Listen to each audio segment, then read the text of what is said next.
Oh, it is beautiful.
Turn that on.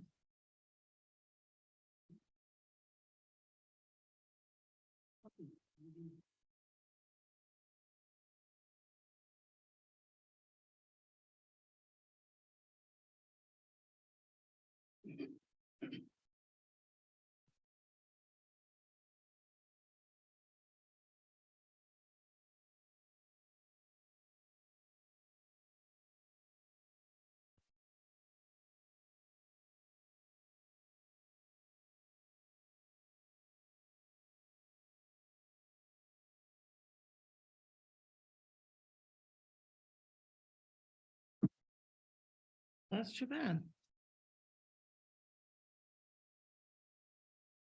Ready? Cardella?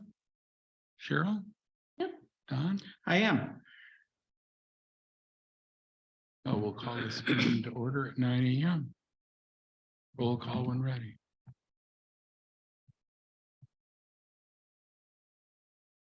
Goss here, Bennett? Here. Pop, Here, Glenn, Here. Tommy is absent.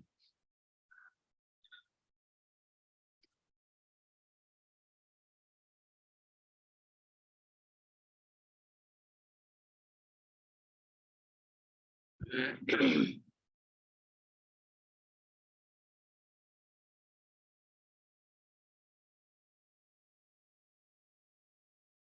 don't know where this month went. no changes to the agenda. Any conflicts of interest here today?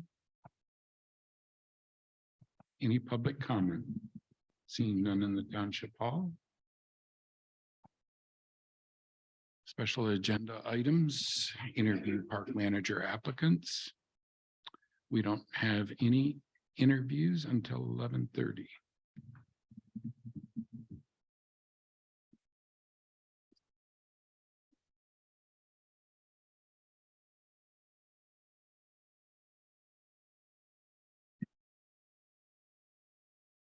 Are we recessed? I would entertain a motion to that effect. I'll make a motion to recess until our first interview, which is scheduled at 11, I believe, isn't it? 11? I think it's 11. The note I have is 11:30, so, but I would appreciate somebody verifying that. That's what I have. I think Ron just said 11:30. I don't think we need a motion to recess. We never have had one before. I'll second it just for the. Motion made, second for the discussion. Roll call when ready. Bennett? Yes. Goss, yes. Glenn? Yes. Pop? Yes. 11:30. Muth is absent.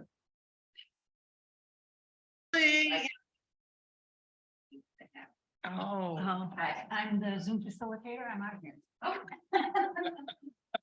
Does that mean Zoom's over? Don Glenn. Nice to meet you. Cheryl Goss Clark, nice to meet you. I've talked to you too. Right, where do I go? Out to the podium, if Oh. you don't mind. Well, that way you've got your own microphone. On Zoom? So we are recording it for our benefits Oh. only. We Okay. are not broadcasting this out. Feel Yeah. like I'm back in speech class in college. Did you like that class?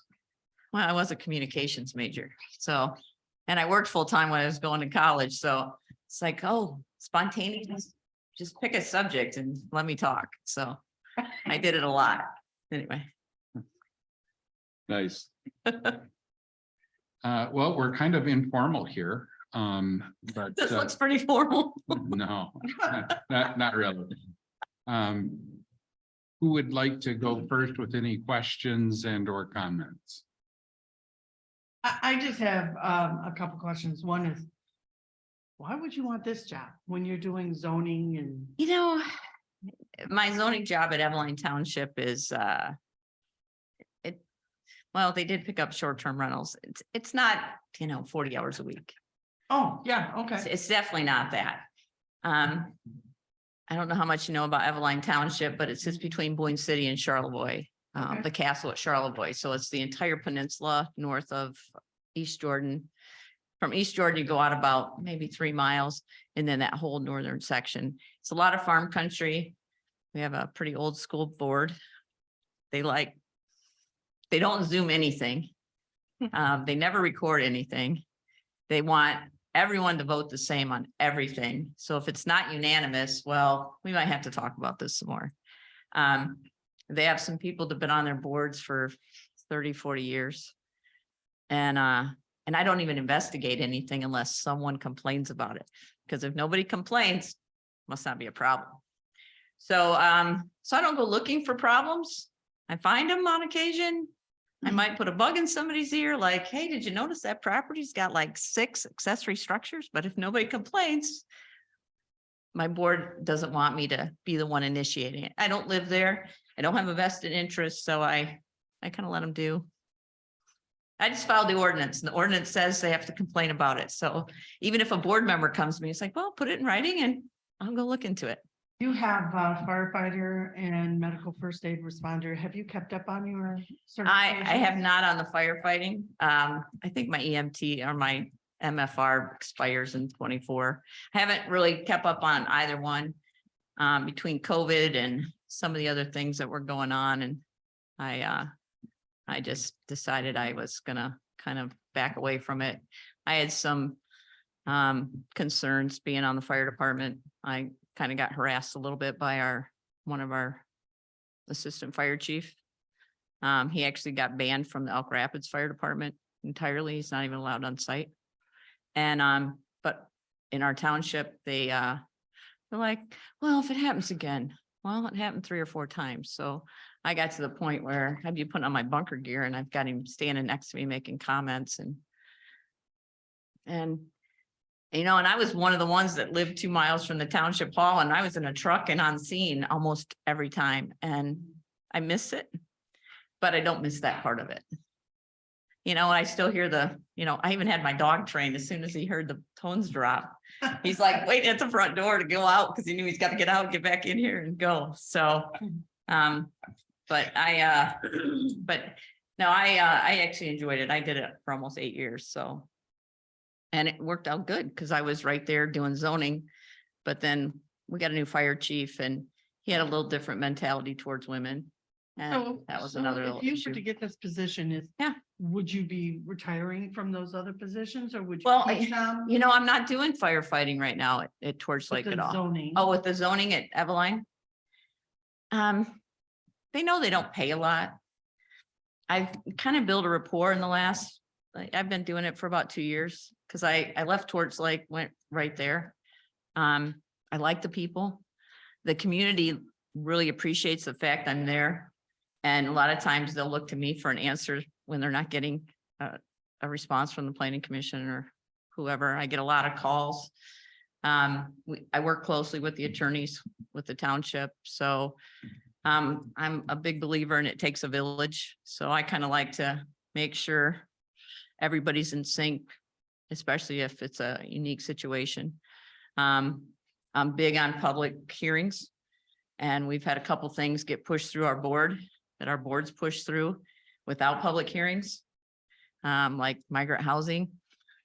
When it says in our ordinance that you're supposed to have a primary residence on the property and the house has been torn down, but the attorney wrote a letter, right to farm, no hearing was held, so the neighbors don't even know what's coming. Well, I wrote the permit yesterday for 100 by 30, gonna house 11 more bedrooms. But Right to Farm Act, no one's changed the ordinance. So it's how they want to operate, and I'm just going through the process. So Well, how the many people in the days- community I like, Okay, but I don't always agree with the board. But I do as I'm told. but so how many days a week do you work there? You know, I mean, because that's- I'm hearing that's that re- maybe that's you're not gonna relative. pick it up. maybe 10 hours a week. I've Okay. kind of, it just depends. I've got 80 short-term rental licenses that can be handed out, and I just gave out 2 more this morning.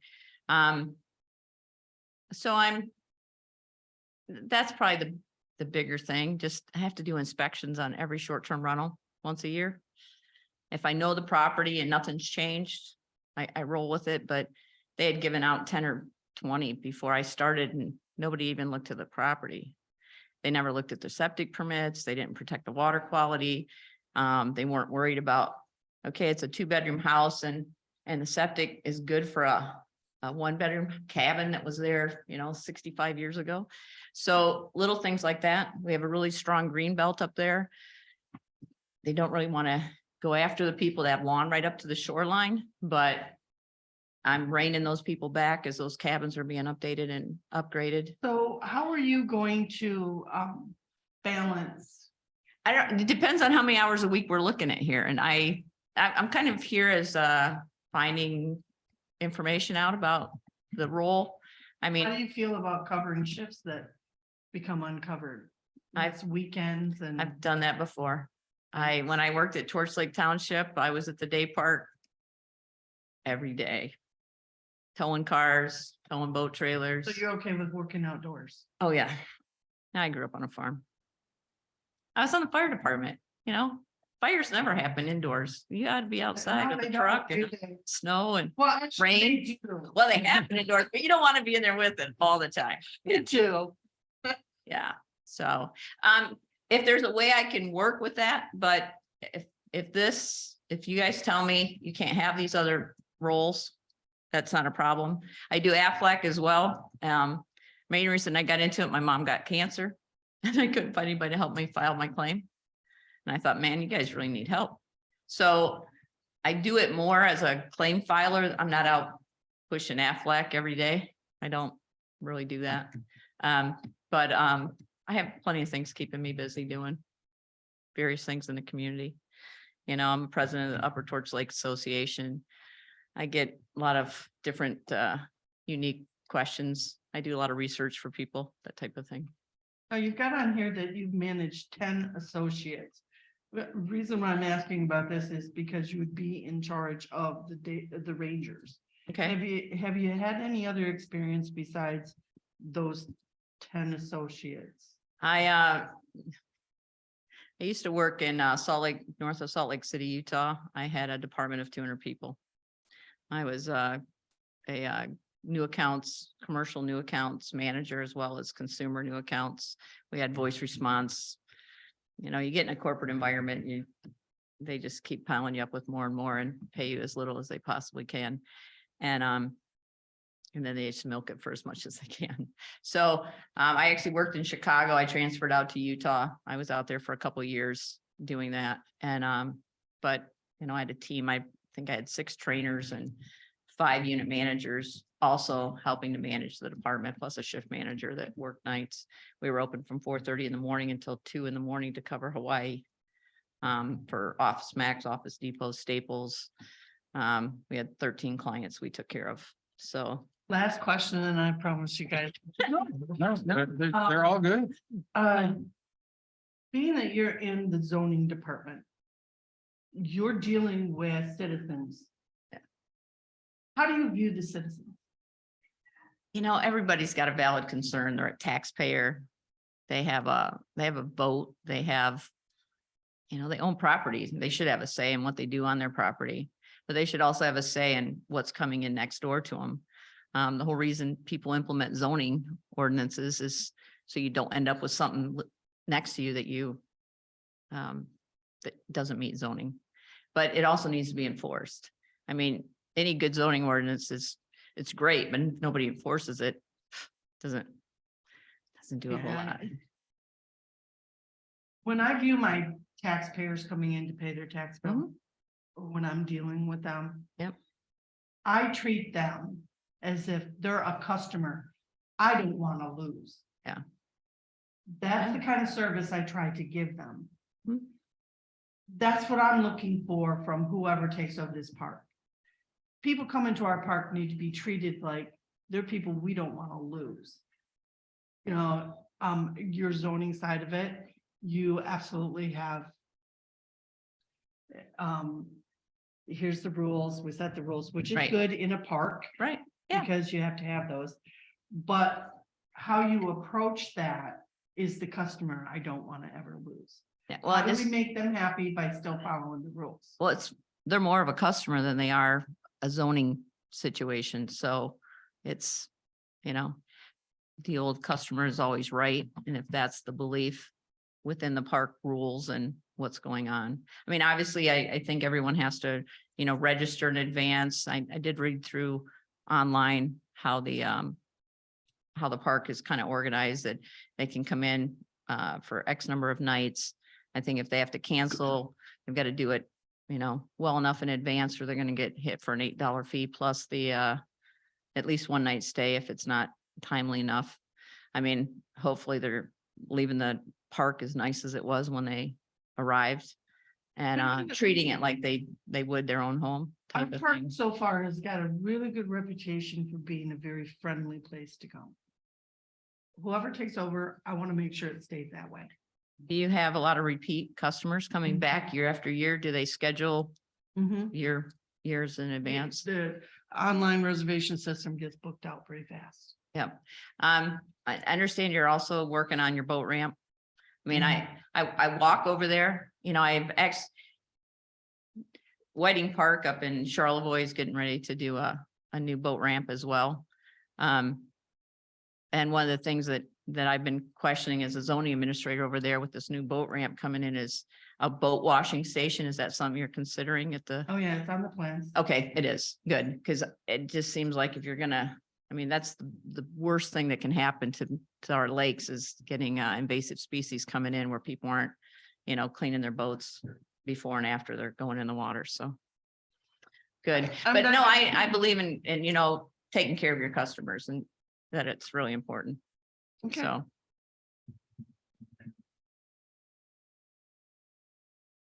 Done. Sorry. No, ask away. I got a whole hour. I'll be here the whole next 45 minutes. So.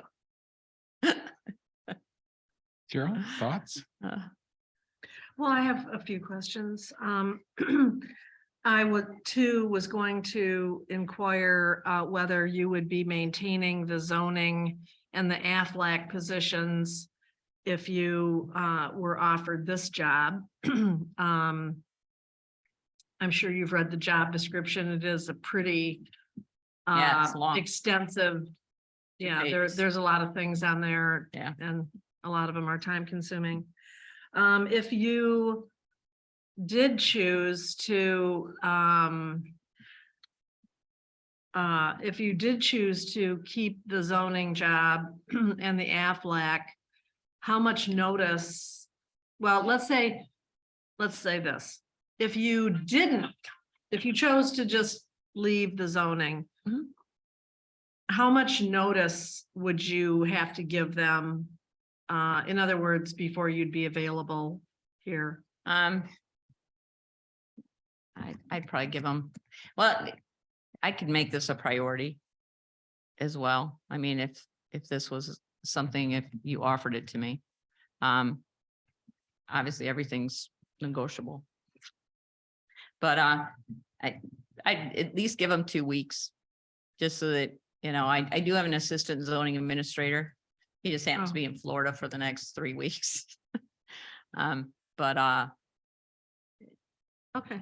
Yeah, but that's not a problem. My AFLAC, like I said, I more keep it up to help people file their claims, Yeah. because that's the main thing that people run into problems when you get in a illness situation and getting your paperwork filed and making Right. sure that that's taken care of is really the bigger key there. Have you had a chance to review the park rules? Mhm. Okay. And I noted you worked with the Day Park Nature Preserve. Yep. You monitored the boat ramp, managed summer staffing. So was the staffing that you managed, were they called rangers or what were they? We didn't call them rangers. I mean, they were there for a day. Just for a day? Well, not just for a day, but I mean, I had to do all the scheduling for them so that we Okay. had it worked out.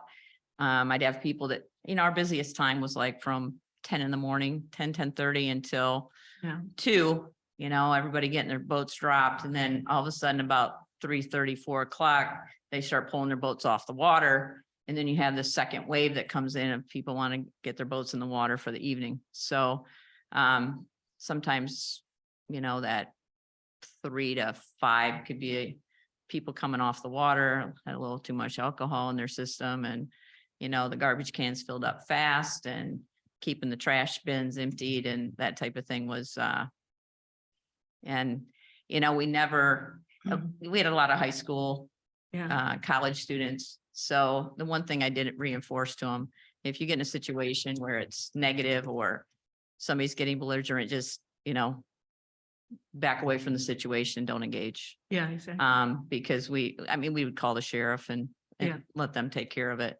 But being situated in Torch Lake where we are, it's not like they could just zip over, and they had to Right. go all the way around the lake from one end or another. And usually Yeah. they were at the south end dealing with whatever was going on at the sandbar.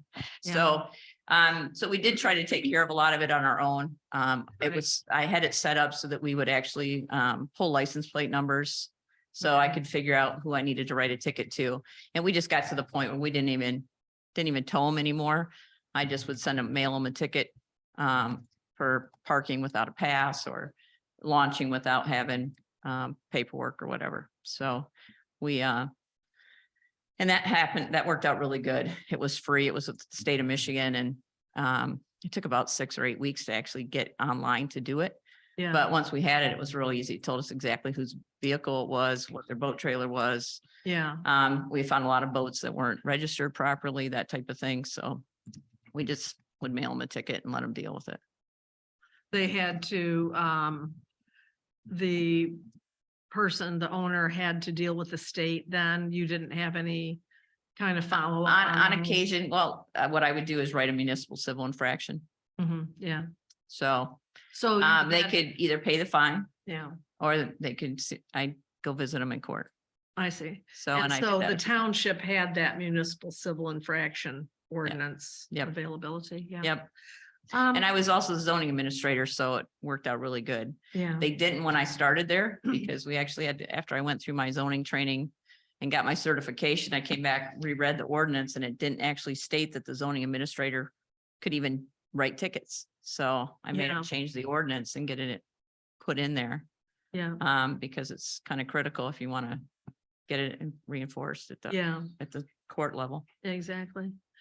If you were in the park manager position and you found one or more rangers were not completing their assigned tasks, could you describe the method or methods you would utilize to motivate park rangers to do what they're supposed to do? One, are they trained to do it? Do they know what's expected? I think it's kind of important to kind of either buddy up or team up with people and make sure that, everybody's in sync on what their job duties are. In the past, I've had make checklists. They sign off date, time when different things are actually taken care of. That way you've got a record they have to go back on and state when it was completed, that type of thing. As far as motivating people, money doesn't always do it. Positive reinforcement, constructive feedback, mixing things up. Some people like variety, some people don't. It's figuring out what each individual's kind of things are that they enjoy doing. Maybe Yeah. somebody wants to sit in a ranger house all the time and that's all they want to do. Is that possible? I don't know. Yeah, maybe I don't like getting rained on, so Yeah. so you get them a hat or a bigger umbrella, or it's figuring out what Right. Why are they having the issue? And then working with them, negotiating with them to figure out, this is the position, this is what you signed up for. Is this still a good fit for us? Yeah. It sounds like maybe you've done a little bit of this with boats, but so usually the first ranger that gets there in the morning audits the campground. Mhm. Because, maybe rangers have been there, well, when it's super busy, they're there till 10 or 11 the night before. But then there's no gate or anything, so people do sometimes come in overnight. And they don't register, they haven't paid. So there's an audit done of the campground in the morning. And so if you found yourself, or you became aware through a ranger that a camper entered the park after hours and was occupying a site but hadn't paid, how would you handle that situation? Well, I'd kind of go into the situation and kind of play stupid. It's like, oh, we had this reserved for so-and-so. Can I see your registration, or do you have your number? And, oh, you don't have this. Well, when did you arrive? And kind of,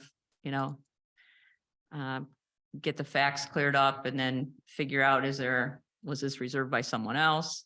Did they plan to do this? Was this, and basically, kindly ask them to either get them relocated to a site that's open and get payment, or, ask them to leave. Mhm. But I find that kind of playing dumb sometimes is to your benefit. Oh, you And- get to come at it in a nice way too, to Yeah. begin with. Well, I You're guess. coming across as non-confrontational.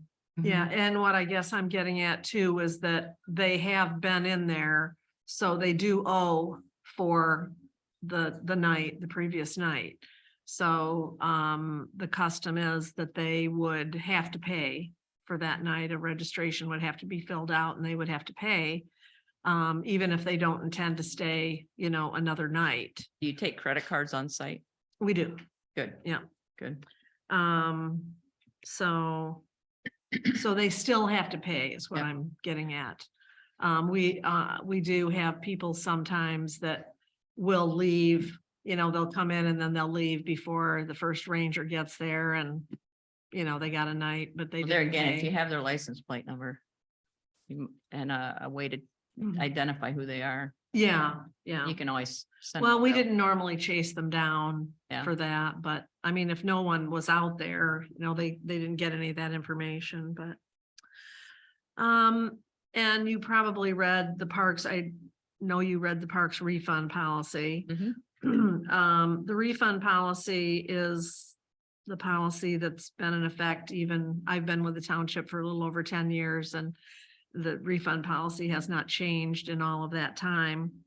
But occasionally you're gonna get, people don't read the fine print when they book. They literally cannot complete the booking unless they check a box that they have read and understand the park rules and the refund policy. And so you'll get people that will tell you, well, I didn't know that was the policy. Well, they do. You check. They might not have read it, Yeah. but they're responsible for having known it, of course. Right. And so, there'll be times that somebody will get their refund. They're issued back to the card that they were charged on. Unless that card has since expired or something like that, and then we have to issue them a check. But so, they'll see it in their bank account, right, that they got a refund, and maybe they think they should have gotten more. And so now they're mad. And so you've got an irate camper who has called the ranger station and chewed out a ranger, but the ranger isn't authorized to give them any more money, or Yeah, I get to, I mean, haggle the with them. supervisor is allowed to do Yeah. that based on the circumstance and. Yeah, but the situation. park manager would be the one that would fall to talk to the person Yeah. and, review of the situation Mhm. and make sure that the refund amount was appropriate and then, basically defend the refund policy. And so how would you respond to that type of situation? I was a credit and collection manager for 30+ years, so Okay, I was constantly asking people for money. And people were always wanting to negotiate. That's a tough job, collections. I really enjoyed it because I like seeing the fruits of my labor as you're pounding, well, not pounding. Oh, sure, As you're you're calling right. people and requesting funds on a regular basis. I Right. worked for East Jordan Iron Works and I used to bring in between 30 and 50 million a month. And when my mom got cancer and then my dad ended up having issues, I left East Jordan and I actually ran into one of the accountants about, I don't know, 6-8 months later, and they're like, I don't know what you used to do, but man, you could bring the money. But, I had great relationships with our suppliers and, yeah, it's working with people and they need to feel like they're being heard. You've got to have empathy Right. for others and you can't make everyone happy all the time, but you got to pick your battles. And Collections was never my favorite thing to do. It's a necessary evil. But you're right, you do feel good when they're happy to pay you. You feel Yeah. good about that. well, when you're cutting off somebody's livelihood, because, I worked with people that would just, put them on credit hold and say, no, I'm not shipping you anything else. And, I obviously got those calls. And so I have somebody that owes me 50 grand and they're past due 90, 100 days and they've got new jobs coming up. It was a negotiation. So it's like, I know you need product, I need paid. You get me X amount of money because you're asking for down payments from your clients. You get me X, I'll ship you Y. And as long as that past due balance is working its way down, we can get you out of this hole in a period of time. And it's just a process you go through and you Mhm. build good faith with that individual and they know if they ever get in a jam again, that you'll work with them, but Mhm. obviously it can't happen every 6 months, but Yeah. it's, I don't know. I worked with a lot of people that got into business, had no clue how this works until I said, well, you know what? You went out and I used to work for a geothermal company. You went out and installed this geothermal system and you got paid. And then you took that money and you went and paid all these other guys. I said, but my equipment hasn't been paid for yet. And it's in this individual's house. And now I'm going to lien that equipment and that guy's already paid you. He's like, what? You can do that? I'm like, yeah, I can do that. And he's like, oh, so you're telling me that when he pays me for your equipment, I have to pay you? And I'm like, oh, Shazam. Yeah, that's the way it works. yeah. And it was just getting people to understand, you can't just rob Peter to pay Paul. You actually have to take care of business Mhm. and there's a process. Right. So Deb, where do you live? Is it Keewaydin or East Jordan? I live, where the little Torchport Air Park is between Eastport and Elk Rapids? I live on the back runway. Okay. Main reason I left Torch Lake, we got a new owner at the airport. He thinks one of those runways needs to be paved. I have the only house in there and I've been in a lawsuit with him. It'll be 3 years in August. Wow. And yeah, we got an order from the judge in October saying the owner needs to pay you because they basically swapped 80 acres of land for our 40 acres of runway and burdened our condo association with these 40 acres of runway. So now the new owner can basically dictate, well, I'm going to put fertilizer on, I'm going to take these trees out, I'm going to pave this, I'm going to do new lighting, and just send us the bills and we have to pay.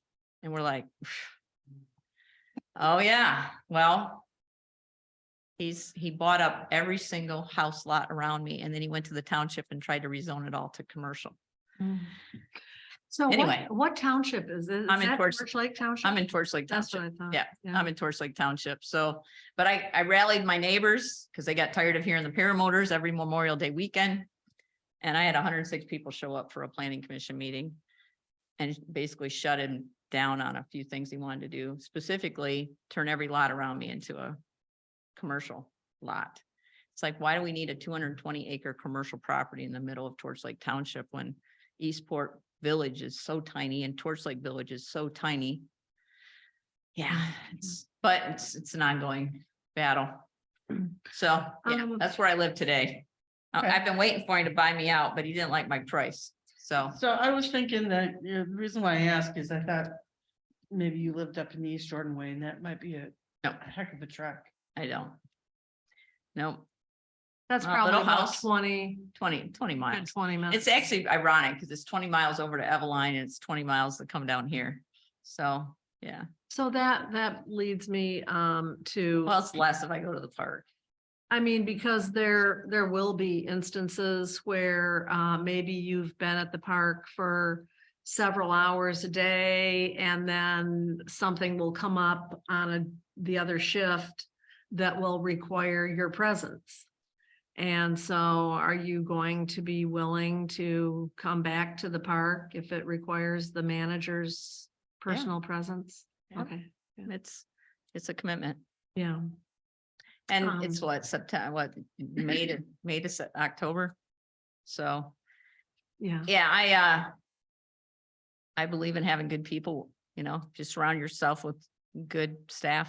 Mhm, Hopefully people are somewhat empowered to mhm. address some of the issues and. deal Well, with those types rangers of things. do have the authority to expel people from the campground. One of my next questions was going to be, it happens there's a quiet time of 10 PM. Mhm. And, and that's on the waterfront and in the campground. And, so, you have the occasional person. We've weeded most of them out because of strict adherence to the rules over the years. It used to be quite the party park in there. But now it's pretty quiet at night. Not very often do we have somebody that's, drinking loud music and loud voices and stuff like that. But if you do have that situation, how would you handle that? Well, I kind of like the sheriff to be there. Personally, I know that, I don't know if the Whitewater has a, ordinance on fireworks and that type of thing, but, We actually don't, but we don't allow fireworks in the park. Don't have the ordinance to back it up, however. don't. No. Well, and the state of Michigan does have an ordinance or an overruling state. Usually the day before a holiday, the day after, Yeah. and it's very strictly adhered to. You can't set them off after a certain time, and so it'd be obviously education on that. And people drink and want to have fun and they're on vacation and it's trying to find a way to calm the people down and get them back to their site Yeah. or And- ask them to leave altogether if they're Yeah. going to continue. And I will tell you that the police are usually called to assist. And If that's someone is, belligerent and whatnot, we would not ask the rangers to, insert themselves into that situation. They would simply call the manager Yeah. and, say, well, I've got this person, I'm gonna call the police.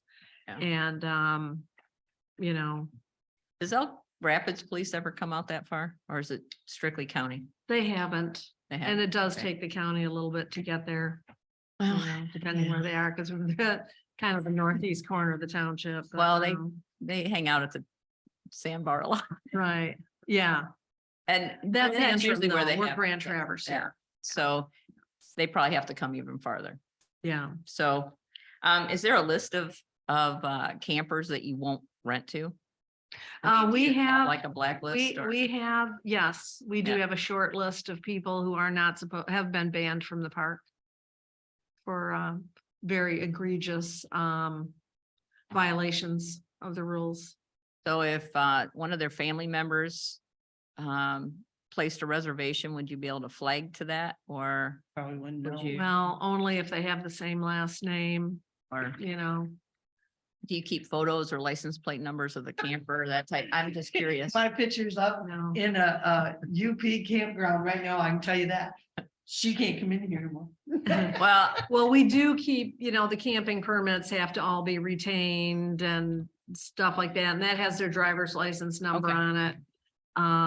And their license plate number, what state it is, that type of thing.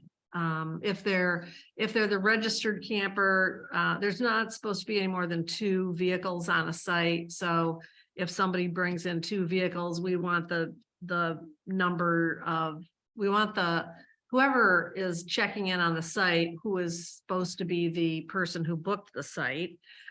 We get their driver's license number and their vehicle plate.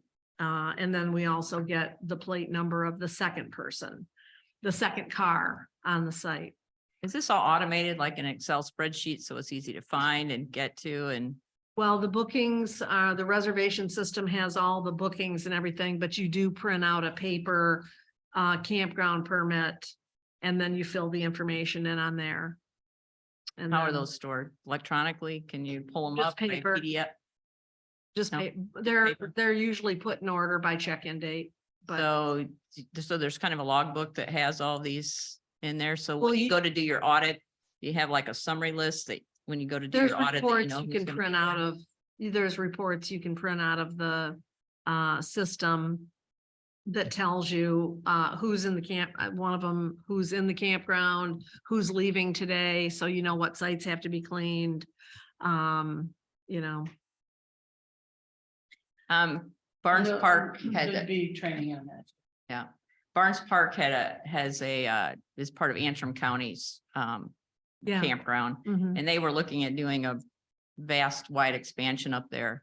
But one of the things that turned out in their park ordinance there is somebody can pull a camper on, but they can have up to 5 parties on that lot, like tents or other things. And when they started calculating how many people could actually be there at any given time, I mean, the number Yeah. was becoming huge. Is there a limit on how many people can be at a campsite?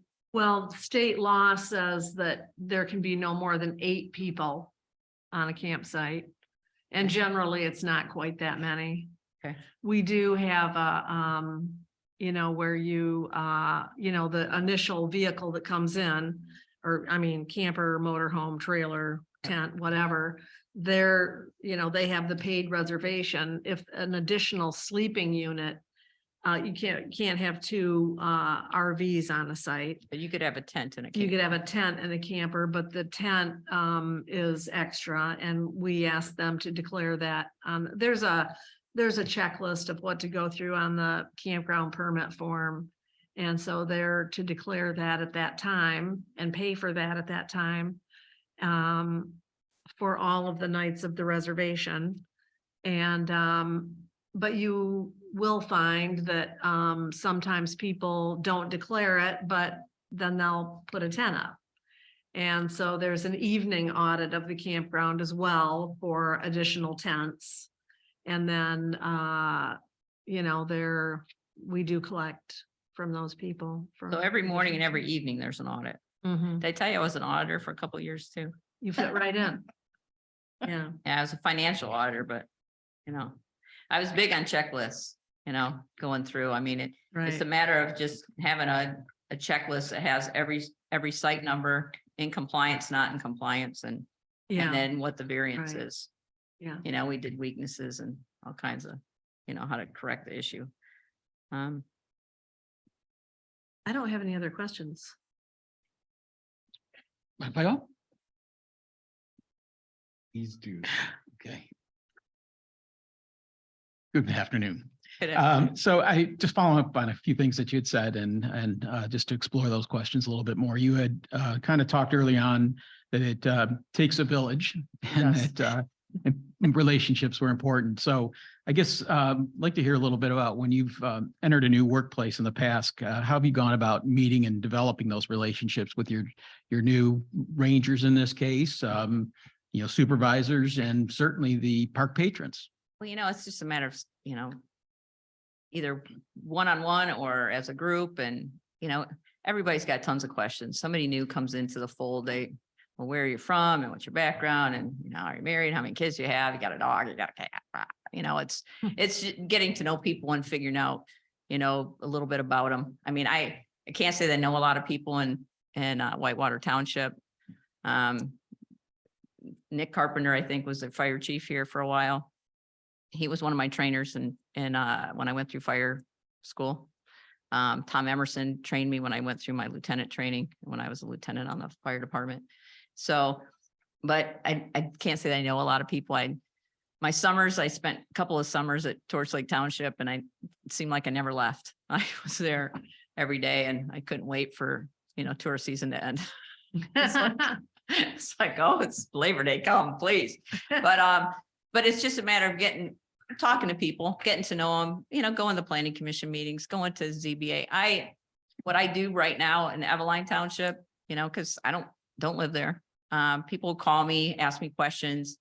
The word gets out in the neighborhood. Oh, hey, we've got a zoning administrator. She's doing this, she's doing that.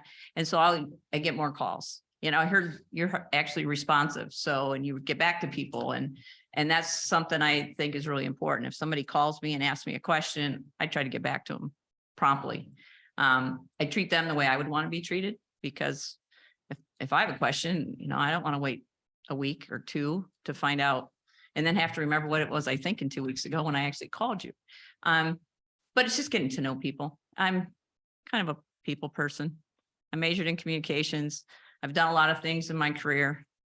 I think I mentioned to Ron when I talked to him on the phone. I grew up on a farm, worked my way through college.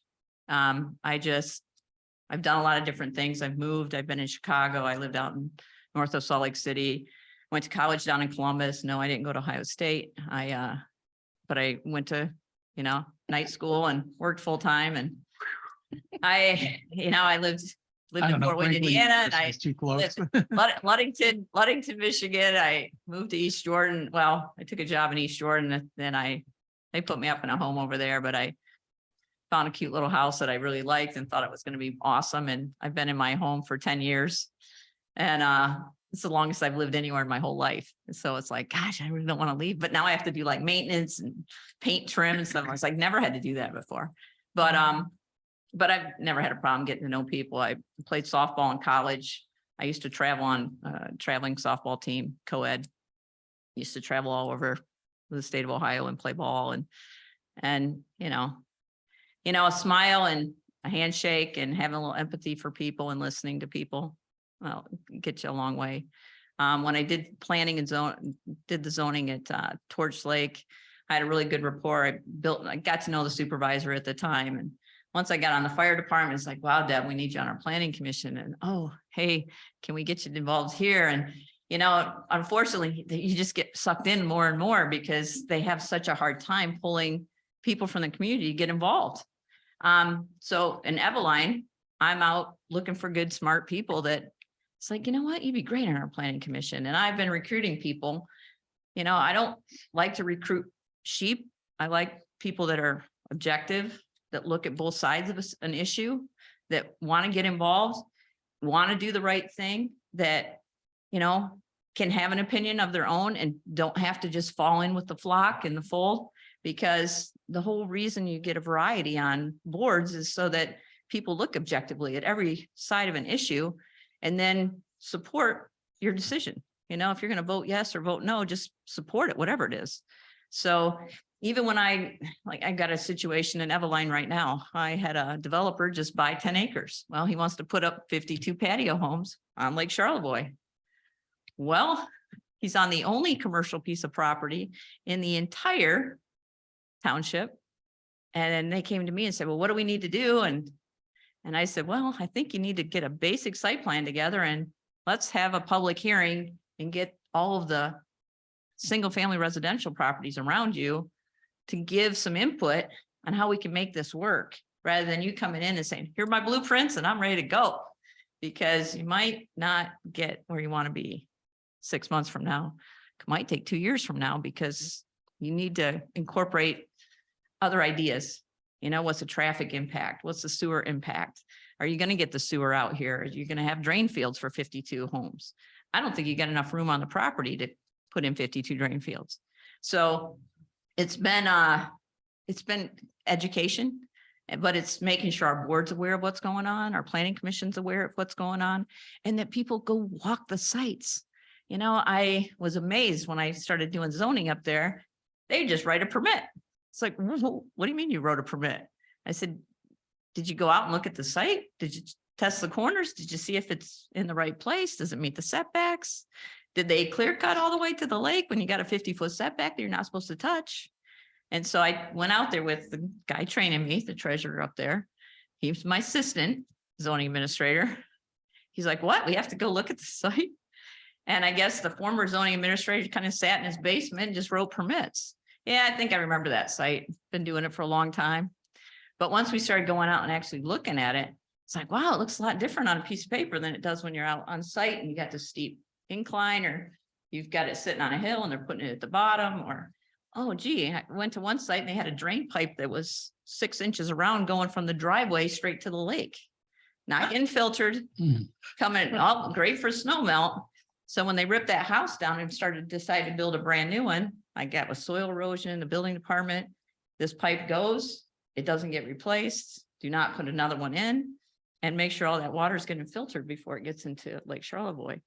So I go to a lot of trainings, so I get involved in a lot of things because I think water quality is, oh yeah. Yeah, it's actually good to just kind of compare notes with other communities on what's working and what doesn't work. What have you tried? How'd you make it work? But anyway, Okay. but I like getting other people's ideas. Sure. Well, you run along your lines as a communication major.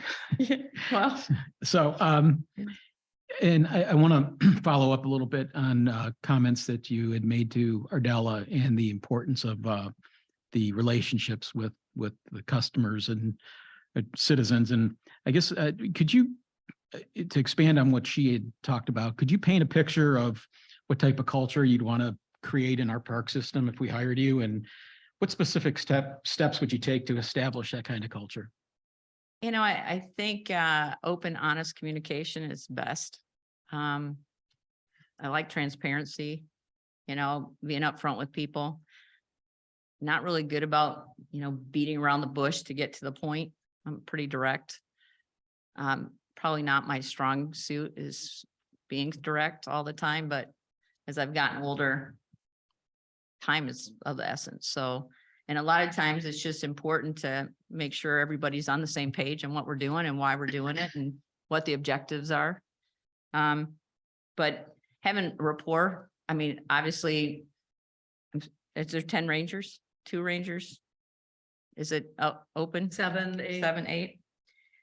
6. It's making sure that I know what their concerns are, what their challenges have been in the past. If they've, you know, I'm hoping there's some people with experience. I mean, and hopefully you rely on a little bit of past knowledge and, you know, not needing to recreate the wheel and learn from what's worked in the past and what hasn't worked. But if something's not working, you know, kind of brainstorming to come up with a solution. Obviously, someone dictating everything all the time. I can make decisions. I don't have a problem with that. I have an opinion about everything, like everyone does. But I like incorporating everybody's ideas so everybody feels part of the solution. And I think that's kind of critical to building a relationship. The people coming into the park, you know, they need to feel like, you know, this is the kind of park they'd want to come back to. You know, clean bathrooms, clean showers. I was actually cracking up. You get a 2.5-minute shower. I was like, oh, I don't know if I can get the soap out of my hair in 2.5 minutes. So I'm like, You have to put more than one portion. which I thought was pretty cool. I'm like, But Yeah. it's inside with you. You don't Okay. have to go Oh. outside. oh, that helps. Yeah. Yeah. I had this image. I'm going, oh, hang on. Kind of like a parking meter. But no, I think it's important just to make sure everybody's on the same page of what we're trying to accomplish. And you know, I don't know if you survey your campers when they leave, you know, what was great and what wasn't good. And that might be something to get feedback from the campers that are actually staying there. You know, what would you like to see in the future? Or is there something we didn't do that we should have done? You know, are the trash bins emptied often enough? Is this being taken care of? Was your site tidy when you arrived? That type of thing. And, you know, getting feedback from the people that are actually using it and, you know, Mhm. helps too. Kind of help figure out and build on that year after year. You've spoken about leadership and the type, the style of how you like to engage people and obviously, I think we've explored, your management of staff. I'd like to ask you a question about describing a situation where someone who, reported to you made a significant mistake, and how you handled it. You know, error's human, you know, is it a training issue? Is it something? You know, I can't imagine there's anything that's so significant that it can't be fixed. You know, get a 0 on something? Did you fill out a form wrong? You know, obviously if you got belligerent with a camper, you know, probably wouldn't be good if you were calling in late, showing up late, not showing up when you're scheduled to be at work. Those types of situations, you know. How would you hopefully handle there's- those? Give them a warning and you just escalate it through a disciplinary process. And I had a young lady work for me when I was working at Discover Card collections supervisor and ex-military. She didn't really like her job. I knew what the process was at the company to, you know, write somebody up and okay, takes a few weeks, go through that process. And I just kind of sat her down and had a heart to heart with her and said, you're showing up late. You don't want to be here. You know, I'll help you write your resume. Save me a lot of paperwork if I find you a job you want to be doing and show up for. If it's in this company, if it's somewhere else, but what can I do to help you get where you want to be? Because you don't want to be here. And I got to that point because I got really, you can write people up all day long and they just kind of, but I'd rather get people where they're being productive and that they're doing something they love. You spend half your waking hours at a job, do something you love to do, or at least enjoy going to every day. And if this isn't it, you know, make us all happier and easier going and go find something else to do. And I'll find someone else that wants to be here, you know, because this is kind of a fun place to be. You know, who doesn't want to be in the woods, near water, sun shining most of the time? I Mhm. mean, yeah, we get a little wind and yeah, we get a little rain. We might get some storms, but trees fall down and I do know how to run a chainsaw. Yeah. Yeah, it's kind of, and I don't know what the standard is here in the township. If you have an employee that you need to write up, but usually you give them a warning and you go through the process and leads up to termination if the situation isn't corrected. And obviously, if I wrote someone up 2 or 3 times for the same thing, I would probably terminate them. Okay. You had, Cheryl asked you about the job description and the numerous items that are on there. And so how do you keep track of all those items that need your attention and how do you go about prioritizing them? Well, I would hope when someone lays this out for me and says, oh, hey, congratulations, you know, I would be able to glean what's my priority. Is it making sure the campground's cleaned up and ready to go for the start date? Thinking that's probably pretty important. Making sure we've got the reservation system working and it's a well-oiled machine and we don't have issues there. Getting staffing. If we don't have skilled people, getting them trained and get them up to speed and what's that going to entail? And, you know, hopefully you got boots on the ground and hit it running. So when you were at the day park up in Torch Lake, thank you. And you had these, I don't think you called them rangers. How did you onboard those people? Usually 2 of us would interview them, 2 people. There again, I was out recruiting, you know, I was looking for college students. But I was basically just wanting a presence at the day park. I mean, to launch a boat, it was $10. A lot of people would just whip their boat in, park it, put it in. And, you know, and some people are comfortable going up and say, hey, there's a $10 launch fee. And other people are not as Outgoing, outgoing. That's a good word. Or, they assertive. just don't want to assert reserved. themselves at all. Yeah. But it's finding people that, have an outgoing personality, comfortable talking to people and not engaging in, negative. I don't like being around negative stuff. I prefer to be happy every day and, life's short and, if I'm not having fun, it's, go find something else to do. Well, So, let's- but it's, Let's talk about that a little bit more Yeah. then. Just, can you tell me or describe a situation where your skills and diplomacy and patience were absolutely put to the test? And how you handled it? oh, Kids. I don't have kids. I have a dog. I had 2 dogs. And I had an interesting situation where I had a gentleman put up a barn on his property without a zoning permit. So I called the building department and I said, hey, Mr. Smith, we'll call him, has a bunch of rafters laying out by the road and he doesn't have a zoning permit. And I had placed a call to him. He knew he needed a zoning permit. And and so when the rafters went up, I pulled in, snapped a couple pictures, pulled out, and then I got a call from the state patrol saying, oh, you've been accused of, going on this guy's property at like midnight. And I said, well, I drive a 98 Buick. It's one of my vehicles. And I said, well, my 98 Buick's been parked in my garage all night. I don't think I could have possibly been the one that was there on this guy's site. He caught it on his camera or whatever. And so then I had to go back to this gentleman and was dealing with his wife more than anything. And she was trying to diffuse the situation. He drank a little too much on a pretty regular basis and felt he could do whatever he wanted. It was his property. Well, he went ahead, put the rafters up. I called the building department. They went out, red tagged him finally. And they had told me they'd do it 3 months earlier and never did. So once he got red tagged, then he just blew a gasket. And then my phone had a nice little zoning phone. It was just blowing up with all kinds of commentary and you're this and you're that. And it's like, and then, so I contacted him, contacted his wife. I said, I don't want to meet with you alone. I'll bring somebody. You can meet me at the township. I'm going to have somebody else there with me. And, but you're going to get an after the fact permit and you're going to need to do this. And I just laid it out for him. Fortunately, his wife stepped in and said, can I take care of this rather than my husband? And so we just worked through it. He got his permit.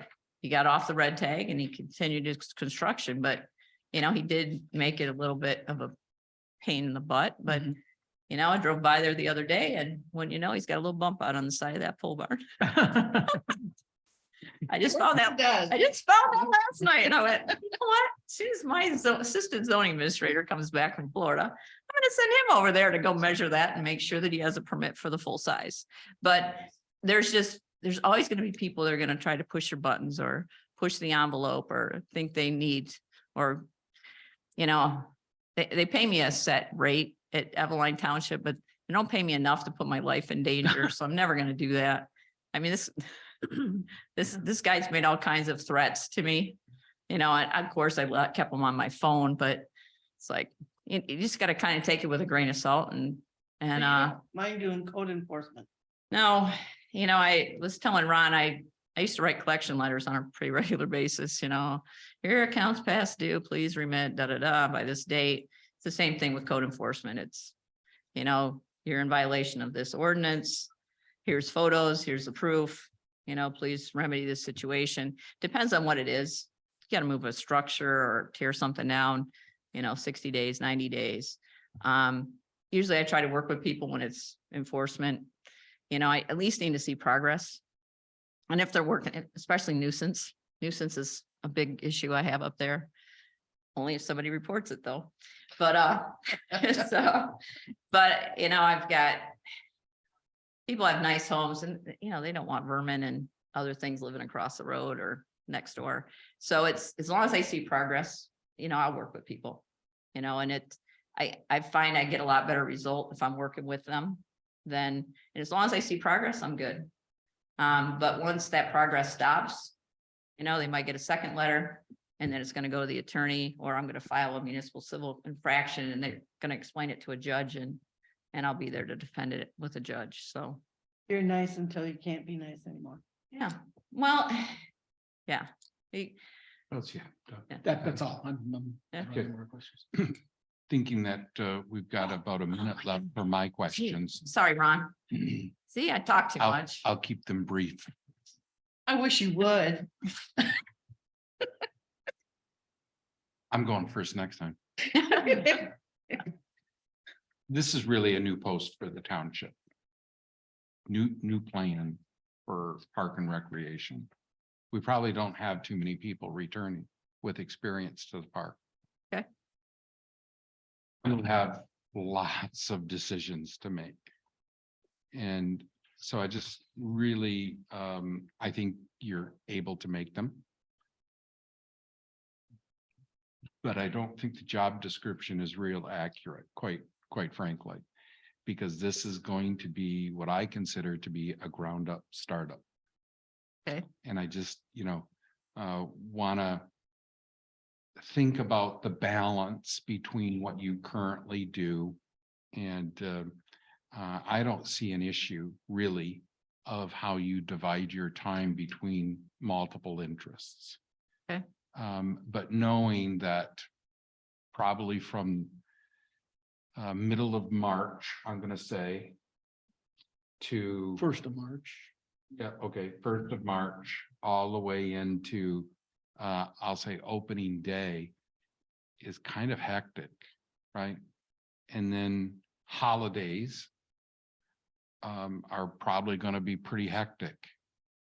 I'm thinking a young staff. I've had a number of employees. We expanded our holiday time off policy just because it's a pain sometimes. So those are going to be concerns that the board can help with, but will really be on your plate. Mhm. And the last thought of mine, and it's more of a thought, all these are more of a thought than questions, is we have previously operated a host camper. And I think Don has made or heard some recommendations from other people about host campers. Would you be interested in a camper of your own there for whatever purposes? That actually crossed my mind. Okay, Because, I do have a little dog. He's a cool little Pekingese, but he's, he likes seeing me once in a while. So, but if he had a place to hang out, he'd probably be fine. And it's kind of nice that if things are quiet, you can go, especially if you got to be back there in 3 hours to cover a shift or whatever. So, Mhm. yeah, that would, definitely be helpful. so it wouldn't be out of the realm. Oh, no, Yeah, I personally don't own a camper, but, I definitely would, pursue that, and look into it. Okay. Because, I think it would be good. so any questions for us, I guess? What's this job pay? I mean, I'm just curious. I know it's gonna be set by the board, but, that's one of the, the expectation is pretty high, so I'm. Mhm. Is Yeah. the.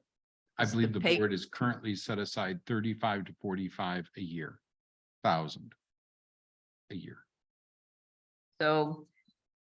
You say March 1st to opening day is gonna be really busy, and then to October. So what happens between November and February? Is that go to Florida and, In a perfect world. Yeah. I think what I would like to see as a single board member as part of the shutdown process is an exit checklist. These are the things that need to be addressed before we open next year. Or these are things that need to be addressed within the next 2 years, whatever the case might be. And so I see that even though the park may close, let's just say October 30th for a date. The next month is probably taken up by creating this exit checklist, getting things shut down, so on and so forth. And then there'll probably be a few board meetings in there after that. Could be special, could be regular. Again, this is just my thought of how to try and improve the park experience here in the township. And then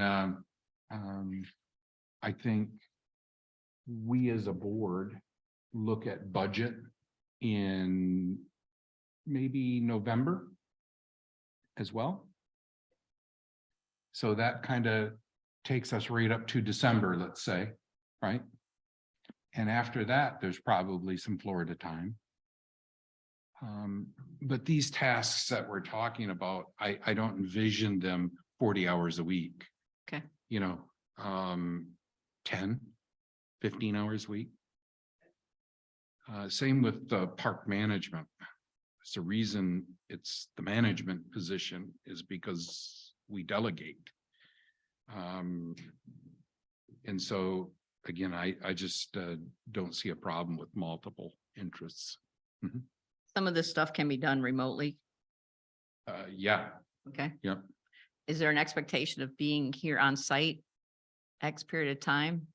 I mean, obviously, if the job is at the park, is there an expectation of being here in this building? none, Yeah, okay. none. I think she would be here in this building on occasions. Well, sure. Absolutely. I mean, Because things will have to be turned in, requested, Yeah. stuff like that. But Okay. really, I think the vision is to get the park system operating much like the fire department. So the chief comes to us and says, here's what I need on the agenda. And so we look to you as a department head because you would be. And so hopefully we can stay out of your way. What? Oh, we'll get you to negotiate that. Uh-huh. What do you pay your rangers? Is there a range on that too? There is. Correct me if I'm wrong, Cheryl, but I believe we start around 17 something now. What's the new It's what, number? 1806? 18 something. Yeah, 1806 or 1802, yeah, 1802, I think is, 1802 this year. And it scales out for 16 years of service. to about but- 26 or 27. Yeah, up in the upper 20s. Okay. I mean, because it seems like this particular area might pull in some people that are recently retired or in that range where they want to work a day or two a week. That, to help, offset retirement. Mhm. So, Yeah. but it just seems like it's, because everybody's gonna wanna, and I really don't know. At Torch Lake, it was a day park, so it was different people here every single day almost. Mhm. And everybody thought they owned the place because they were only there for 8 hours. So, when they're camping there, I mean, they've got neighbors. So they're gonna have to deal with their neighbor for a little while. So hopefully they're gonna be conscientious about that. So, Right. So, okay, any other questions for me? Any when for can you us? start? That's a good question. How soon do you want me to start? Or how soon do you plan to fill it? I don't know, Don, how soon would you want her to start? Mid-February 2023. That ship has sailed. Was Oh, the exact date of that board meeting? Not here. The reason they make in light of that is I was asked to create a bridge till we fill this position. And so we could talk offline about that, the quality of that decision. Okay. Everything's negotiable, so that's, But to provide an expectation from our part, sooner the better. We would like to probably have a decision yet this week. How many people are you interviewing for the role? 3, And are your interviews over today? yes. So you'll have a chance to deliberate? Okay. Okay. Interesting. Like I say, it's a new post for us, right? So the board will learn together with you on this particular thing. And Okay. hopefully we can all support the position. And, that's one thing that anytime I go into a zoning role or whatever I go, the one thing I do ask of our boards is, I need full support from the township board. I mean, all members of the township board. So if there's a party that isn't on board with the choice, then they probably should find somebody else that all of them can agree that this is the best candidate. Because I find in zoning that if I don't have the support of all the board members, how do you enforce an ordinance that you've got people not wanting to enforce that? So it's really critical to it.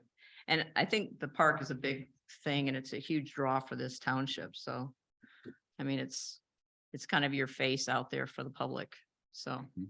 do you really have batting cages? Hmm? You do? At High Park. Batting cage. Batting cage.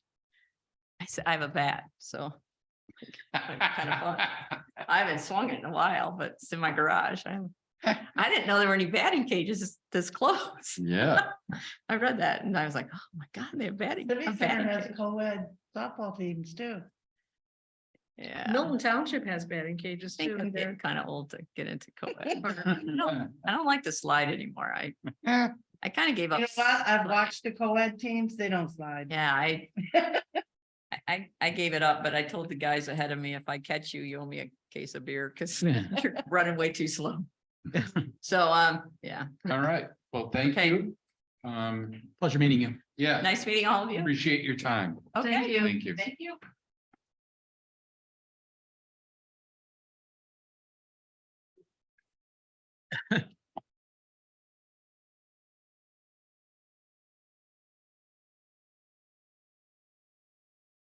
Well, we got about 15 minutes for lunch. That's what you have. That might be enough.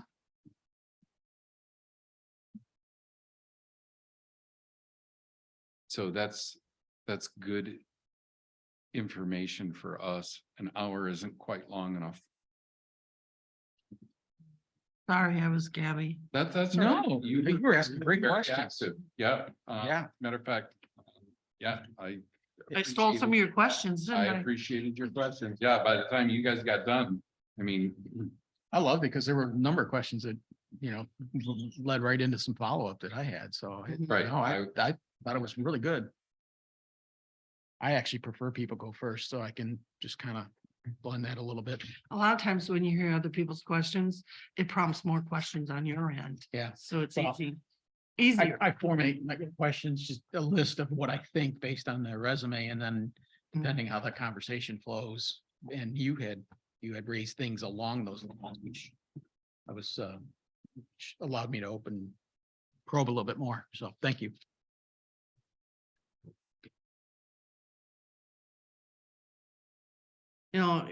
Looking at our applicants, you don't see anybody with, oh, they've ran a park before experience. But when you dig deeper into what experiences they do have that can relay into what it's going to take to be a park manager or administrator, it's there. You just got to realize it's there, be able to pick it out.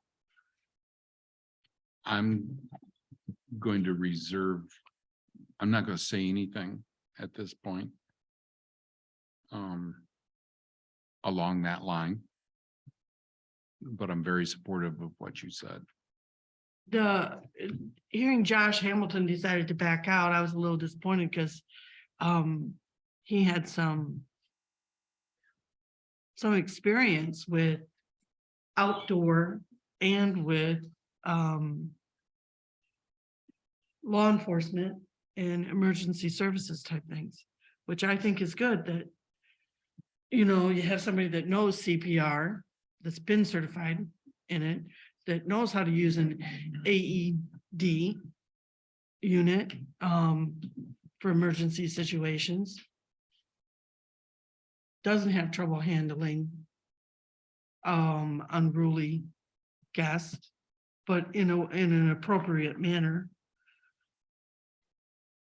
But trying to make the camping experience the best that it could be for our guests is also important to me. So having customer service, or like in her particular case, doing collections, that is a tough job. And to get people to pay and still be happy with you, that's ultimate customer relations, don't you think, Don? So you're right about the tough part. I just, you're wired differently. It's really takes you have to have certain qualities about your character and your, because it can be difficult. It's an extremely tough job. Did you ever Extremely. take a class called Dealing with Difficult People? Mhm. That was one, and early on in my career, that was one of the best courses I ever took.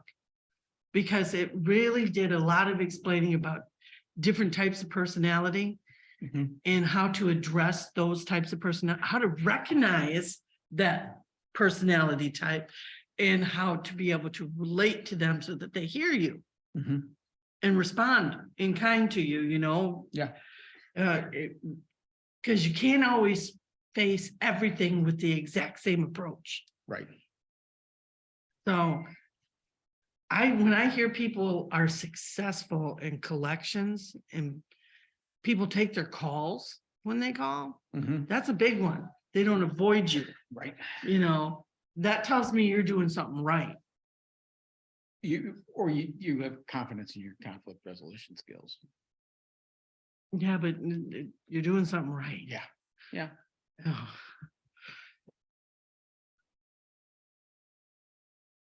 And that's not just with customers, that's with employees too, being able to carry that over to dealing with employees. Yeah, internal and external.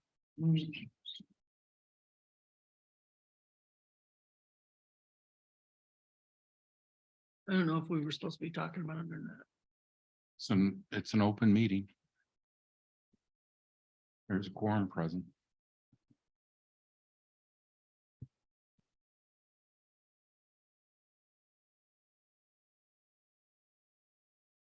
I think you should go first this time around. Since we shorted you.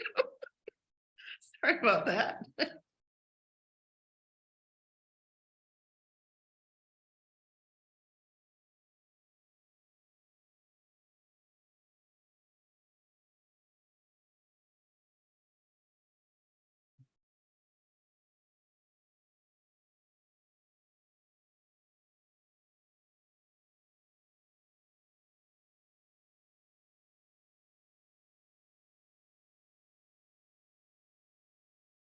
Why does this guy fill out an application for employment?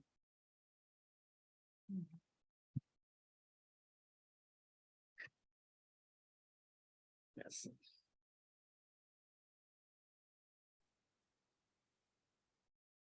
I can't remember. Is Don originally from Ohio? Dale? Don. Oh, Don, yeah. Okay.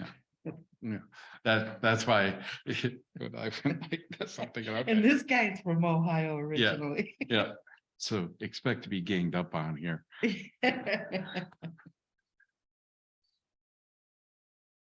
Oh, he's at Quiet, least- here he comes.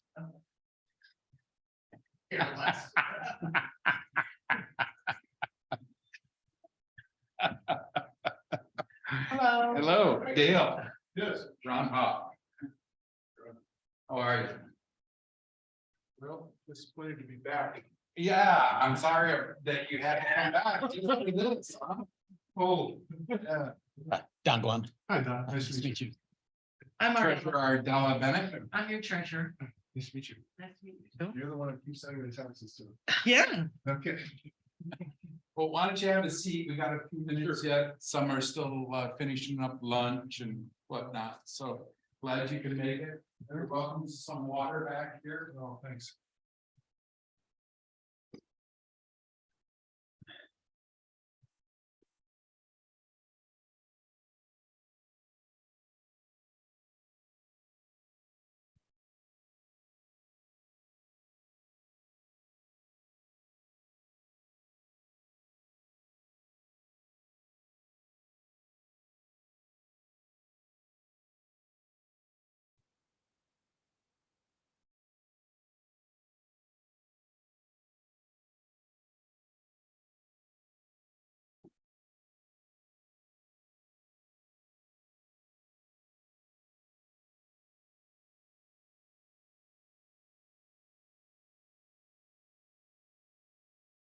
A question.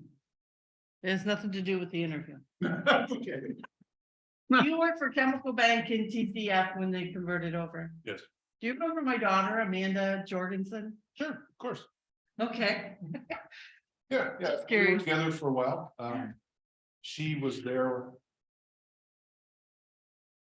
Oh, I started in November of 2018, and she was there when I got there. And then, She did all left. the middle management. Yeah, well, thing. she left partway through 2019. Yeah. She's at State Savings, Yes. right? Yeah. She went- Yeah, stopped in there and talked to her. And she went from PNC to chemical, and then she went through the 2 changes. That's rough. And Yeah. brief stint at TBA Credit Union, wrote their training manual for them. Mhm. And then and then she got headhunted by State Savings. So she's there now. Yeah. Yeah.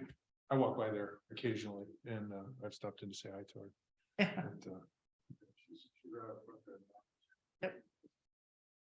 Yeah, it's kind of funny because a lot of folks who were with Northwestern and Chemical have wound up back at State Savings now. Yes, It's kind of completely circled, yeah, but almost nobody. Well, I should say, a lot of people folks didn't stay. didn't stay. in Hunt. And I was one. Yeah. Well, in all fairness, the switch from Scrubs Place to what did it go to? TCF? That was a little clunky. And then when it went to Huntington, the first thing we got was offshore customer service. And I was done. Yeah, I haven't had to have any customer service there yet.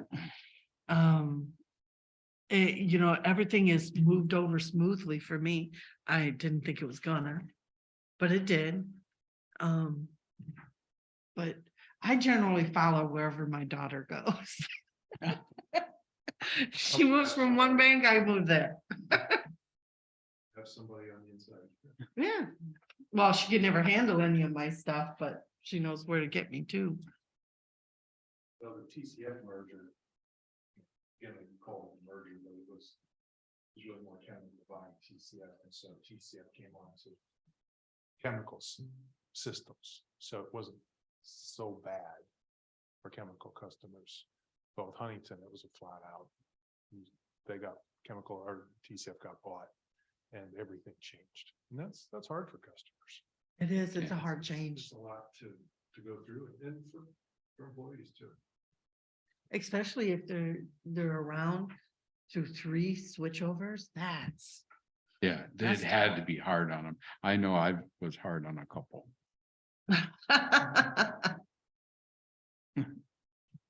I just saw that there's something that I'd ask. Oh, sure, yeah.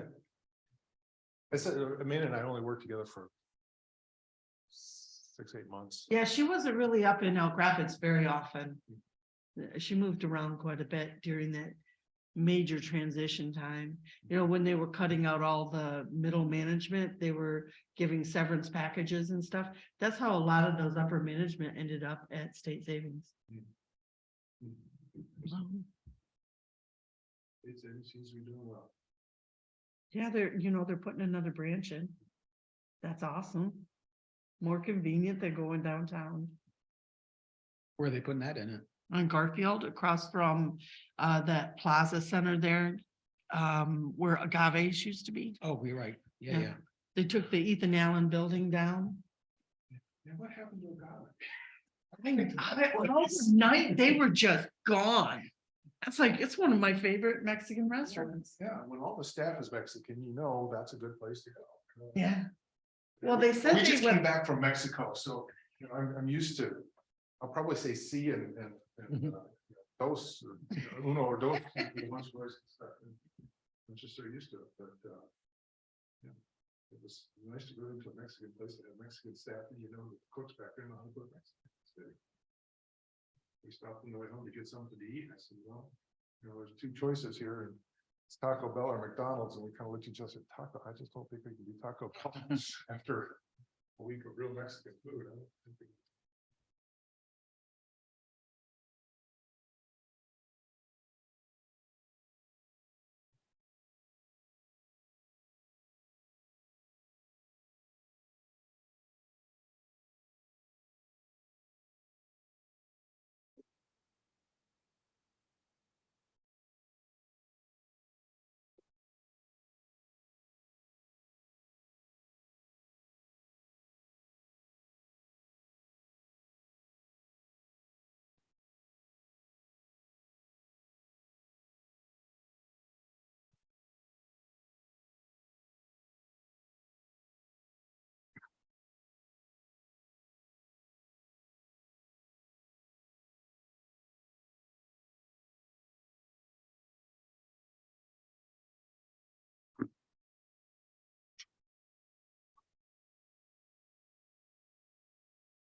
Do I have more reports coming from your department for this packet? Last month's I missed, right? And I apologize. Do you for still not- have that or do you Yeah, need me no, to? no, I have it. Yeah, I don't know for sure because I've been concentrating on this newsletter thing. yeah, yeah. Okay, So close. Down to the agonizing parts. that's all of them. No, it isn't. Are you gonna have Mark bid it or Yeah, I've made contact. have you? Mhm. Mhm. So I can't have him bid it until he sees it. Yeah, yeah, makes sense. You know, you said something about boat passes and stuff like Yeah, that. there's one that I need to get. Maybe we have Mark print those too? It doesn't hurt to get a quote on them. No, I don't know who we're getting them from before. Same question I had. So The only invoices I saw in the general ledger was Coos Photography, which were doing the brochures, and Copycat, which I assume they must have been doing. I don't know that they were doing what they were. copy doing. shop, Copy shop, yeah, I'm sorry, they may have done the boat passes. yeah. Fast Signs had done the sign overlays. Bill, how are you? Say happy to be back. Or, Have you been in the south? well, we're in Mexico. Oh, nice. You know, it's 85 and sunny. every week. So, I've been out. Yeah.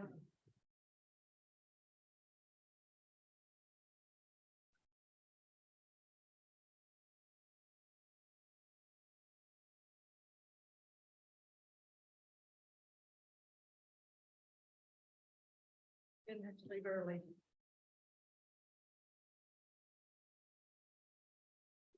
Planning on getting back last night? Everything went Good, well, like, awesome. Wonderful. Do you Seems like think a this is rarity the these last days of when the you fly. snow? 2 years ago, they had to cancel our flight because of the plane had mechanical problems. We sat at the gate for 2 hours. And after we were supposed to have left, and they finally said, we'll put you up for a night, so we got to spend one more night, you know, in a nice hotel there. I don't know, if it's worth it. Do they keep your luggage or do they make you take your luggage and go back through some? Oh, it's so not worth it then. Well, and they had said, we heard that they had streamlined the process and it may have been a little bit easier, but we still had to go through the whole immigration thing and we didn't have to go pay for this stuff. Be nice if they had hotels attached right to the airports for when that kind of thing happened. All you do is go to the Yeah. hotel. They took us around in Cancun on a oceanfront place and it was a big high rise. So, yeah, it was a night, it was a couple meals, but it was enjoyable. And then we were back here shoveling snow, so. Positive. Everybody ready? Yes. Yep. Dale, would you mind stepping up to the podium? We are recording this, and so it's just helpful if you have a microphone. Sure. Wonderful. We've made some introductions, and so Cheryl, you want to start? I don't have too many questions. You're currently with Coast One Mortgage? Yes, Where's that at? well, my office is in Traverse City, technically, but we're a joint venture with Coldwell Banker Schmidt Realtors. So I work out of their offices, so I go to Elk Rapids, Charlevoix, Bel Air, Kalkaska, so I'm all over. But the company itself is based out of Cleveland, I guess. But being tied to Coldwell Banker Schmidt, we work in Michigan, Ohio, and Florida. I see. So how many hours a week do you work for that job? A lot. The mortgage business is not a 40-hour business. You know, right. this time of year, January it's very, very slow, and come this summer, it's going to be awfully busy, and people have my cell phone. It's a 7-day-a-week job, answering the phone nights, weekends. So are you looking to transition from that to this, if you get this position or? Oh, you plan on absolutely. doing both? No, do Okay. not plan to do both. Okay, that was my next question. Sorry, sure. That's okay. So you would, if you were offered this job, you would be having, you wouldn't have any further duties with Coast One Mortgage then? No. Okay. That's all I have. Thank you. Don?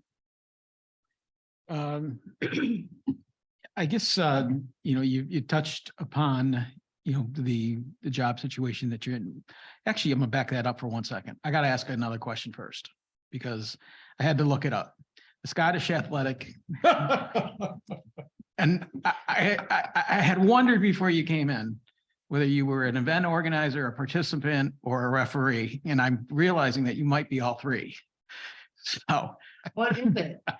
I saw that, but I It didn't know what is. it was. it's composed of 8 separate events that test both strength and power.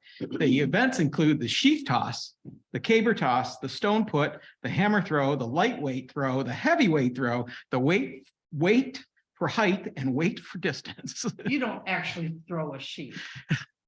No, it's not sheep. It's sheaf. Sheaf. Oh. I'm like, how are they getting away with that? It's a common misconception. Yes.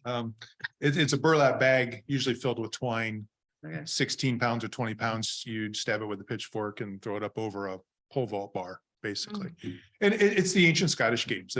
It's been contested for several hundred years. So you're Scottish. On my mom's side, yes. She's Logan. So I'm gonna have to follow that because I would like to see one of those events. Yeah. Well, back to And so, that. yes, I have been competing since 1991. I had, over in Gaylord, we organized games over there for 9 years. And when I was still living over there.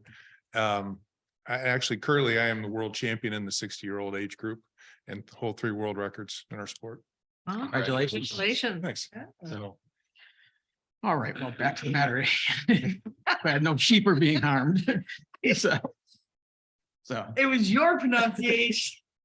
yes, it was. So, you talked a little bit, about the current state of the mortgage industry and that in and of itself explains, maybe some want for change.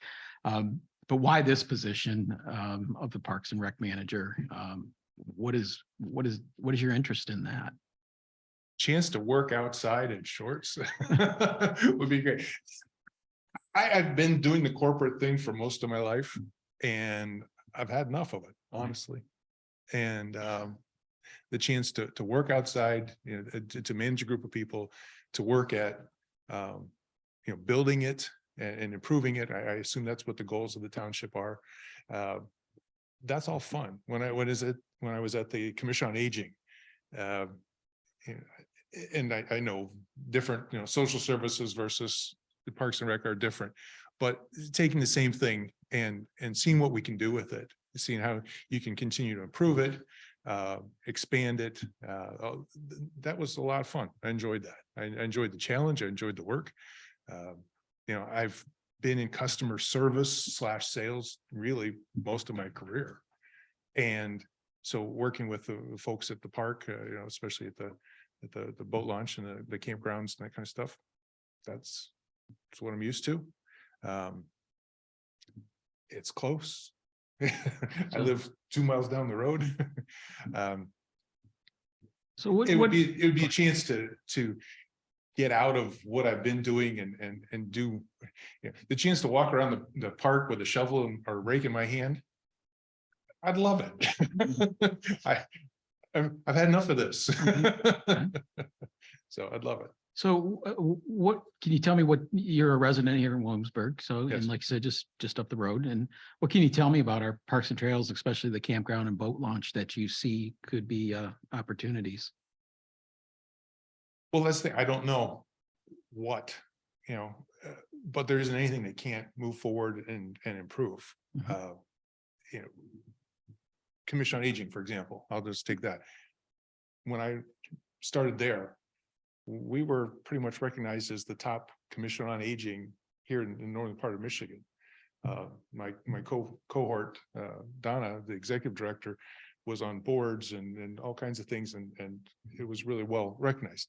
And still, we modernized, computerized our complete database and started tracking what people did with key tags, new phone system. We changed programs. We stopped creating meals ourselves for in-home services and farmed that out to the schools, and then made relationships with the local restaurants and had people, instead of coming into our dining room, which a lot of seniors wouldn't be caught dead coming into the senior dining room to eat, Mhm. and let them go to restaurants and eat there instead. So I don't know exactly what could be. I know you're already working on the boat ramp and, improving that. So there's one thing. What can't be made better? Mhm. One of the first things would be pave the road. That'd be nice. A little bit blacktop out there would go a long ways.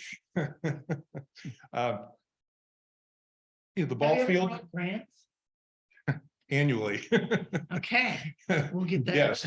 Well, and yes, absolutely, we did. A good chunk of our budget, again, Commission on Aging, came from annual grants that we had to apply for. So, yeah, I was the chief writer of those, which was a 40-page drudgery every year, but had to be done. So and it was worth a couple $100,000. But I don't think there's anything that can't be improved, move forward. And the best thing to do would be, you've got an advisory board. What do they want to see? I go by the ball field over here all the time. Probably could be a lot more going on there. And especially if it's revenue generating, so much the better. Yep. So you've obviously, you've read through the job description and so, and there's a number of items on there. Can you tell me a little bit how you get you organized and how you keep track of the items and things that need attention and how you prioritize? How do you go about keeping your sense of wits? Well, there's number one right there. This is my day planner, which I don't do it on my phone like normal people do. I suppose. This is my daily to-do list and what's upcoming list. So that's the first thing I do. Everything goes in here and I find I can focus on things better when I've got it written down. I don't have to keep everything in my mind as far as what's coming next. And I can constantly reprioritize and keep after my to-do list, and that way things don't get dropped.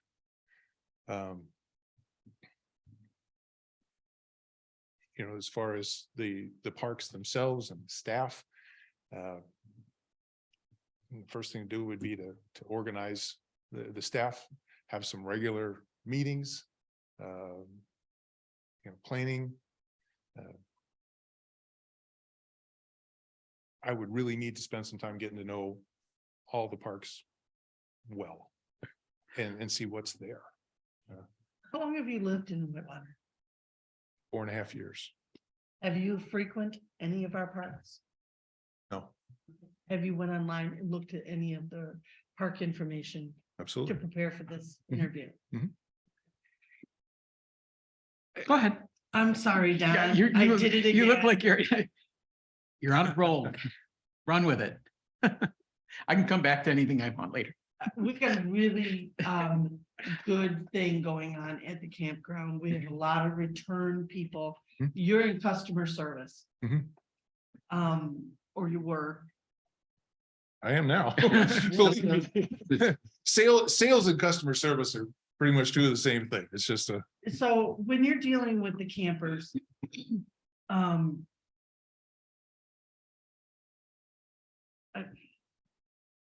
let me She put it takes this your way. spotlight and then doesn't have a question to ask. I do actually. I have- stressed her out by calling it a sheep. Yeah, you did.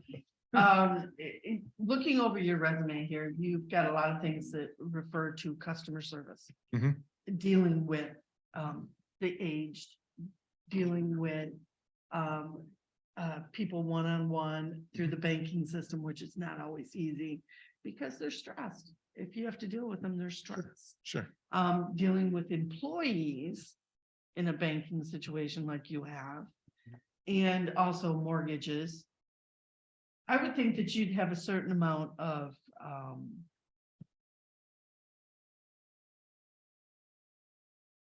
plan on how you do this. Can you explain to me how it is you deal with difficult customers, Mhm. or in our case, would be campers? They're customers, Sure. and with maybe difficult employees. The first key is listen to people. Yeah. It doesn't take anything to listen to somebody. It's the easiest thing there is.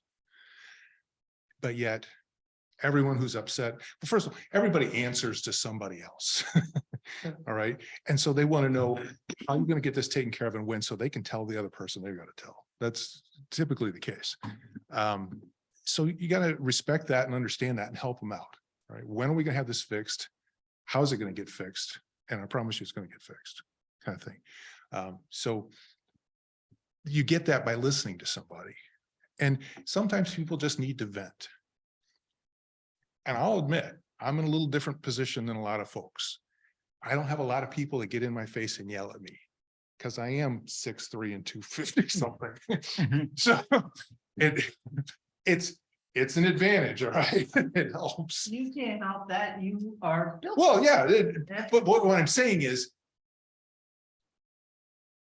I saw a video yesterday of somebody in Walmart getting right in the person's face, and and it doesn't happen to me a lot, but I can listen, right? And that listening diffuses things so much. Whether it's, and talk about a tense situation. If you sit at the boat launch very much, it doesn't take much. You need a marriage counselor there and a police officer sometimes. So You have visited our park. well, we just got our pontoon finally we've been working on the house. You guys have known that. I think you keep raising the taxes, so I'm pretty sure you know about the house. We finally just got our pontoon last fall, and honestly, we just run over to Bates because it's so much quicker. Rather than go clear up there, but so yeah, I've been to the park, seen it, looked around, walked around. It's nice. But I haven't frequented it. So anyhow, back to your question. First, listen to their problem. And that tends to calm people right down. Once you've listened to them, they at least calm down, and then you can get at what it is that has to happen. I don't really worry about how it got that way. Let's take care of fixing it, whether it was the bank, whether it's a mortgage, and talk about a tense situation. You know, you got somebody that's trying to buy a house, and it can get, there are a bazillion things that can go wrong. It can get pretty tense. So our campground's got a pretty good, very good reputation for being a fun place to be, Yes, it does. a clean place to be. And the atmosphere is just really makes people want to come back. So our staff is super friendly. That's what I want to see continue in our park. One thing I'd also like to see is maybe adding some services that we don't currently do.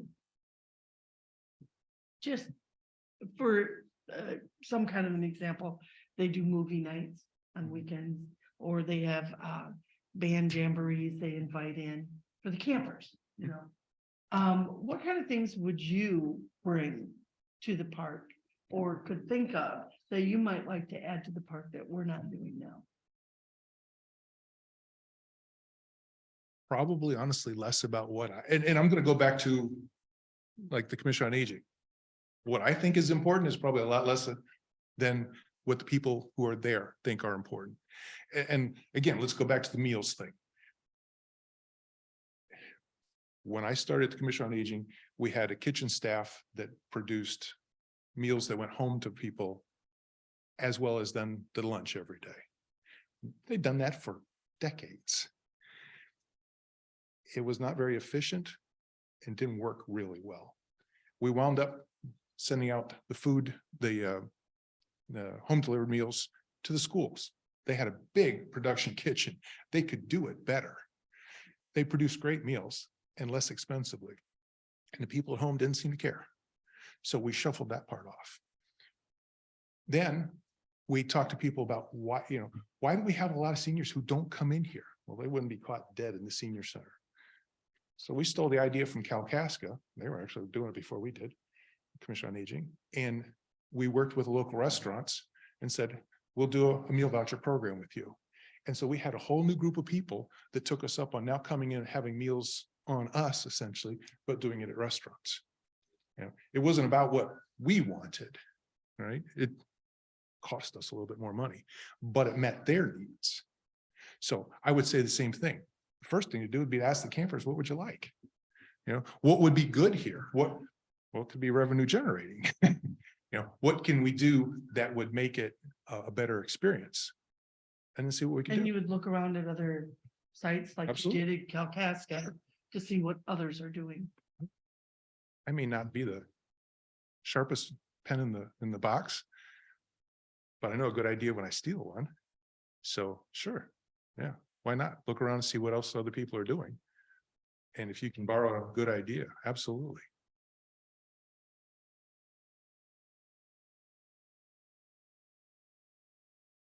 Don't have to invent everything. Some ideas you can just swipe. But if you're going to ask me, do I have an agenda? Not at this point. No, of course not. I would think not. Yeah. To me, priorities would be safety is number one. It's always number one. If I learned anything back in my phone company days, it's safety comes first. So that's staff, that's campers, that's everybody. Whether it's how to use a power tool or safety, dealing with personnel, or interactions with people on the site. That's what's most important. I mean, geez, when you have a shooting down on Torch at a boat launch, it kind of reminds us how it can be. after that, it's customer service and staff relationships. Those are, to me, the most important things. In budget. And revenue. You have experience in budgeting? Sure. Our agency was about just shy of $2 million a year. We were on a 4-year cycle for our millage renewal. We had the largest millage of any department, more or less, over in Otsego County. We had a full mill. In fact, we couldn't ask for any more. And we usually got by with 80-some% of the vote. So we used the millage dollars and grant dollars to fund a pretty good operation. This is just so different from what you've, I know. That's why I want to do it. I can write down big smile. Like I said, I've been for most of my career doing the big corporate thing. And I don't know if you've had that chance, but it's got some good points, but it's got a lot of bad points. And I'm ready to not do that anymore. I'm going to jump the line on Ardella now, because that's an interesting, I mean, it is an observation, and this is substantially different than a change, a substantial change. And I guess, I'd like to understand how you would go about and, paint a picture for me of the type of culture you want to create in our park system if we hired you, and what specific steps would you take to establish that kind of culture? Like, as Ardella said, fun has got to be pretty close to the top of the list in the campgrounds. That's what people are there for, would be recreation and relaxation. First step is making sure that your staff knows that. I remember being out on a golf course some years ago with a guy, and his phone just kept going off, and he had to run his business from the golf course. And by the way, I play about once every 4 years, so it's a fun game. I like it. I just don't ever do it. And he looked at me like, "Well, aren't you having to deal with work?" I said, "No. We make sure our people understand what I would do, and then they do it most of the time. Sometimes they do something smarter than I would do. But the key is making sure that everybody's on the same page. If they understand what the priorities are, taking care of people, all right? And these kind of jobs, I like to say, you live in gray. Black and white's easy. Honestly, anybody can do that. It's gray. It's having to make a decision. So what you do is you spread that culture out to your people and say, this is our priority. Whether it's a sign on the door that says, do the right thing always. What's the right thing? Well, sometimes you got to, tweak something here or bend something there a little bit to do the right thing. Sometimes you got to back down a little bit. Say, okay, all right, yeah, okay, your bill should have been $40. We'll just call it 30 and we're good, or whatever. But the priorities are something that people need to understand. That's taking, first of all, be safe. Don't compromise anybody's safety. Don't do anything stupid and get anybody hurt or killed. All right. Take care of the people. Take care of our people. Take care of the people who are there. That would be the second thing. Make sure people are having a good time. And there's going to be somebody that's having a bad day. And like I said, if you listen to them, that goes a long ways to help. Okay. So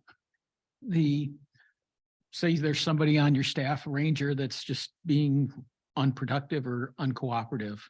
How would you go about addressing that situation? And what potential outcomes do you see from that? Especially in today's labor market, the first thing you want to do is reclaim the person. The simple, some people will say, well, you fire somebody who's not in the right spot and get somebody new. Yeah, I don't know if you can necessarily count on getting somebody new that's even better. So first thing, you take what you've got and what you know and you fix it. again, does that person understand what the priorities are? Are they just having a bad day? Everybody has a bad day at work. Is there something that's really stuck under their saddle and needs to be addressed? You know, take care of all those things first. You know, the normal plan is, let's work on improving things. And, you know, of course, your plan of improvement is we'll do this, we'll have milestones, we'll get to there. And, you know, if you don't, you're working on your way out. But at the same time, what you're really doing is helping that person understand if they don't like it there, if that's not really what they want to do. And yeah, and that's about right now. I look at our business and I don't want to be here anymore. All right, then it's time to go. And sometimes you have to help a person make that decision. You know, I'm not into performance plans and firing people at the end. I'm really more like, all right, let's help you understand you really want to work somewhere else. And that's okay. Mhm. Not every job's cut out for every person. You know, like you said, you know, the place has got, or the department, the campground has a good reputation. My wife works with Dan, who's one of the rangers. He subs at her school. She's Oh. the principal at Rapid City Elementary. And he's a great guy. I've met him. If that's what the rest of your staff is like, then he's probably pretty good staff. Trick is getting more people like that and keeping them. You know, I understand the seasonality of it, and that's difficult, but I think that's the important thing. Again, making sure that everybody understands what the priorities are and making it fun to get to that. Mhm. What doesn't happen. Someone's got to clean the bathrooms. I get that. I got stuck with that at the Commission on Aging. We had 34 staff, John and I, and 32 women. And when the women's public restroom was a mess, they come looking to me. Clean the bathroom. And I did it sometimes. So anyhow. So this would be a new environment for you. And obviously you know, looking at your resume, you've had those changes in the past. And so how have you gone about meeting and developing those relationships with your rangers and your internal and extra, your supervisors, which is us, I guess, and certainly the patrons? How do you approach that change initially? It's just a matter of getting to know people and making a connection with them. And what I do right now is no different. My job now is to get connections with realtors so that they will, when they need to, send people, potential borrowers, to me to do loans. And then I build a relationship with them, because just as easily as they can talk to me, they can pick up the phone and dial Rocket Mortgage too. So to me, it's make that personal connection. That's where I tend to make my money, and always have, is meeting people face to face. You know, I'm just kind of being me up here, and I tend to get along with people pretty well. You listen to them, you talk to them, you find out what their interests are, what they like and don't like, and try to deal with that. Mhm. You know, and at work, everybody's got to do something they don't like. That's why they call it work. But you know, if you can manage that, help people meet what their goals are and what their needs are, then that tends to work. Not always. And I spent the first good bit of my years in a union environment, talking about an interesting place, you know. But you know, again, it all can work. This job is more than just dealing with the public and the workers. It's got the backside of it with the planning for the upcoming year, preparing for the upcoming year, updating the instruction manuals and policies as they come along. It's the paperwork during the year that other people need, like myself. I need paperwork from the park. Working with the online people I mean, there's a backside, there's the administrative side. Mhm. That we haven't really talked about, that you'd have to take over. How are you with, deadlines and file? I know it sounds like a silly question, being that you've worked in all these areas where they require deadlines, but how are you with this? You're moving out of the corporate world. You can't think that this is just gonna be, I'm gonna put on my khakis and go out there and say hi to campers, right? Nope. No, you're right. Quick story. When I started the Commission on Aging, after some months, I started counting the number of databases we kept for what our clients did with us, meals and activities and so on. I stopped counting at 36 databases, 36 Excel spreadsheets that we were maintaining that tracked what everybody did. We had more. I'd had enough.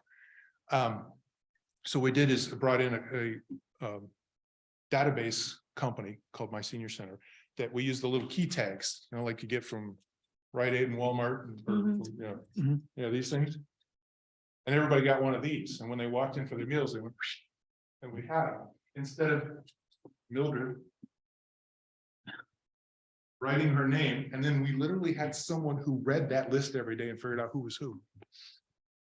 And that's what we went from, and it all became computerized. In the end, we saved 2 jobs. We attritioned out 2 jobs because of that. So would I be able to manage that piece of it? Yeah, I'd love to. In fact, I'd love to see what you got and see if it can be improved. Maybe it's already as good as it gets. I don't know. But yes, I would be happy to do that piece of it. And I spent a long weekend down at Grand Rapids several years ago. There's a group of programmers that gets together annually down there to take on a challenge from nonprofits and to work up some kind of a data array program for them. We never finished it, but what we were after was a program to automate the mileage that our in-home service ladies charged every day. And we got about 2/3 of the way. It was really more of an ambitious project. And we couldn't afford to pay a commercial outfit to do what we need. And they weren't able to give us so much time, but there's so much that kind of stuff can do to make running an operation so much easier. Now, if you looked at my Facebook page, you realize I don't even use Facebook. I don't like social media, but it's got its place. I understand that. I'm not going to be the person posting on there probably. If I got somebody else who can do it, that's all the better for me. But there's so much you can do with that to reach people. You know, managing the data, managing the reports. Yes, done. I would look forward to that piece of it. Deadlines.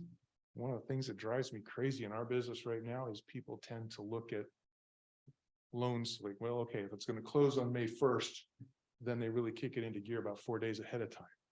I hate that. I'm the person that I'm going to have it. I have everything done as much as I can do right now.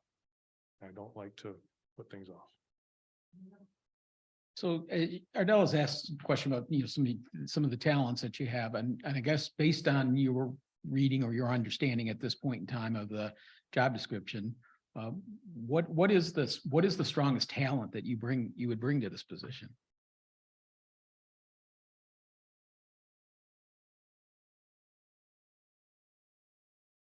Strongest is always a hard thing to say. I would say ability to manage and grow along with customer service would be the 2 I would put.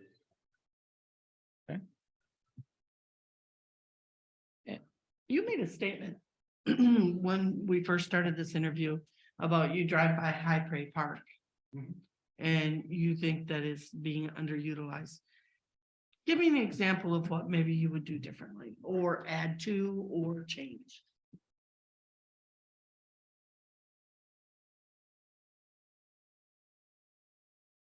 It's not as inviting a place as I think it could be. I wonder if with a relatively small amount of money, it couldn't be dressed up and improved a bit. And then make it known to people it's available for things. We currently have basketball courts, tennis courts, batting cage, softball field, which little leaguers use it. We just put in 2 new dugouts. And it's got a pavilion there with bathroom facilities. What more would you add to the, and the back side has also got a little league baseball field. I don't know if you know that. It's on the back side of Okay, it. I don't know that. Yeah. So what would you add? Curb appeal. The thing is, it's all back there and you can't see it. You know, if you had something to make it more inviting out front, I think that would make a difference. You know, a realtor would tell you the same thing about a house. The house is sold normally when people pull up out front. It's whether it looks inviting and it looks special, it looks fun. Maybe something on the entrance, I think would change that. You know, and of course, I go by first thing in the morning and I go by in the afternoon and I'm not seeing the league games going on. Because you're not there at night. Right, that's it. But that's what I would change. It kind of looks hidden away, especially up Williamsburg Road, or I mean, Elk Rapids, Elk Lake Road. Okay. Don, back to you. You don't have any questions? Oh, yeah. I just I'm- wasn't gonna interrupt. Don. Yeah. Throw you like a sheep. Don and I are going back and forth here. Go right ahead.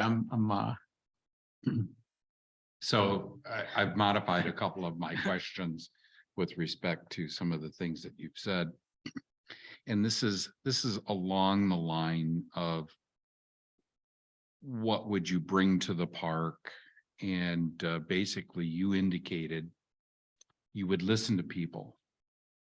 So thinking about your recent excursions, what did you want your hospitality providers to hear from you? I won't say they're complaints, but obviously you've enjoyed some hospitality services. And what would have made them better?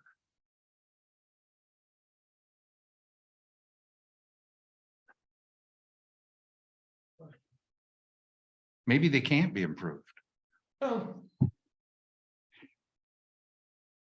We've bounced around to a number of different resorts, and this is the second time we've been to this one.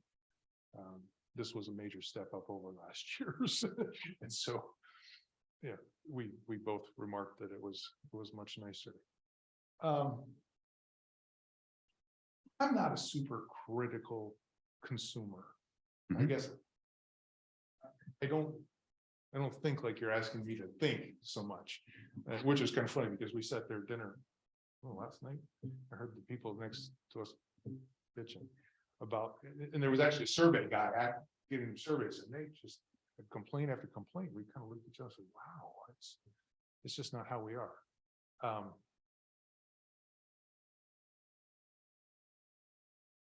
The entertainment that they have in the evenings, which we don't, but the entertainment quality has slipped, especially the last few years of COVID. I think so. I'm sure they've tightened up and that. I don't think it's a big priority for a lot of people, but obviously, when there are people do it. We went to a couple of them.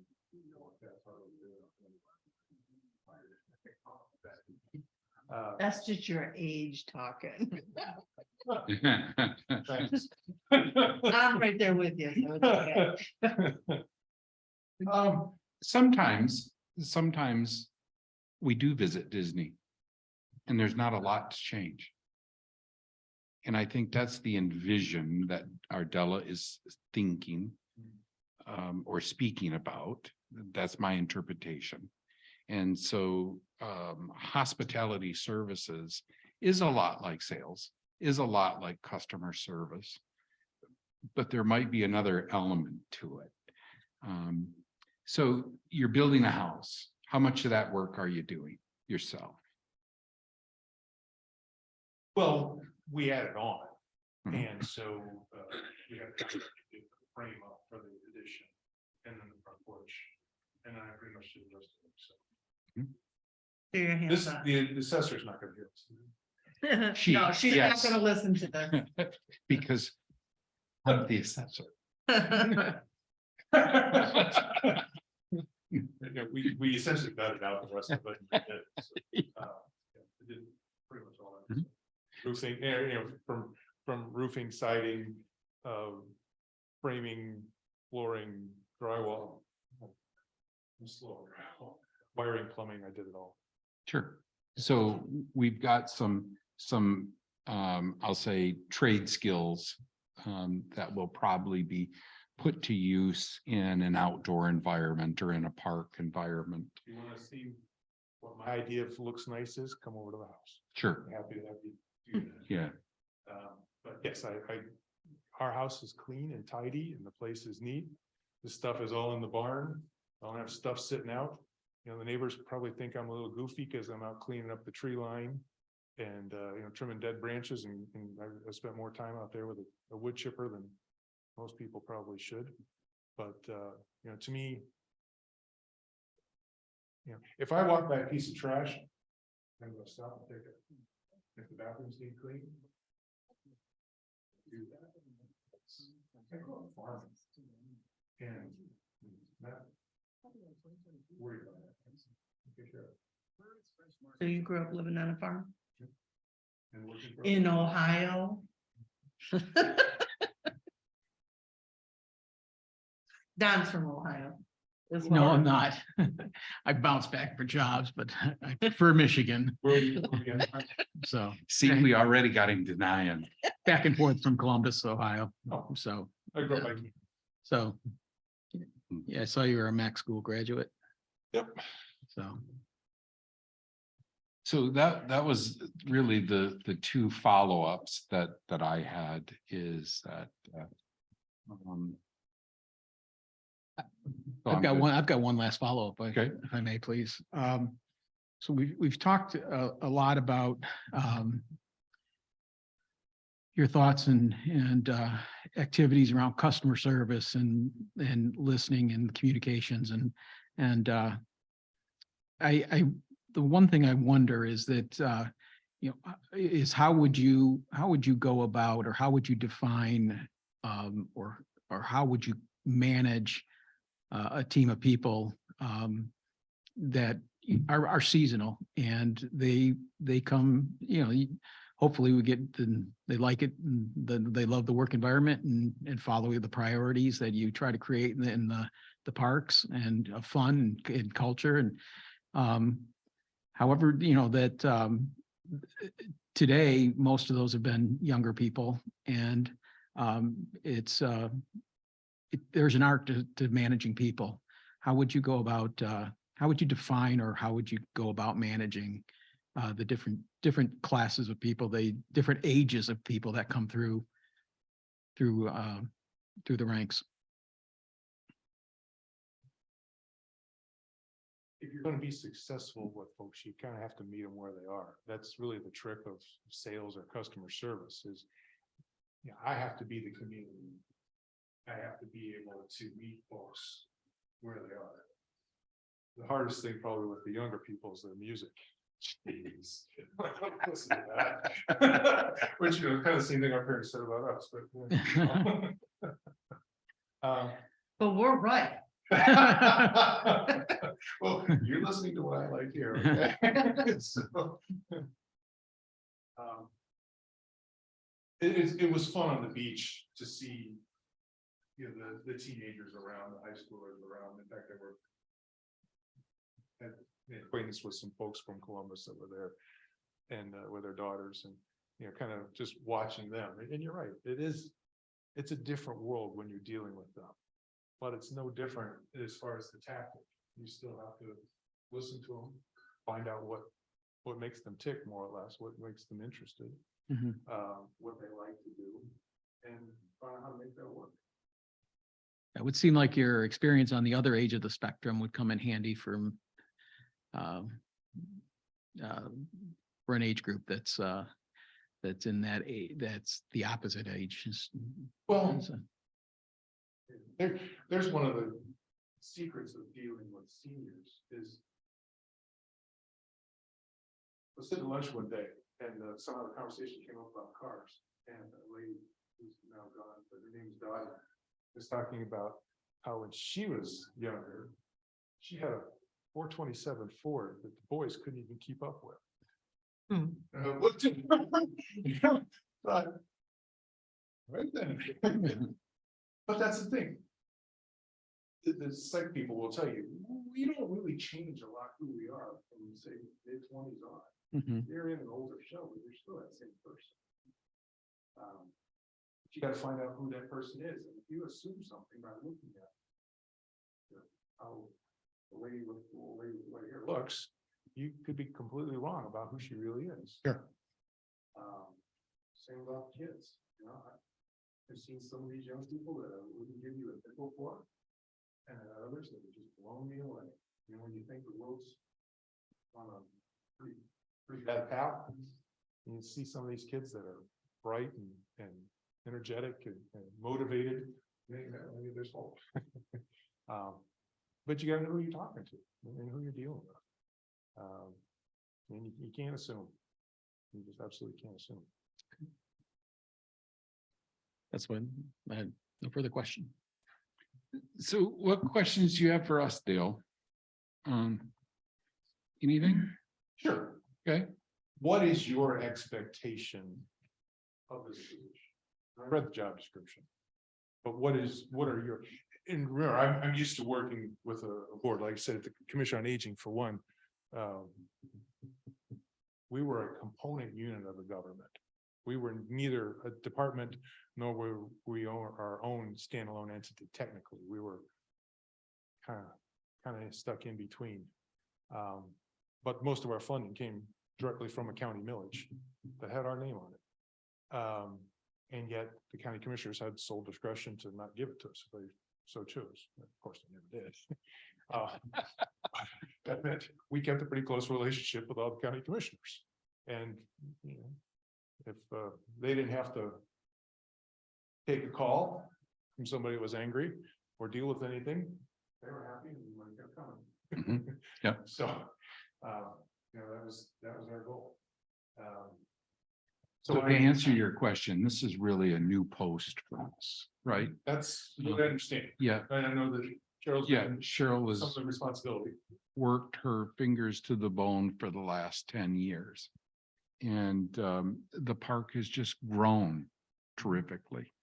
And so our expectations or just my vision is that the park begins to operate much like the fire department.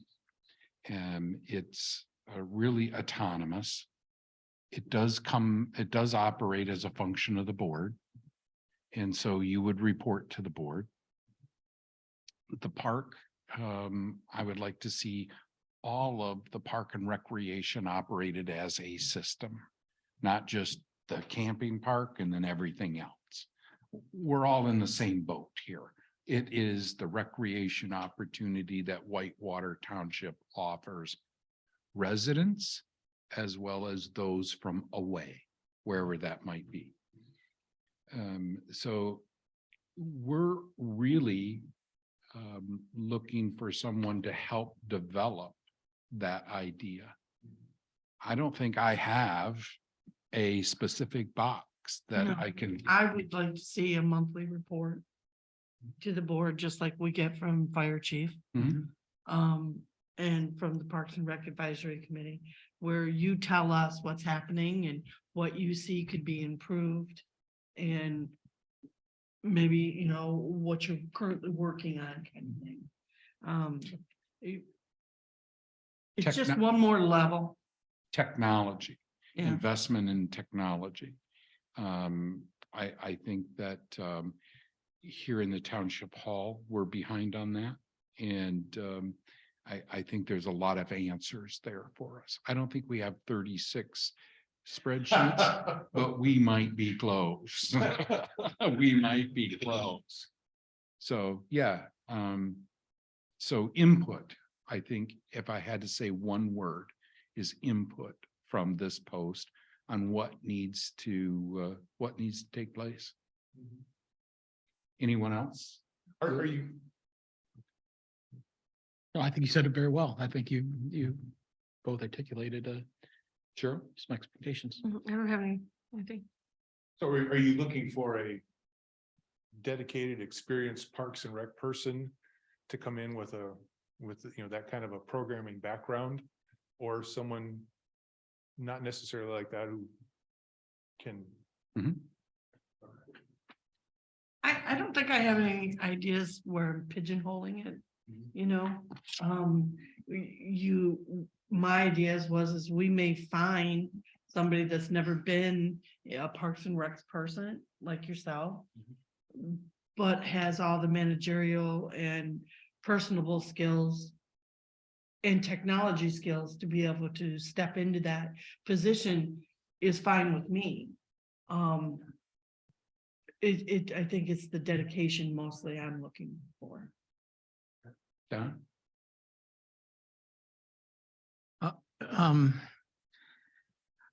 I think that my expectations are that, and I agree with a lot with Ardella. I don't think that it's necessary somebody that has to have systematic years of park experience. I mean, a lot of times, some of the best ideas come from a fresh approach.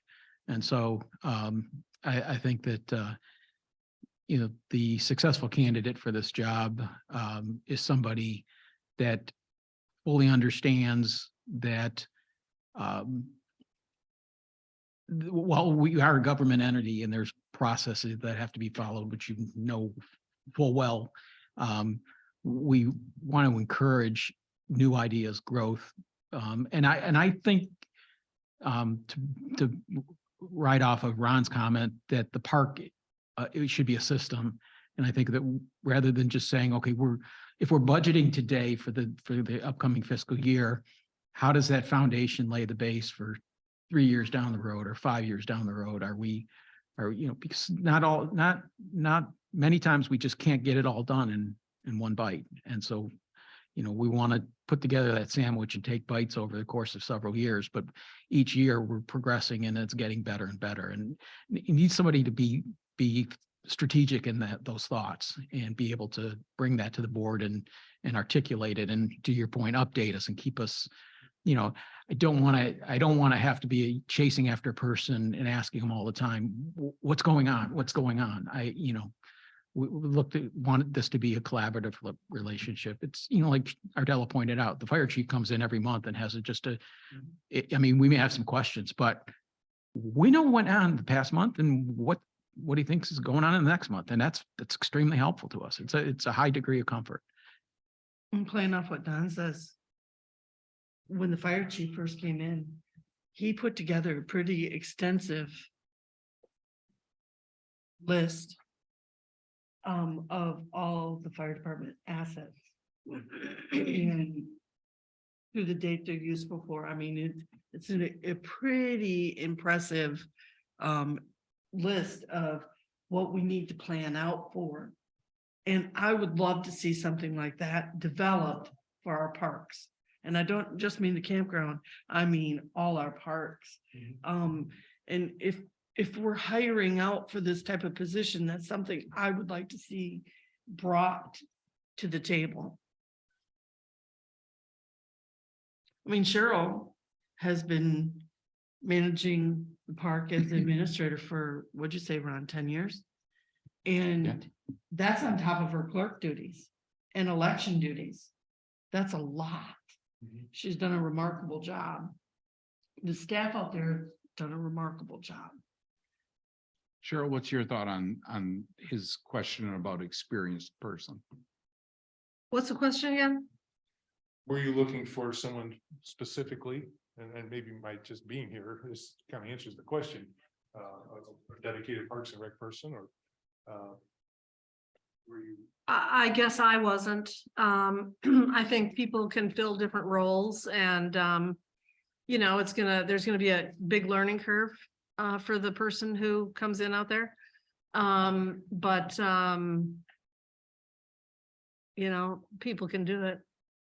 So I don't think we were, I think we probably aren't paying enough money for someone who, to come in with a lot of experience in Parks and Rec management.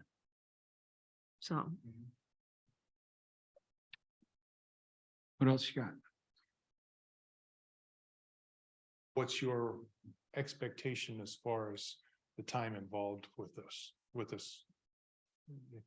You know, and Cheryl and I had talked about this when I first dropped off my application and what she sees as necessary and, you know, you asked about the Scottish Games and yeah, I'm still competing and, you know, that means some weekends away. You know, what's your expectation on this? Is this a 7-day-a-week job all summer long or what do you think? Joe, you want to go first? well, I'll just tell you, there are situations that are gonna come up that the manager needs to be there. And, so I can't tell you it's gonna be every week. It won't be every week, but, I guess it'll be how well your staff is trained to deal with things, you know, in your absence, but certainly, you know, it's kind of like when you're hiring rangers.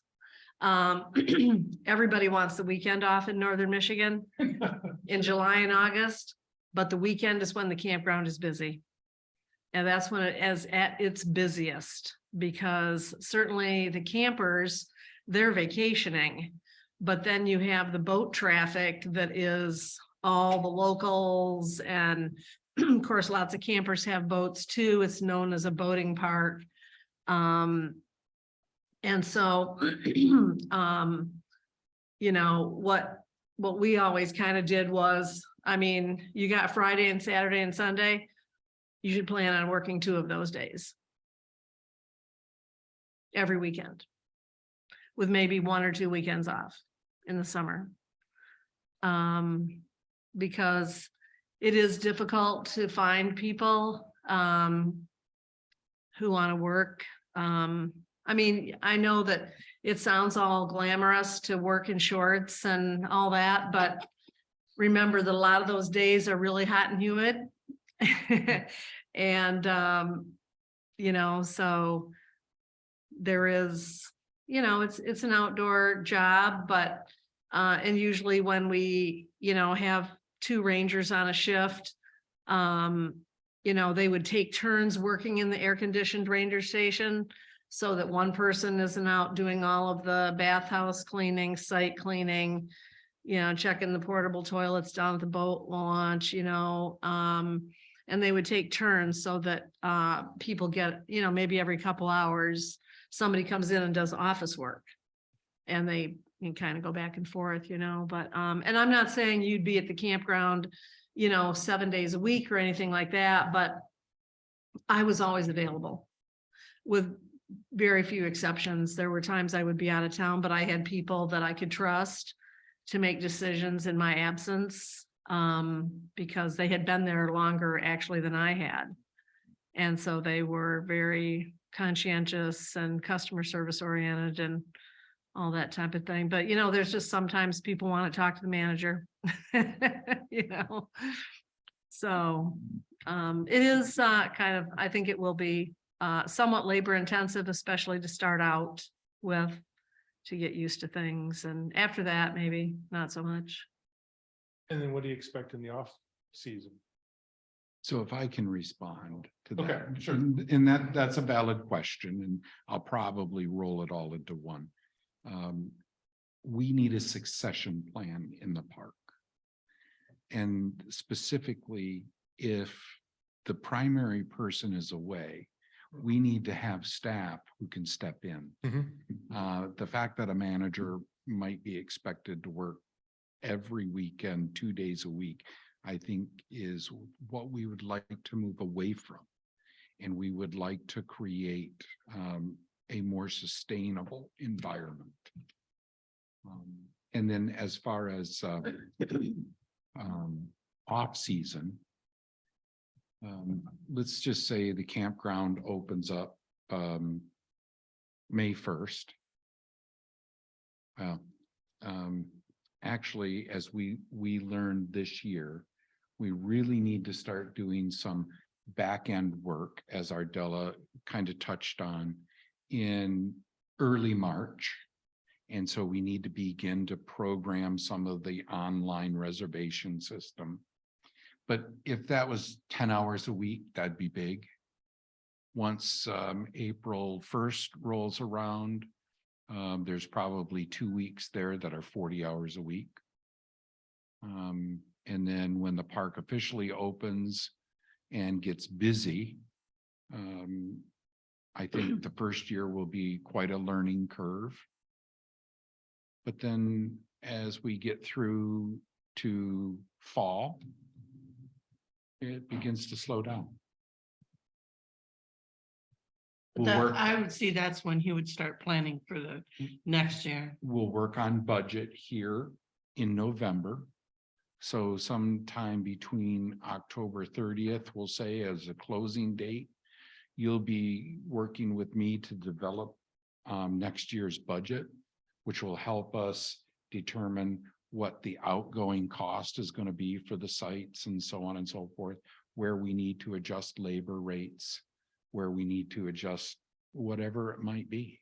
Possible expansions. Yeah.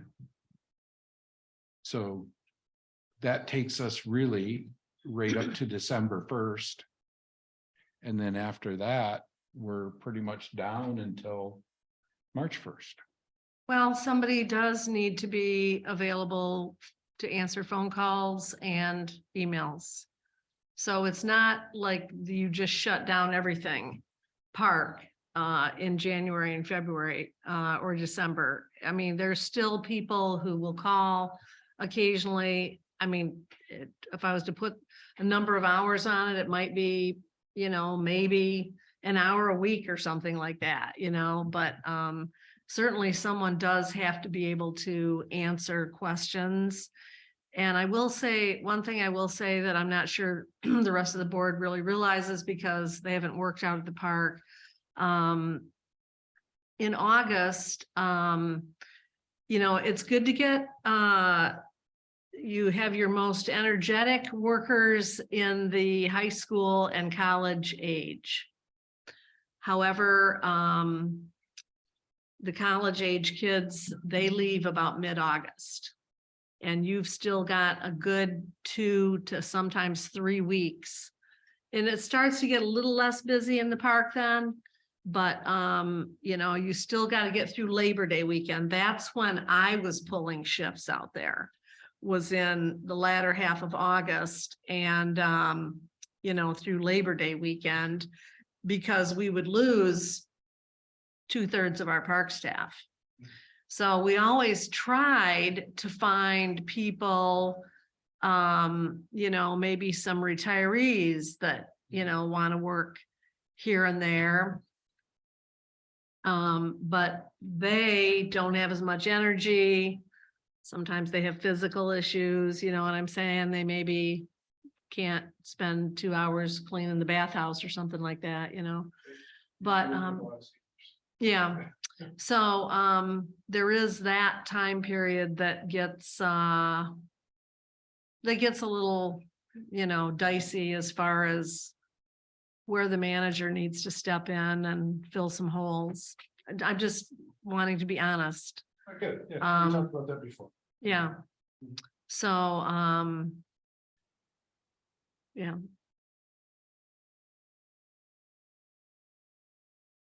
Here at the township, we don't have any benefits. I don't know if that's an issue for you. My wife's got pretty good benefits. Sure. Yep. And did you and Cheryl talk about the salary?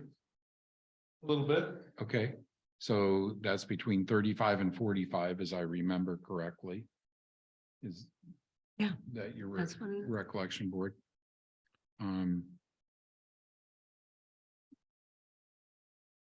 Other questions?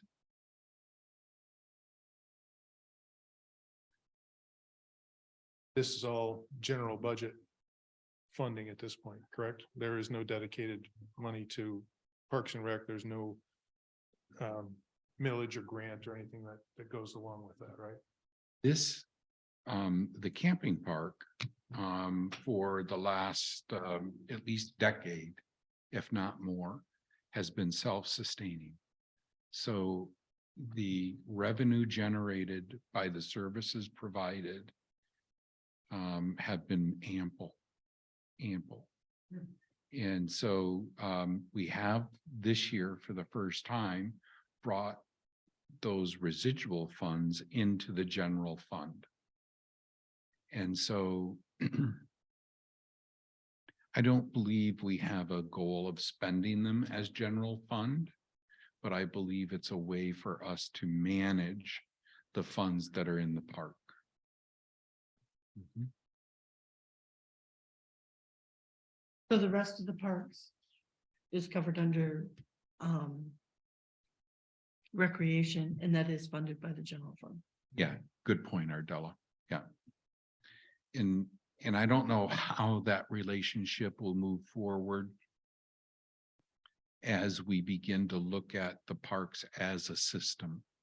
So currently recreation operates some parks. And then we have the camping park. And I think getting those into one category, one stream is, well, that's what other local Entities do. units do. It's governed by one department, Park and Recs department. And if you should get this position, we'd love to hear your thoughts on that, and if you do, and, you know, do your investigation on what you come up with on it, if it's a good idea.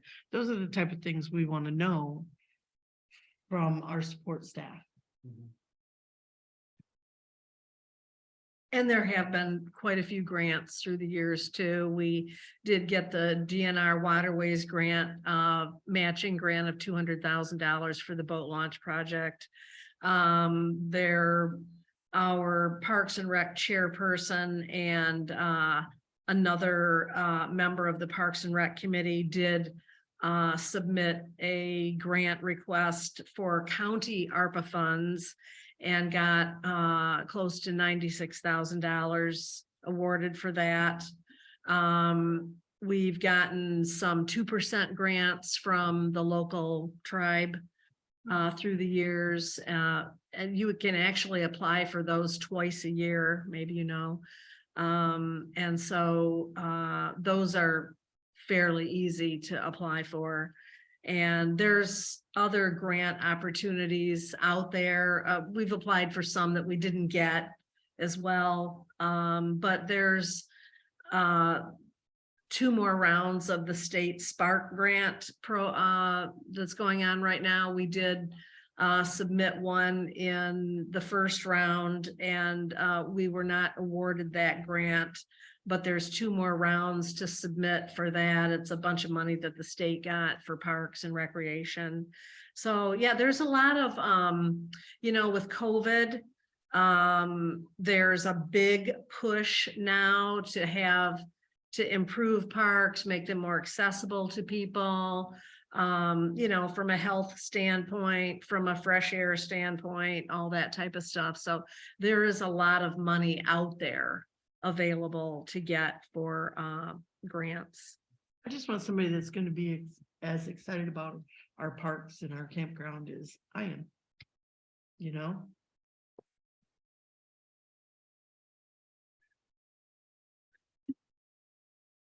So if no final questions? No, I'm good. Any final thoughts?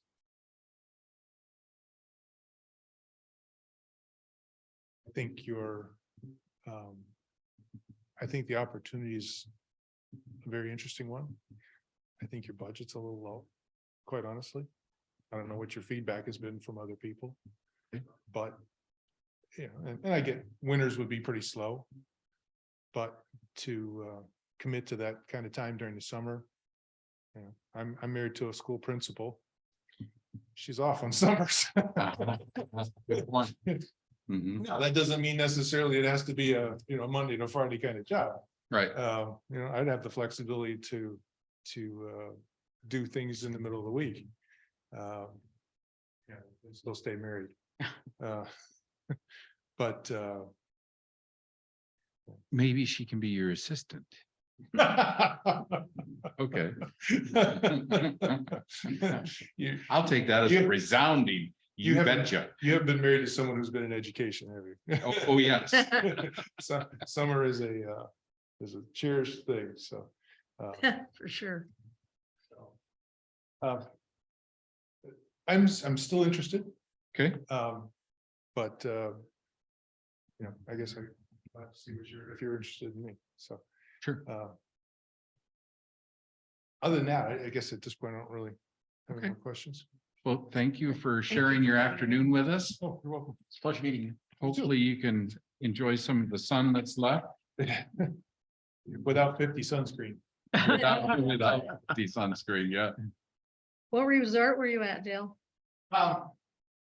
The Iberostar, what's it, Oh, okay. in the Black Harbor? They're just off Flight of Harlem. Okay. Yeah, I've been, With that, Amy? I am a little bit. I've been there to the Barcelona and several years ago. Okay. And really enjoyed it down there. Yeah, it's hard to beat the all-inclusive. Yeah, exactly. You just, Yeah. she wants to sit on the beach with a book in her hand, and if I can do that and go play volleyball. Yeah. You know, get a few games of it, we'll go happy, you don't have to. You know, but traffic, you don't have to decide where you're gonna go. You don't have Yeah. To do anything, just Walk around. just walk around and enjoy it, yeah. That's right. And now they've even gone to the wristbands. You know, the technology's cool, and you know, Disney had this years ago, but the wristbands, you don't even need a room key anymore. Oh, It's really? right there on your wristband. So, Nice. you know, they tie it to you when you get Can't there. lose your room key then. You can forget where you're. where you're- Yeah. That's the downside. Yeah. Yeah, it does make for a nice vacation. Yeah. Wonderful. All right, Pleasure meeting. thanks. You too. Take care.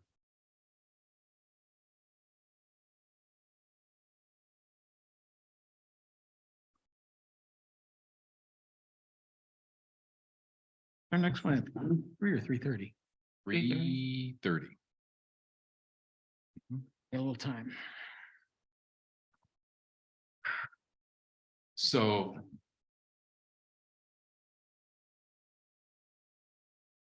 I liked everything he said.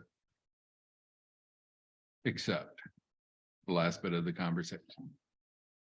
And being married to somebody who worked in the school district. I know what kind of friction that's gonna cause.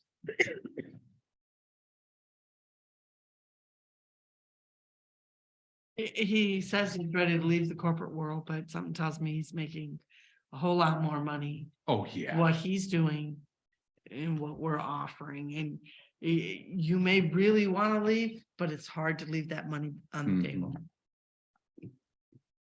And he's not quite ready for retirement. Cheryl, what's your thought? He sounds like he can't make the commitment in the summer, is what I'm taking from it. And I get it, because summers are sacred in northern Michigan, and if his wife is off in the summer and they wanna go do things, then he's going to be constrained in his schedule. It's not a 9 to 5 Monday through Friday job. It's just not.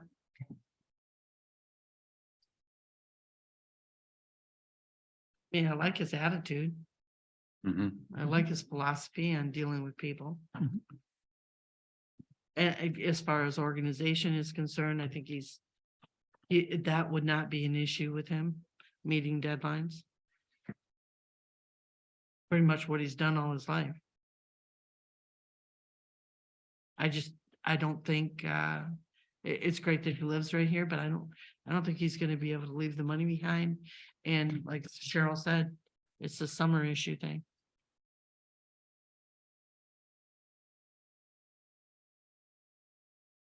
Don, I agree with both Cheryl and Ardella's comments. I don't, I think he's reticent. I do stand by the statement that sometimes I think a fresh perspective is nice. Yeah. But there he is, the problem that will exasperate what he is feeling, what I believe he is feeling, is going to compound itself because the learning curve, certainly over the first 12 months, is going to be steep.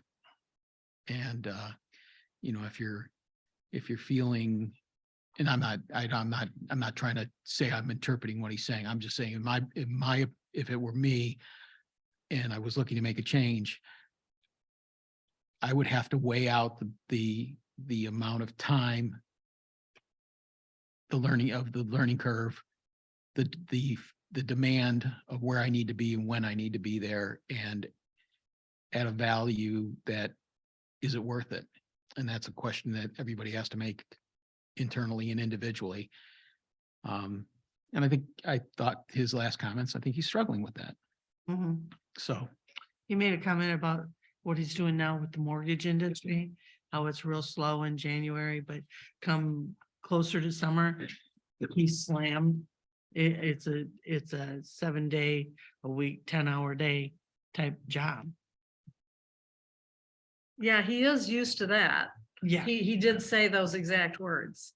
But he probably, Doesn't like it. no, I think the difference is that he is probably, no one really expects a mortgage officer to be around at 9 o'clock at night, for instance. Right. And, so he's probably able to channel his hours to daytime, and maybe even on the weekends, he's just working from home or something. I mean, where this is going to be more hands-on. I think he's used to, even in those summer months, I might add to that, saying that he probably has more flexibility to get away. And if he's going Yeah. to compete at a world championship level and indicates he still wants to participate in that, and it's going to take time to train and to go to those events, because, there might be some in Gaylord, but I don't know if that's where the world championships are held. Yeah, and you do have to train for those things. You don't just show up. I'm out there in Michigan even. And I think I sense the passion that he had for that activity. So this job is probably, the whole conversation that in the interview that we had has probably got him going in several different directions, because I think there's, and I don't want to call them conflicts, I just think there's some rubs that somebody would have to get through. He said something during somebody's question about how would you deal with, I think, a difficult person, Don, I think it was yours. And I'm trying to find the note that I made on it, but the idea is that you need to meet people where they're at. And that got me thinking. The park is an animal all unto itself during the summer months. My parents had a resort, and we hated April through middle September,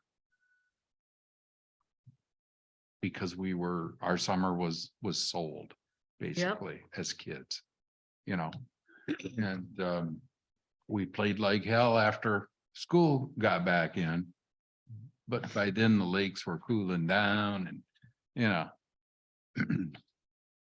so we know that we have a monster. How can we get to where the people are? So we've come up with this the manager position, but are we looking for the right spot to be successful? Explain that. I would like to. I think we're constrained by budget, so we're definitely looking for one person. Or Are we looking for a different method, like host camper, for example? Maybe that's where we should be looking. And maybe instead of one host camper, we have 2 or 3. And then we have a manager post that really just works on getting the labor into the park. Those administrative duties that you were talking about, Ardella. What is the host camper gonna do? The host camper really is the monitor there. And so, you know, the host camper, Bobby didn't show up, for example. So the host camper is gonna clean the bathrooms during Bobby's shift. The park manager is gonna realize that Bobby didn't show up for his shift and then try and do some fill-in stuff. Is the host camper going to man the ranger station? Okay, so let's think about that for a minute. It's gone. It's not there. It's not a physical place anymore. We have to, as is word, we have to figure out how to move that thing out of the way. That creates another issue. Are campers going to be coming up to these host campers? And they won't know which one to go to when. Especially if you got multiple ones. Well, we have the same site, okay? So the same site is reserved. And if you're the host camper, you're on site 22 or whatever. So people are moving in and out of a camper. Could be their own rig though, right? I'm not seeing how that would work if you had more than one. Well, no one's gonna stay, well, first of all, the park doesn't have a camper. Everybody would only want to stay in their own camper. I have heard of campgrounds who will have, you know, Ted and Sue come in at the beginning of June and stay till June 30th. And they're the host camper on whatever site they're on. Now, if you had somebody be the host camper, it would be nice. Edie was always on site 30, which is centrally located in the park. And so, you know, maybe you've got somebody who's the host camper in May, and then a different couple is the host camper in June, July, August, September, that type of thing. But I mean, unless you're gonna block off site 30 before Monday, you're not gonna have site 30 or any site available for a month. Well, we can block them all up, right? So, I mean, pending this discussion, and it's all based on something Dale had said. You kind of gotta meet the people where they're at. Which really made sense in the context of the question. But it might also apply to us here. Cheryl knows better than the rest of us what kind of monster this is. And, you know, if we think about high school kids or college kids, and I think 2 have applied already for park rangers.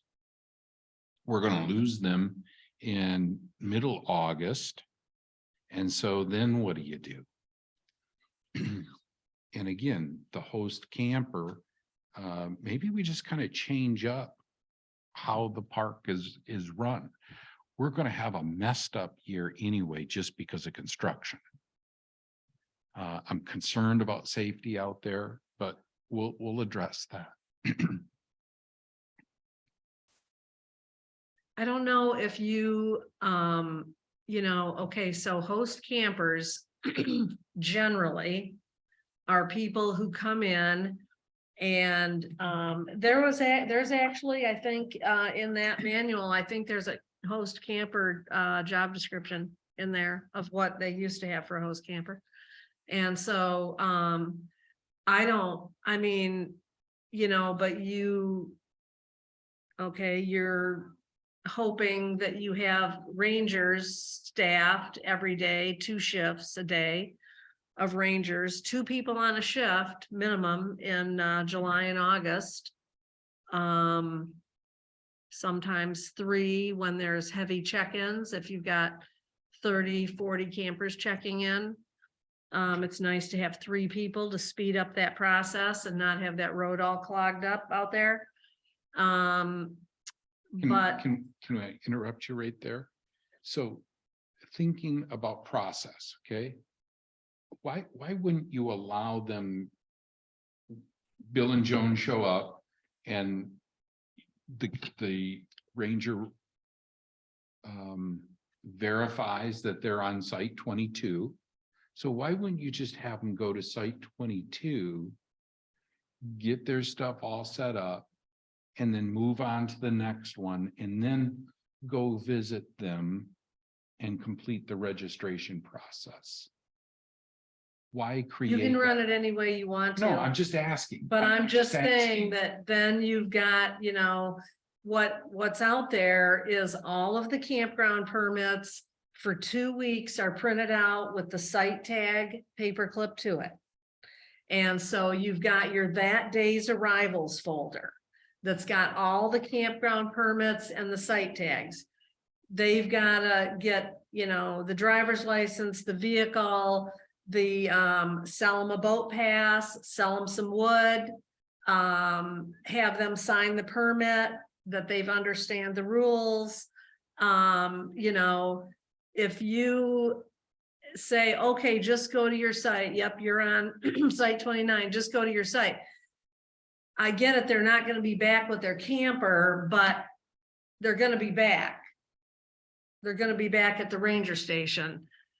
If you're going to have them come back and fill out the paperwork, it's never been done that way. You can do it whatever way you want. I gotta tell you, It sounds confusing to me, but I did a quick look at Park Host, our host campers. One was for the UP and one was in Everett. And everything that we hire our park rangers to do, they're listing out that these people do. yeah, They don't just sit in their camper and wait for somebody to come up and ask them questions. They clean bathrooms, they take care of the trash, they check people in, they take money. I mean, they work in regular shifts. yep, What they're providing for them is a place to put their camper and a monthly stipend. yep, because they're not gonna work. You for could do just- hourly wage, but these people just said monthly stipend. Right, I'd like to offer an alternative opinion to this, because I think that we have ventured down a path to put a dedicated person as a Parks and Rec manager with an overall goal of, and I think it's, strategically to try to tie them all together. And I Mhm. think somebody Yep. said, it's just Cheryl for the last 10 years has done the duties of a clerk, which are substantial, and run a monster. And I think we would all agree that that was a enormous task that I'm sure she is glad to be split from. However, I don't think we know what is the best way to run that park. And I don't mean that from an operations standpoint, Cheryl. I mean from a situation where you had to pull double duty and your prioritization list would fall to the most important revenue generating things, but you still had clerk duties. I think that we're having conversations right now about potentially switching lanes again, when we haven't even given a chance to That's- stay the course of Mhm. hiring a Parks and Rec manager. Who's to say a year from now, the feedback from that person or what we learn as a group changes this a year from now or 2 years from now? Who's However, to say that they won't come to us at the end of this current year and say, a host camper that could take over when I can't be there because they're on site all the time. They may come to us It in, would be a good idea. so, yeah, I think that you're absolutely, I think that the breaking of this apart and still having a quote department head with although the first year is going to be heavily 99% focused on the campground. It's inevitable. Yeah. But you have to get through that learning curve to get to the second part of the equation, which is the overall system of the parks and how that, so I don't know that I think that we're interviewing for a brand new position. I think it's challenging because I think we have Cheryl's comments and concerns that she has expressed over the years. But we haven't separated it out. And I for one think that there's value in staying the course. And maybe it proves to be the wrong decision, but we'll have good intel as to what might be a better solution. I'm gonna challenge a little bit here. Go ahead. Okay. So you say stay the course. I concur.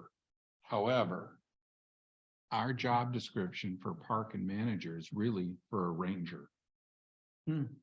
With the exception of a little bit of scheduling and some administrative work and, the authorized.net stuff. Mhm. My comments were along the line of staying the course of the administration of the park and rec system. Mhm. So that's what this interviewee, that's what we should be asking for here. And then also agree with you that after we see what doesn't work the first year, which is probably going to be oodles of things, then we begin to refine Mhm. with this park and rec manager, or maybe we just call him the parks department head. Mhm. I think that we've kind of deviated from the lane of thinking of this person as the parks director. And we put him at the camping park with the job description duties. Well, I think because that's our most immediate need. And that ties into what Don said. Yeah, and I totally agree with that. But that idea hit me when Cheryl said, well, you're going to be working 2 days every weekend. No, I didn't say he was. I said that the Rangers are pretty much told that they're gonna be working a couple days of the weekend. Usually how Dan would schedule it, because Dan was very good at scheduling, is somebody would have Friday off or Saturday or Sunday, but they would be on those other 2 days. Do you have some of those historical schedules from last year's summer that we could look at? I don't think I do. I have to look at my thing. Usually they were handwritten out. They probably got thrown away. But anyways, the camper host thing is maybe something that would be beneficial. I think it's kind of late to try to implement that this year. Because you don't really have like a job description. It would be difficult to recruit people for that because we don't have a hard and fast, okay, this is what you got to do type thing. And this is how much you're going to get paid. And because they're not going to work for one night's camping. Well, again. I mean, they might not have to pay for their camping. I don't think Edie had to pay for her camping. Now I will tell you, Carol had her camper out there. But Carol paid for her camping. Yeah, she did not get a free camping spot. So again, the reason I put these suggestions forward is to respond to something Dale said, that we get to that person's level. And so we heard that his wife enjoys the summers off. Obviously, I'm impressed with Dale, right? And so I'm trying to figure out a way that this job can meet with Dale's expectations. So does that conversation sound like? And I'm equally impressed with Deborah too, right? For maybe even multiple departments. You know, Ron. It's enough, it had crossed my it's mind. enough conversation there. And I understand she interviewed for that position. Did, but you know, we're also talked about code enforcement. Yeah, and so, but that's a different, so I like Deborah too. So what would that discussion look like with either candidate thus far? We understand that the job description is this because this is the first year, it's going to be a learning curve, it's a new post. Yeah, But- they have to know that they're gonna have those duties when they I have guess, to. I run the guess shift. that's right. Yeah, I guess that's right. But then do we just let them know that we're committed to trying to bring the parks under one roof? And that's really what this position evolves into, is a department head level position. Yeah, And I but think I what- said that to Deborah. Yeah, you might have. But Dale pointed out that he doesn't have a problem getting in there and doing the work. Yes, he did. Yeah. So I don't think he worries so much about, I might have to clean the bathrooms or take a shift out there. It's, I may have to commit myself to the whole summer out there. That scares him. And that's where I want to come down to his level. Right? Specifically, you're spot on the same. I have the same feeling as you. Yep. I just don't know what he was thinking. It's a campground that's open all summer. And it's a salaried position. And when you have a salaried position, you do not have set hours. You work what it takes to get it done.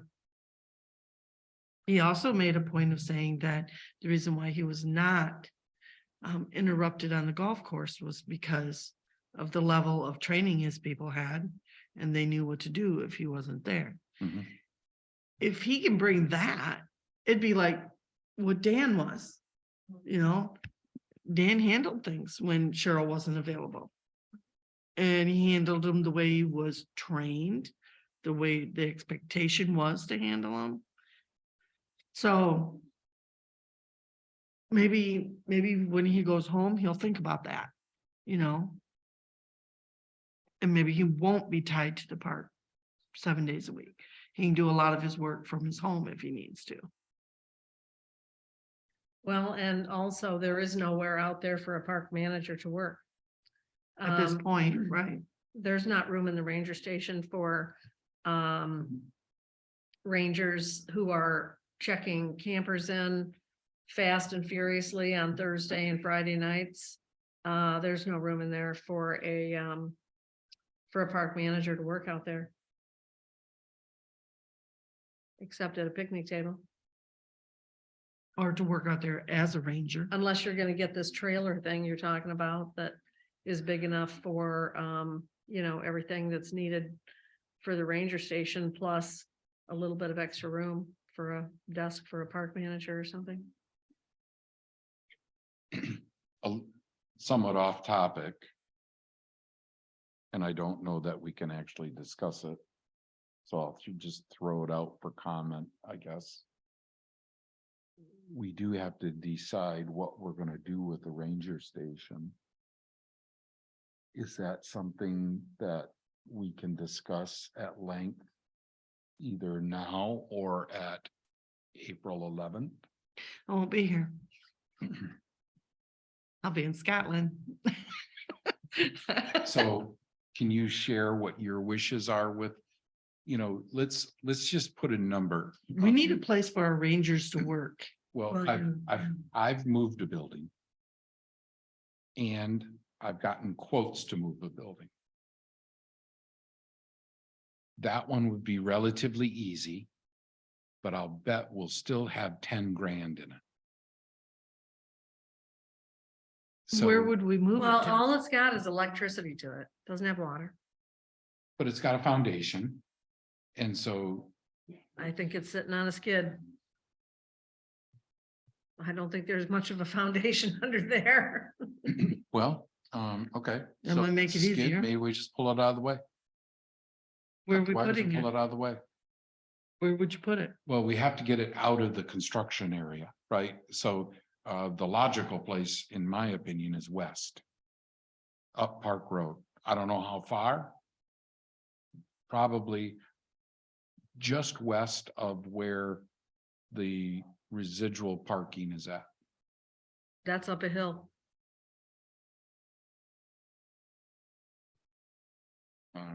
You come down a hill My and there's recollection the is that parking. Residual parking is in a bowl. Yeah, Yeah, so how would you at the put bottom that of the there? hill. Maybe. And the way that it works now, the campers or boaters pull right up. And it's right there. So, Yeah, That's also your overflow parking for, this year is gonna be different. right, I know. This I'm year's just gonna trying be to think. very different. Because that entire area where the current ranger station is at is gonna be under construction. And it's gonna be under construction, I haven't heard from F&B, have you, Cheryl? Of when anybody's gonna start? no, I haven't. The last thing I knew, they were trying to get a bond out of Molon. So, And so I think the whole thing, from what I always understood is it was gonna be somewhat phased and we weren't gonna have everything torn up all at once. So I don't know exactly what, they're recommending there, but yeah, the ranger station. But the ranger station is gonna have to be moved to accommodate. But then what you're going to have to do is you're going to have to you still have to get people in and out of the park. So you're gonna have to have a temporary entrance then. And for the planning for the temporary entrance is going to have to include where the ranger station is gonna be. See, and I think that's what we were talking about, the mobile trailers, and I looked at this, and I just called it back up on, because I had dog-eared some websites. An 8 foot by 20 trailer is you typically lease between $350 to $450, $500 a month. A larger one, which would be 10 by 40 is, probably $450 to $600. But other than the electrical hookup, it could be moved. Yep. So you got construction going on. It might not be in the same place for the next 2 That's right. years. As a thought. so what I've put Tim on. Is to make contact with Consumers Power. Find out where the underground wire is currently at. I'm hopeful it's on the opposite side of the road. On the north side of the road. Okay, so it's on the opposite side of the road as the ranger station. So we have a new pedestal installed. Transformer and a pedestal installed, just like camping site would have. And that's going to do a couple of things for us. That transformer will be sized enough to maybe take some load off of the back loop. Because we already know we've got problems with power supply. We also know we have to get another well into the system. Is a well reasonable out there? Thinking of where we dump the ashes, for example, right? Right. So this is kind of the area. Or maybe. Where we dump the ashes down the trail. Or maybe right across the street from the residual parking. The ashes are dumped way back down that trail. Yeah, I understand. He was I'm saying, trying to give him him up to kind of. Okay, I'm just trying to. I'm the one asking locate this questions, but I guess. East to west, right? right. And so we get a transformer out there, we have a power pedestal, and we can have an extension cord, just like an RV does, 50 feet, 100 feet long, that will power the air conditioner. And that's how the fire department was powered, by an OS cable. An OS cable is like an extension cord, even though it might be this big around, it's still flexible. So, if the Well, ranger station had to move a particular day, you unplug it, you towed it out of the way. The excavators do whatever it is they have to do in that particular area. And for that day, 2 days, 3 days, yep.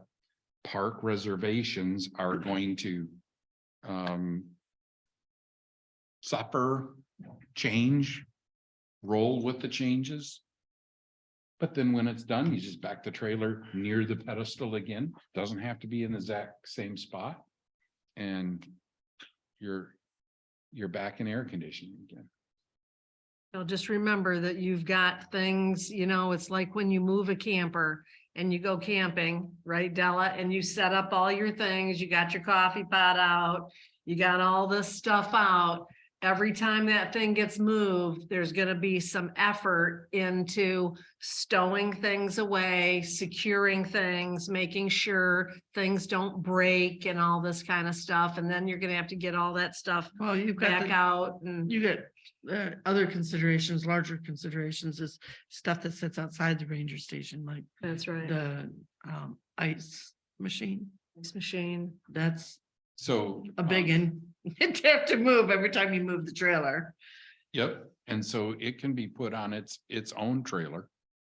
There's nothing wrong with that. My dad owned an ice company when we were growing up, so we talk about lost summers, but yeah, so.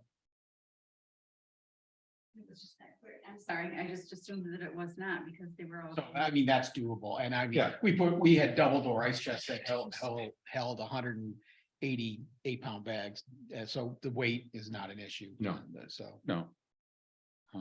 So we're just gonna have to think about things differently.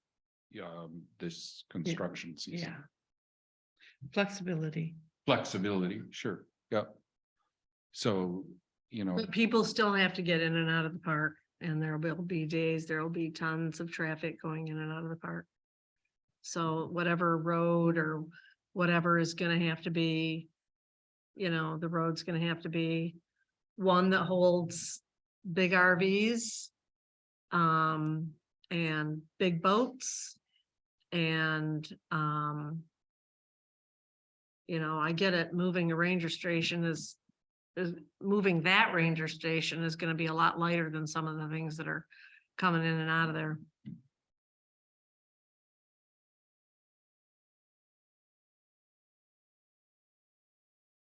so I think, But back to the, I think we got off track. I think, back to the whole manager thing. I mean, they're gonna be busy.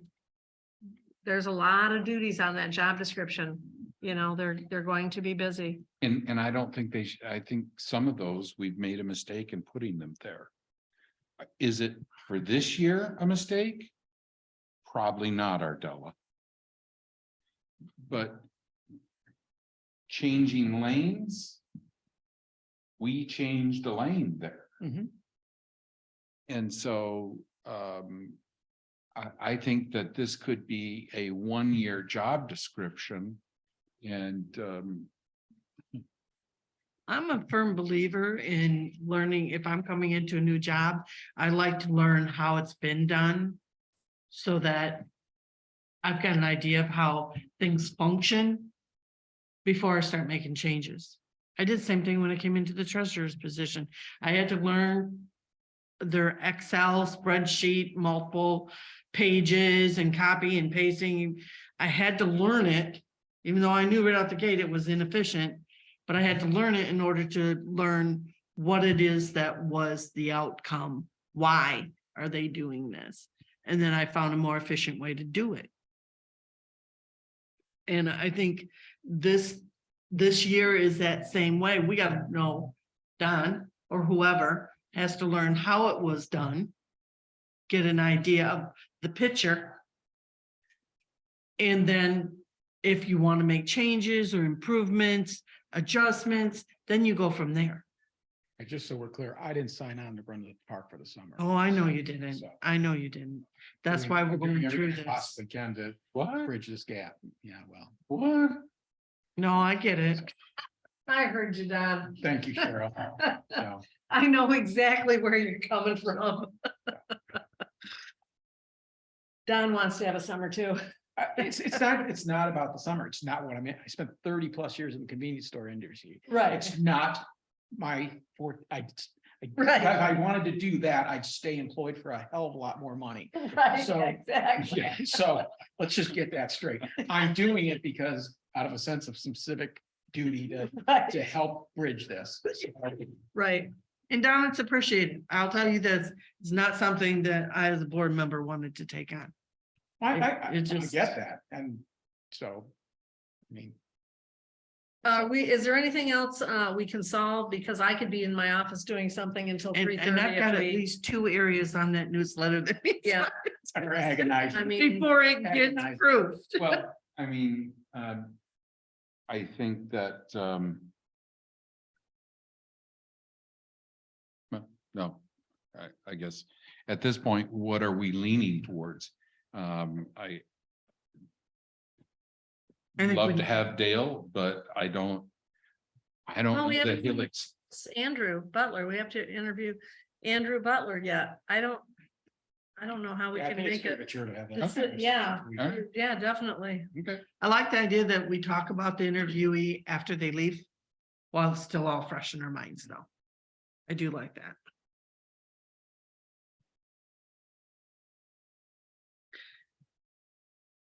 Andrew's doing it 3:30. 3:30. Yeah. Yeah. So if you guys don't mind, I'm going to Yeah. cut out for a bit. I'm gonna go back and have lunch then. Don, did you bring anything to eat? I have a sandwich in the car. It's a warm sandwich. The sun, look at the sun. I don't know. It if wasn't tuna fish.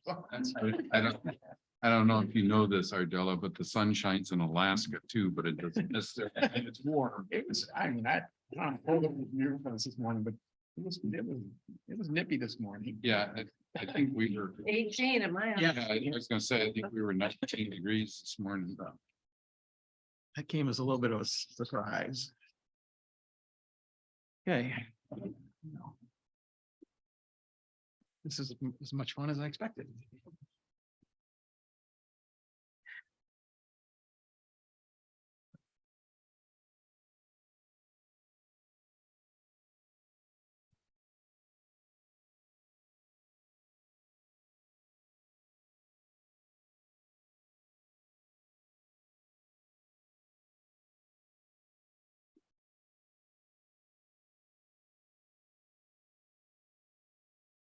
It's 42 out, Ardella. That's just like a refrigerator.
Hey Brenda, this is Cheryl of the township. How are you?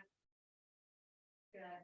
I just got out of the meeting, brief, break in a meeting until 3:30.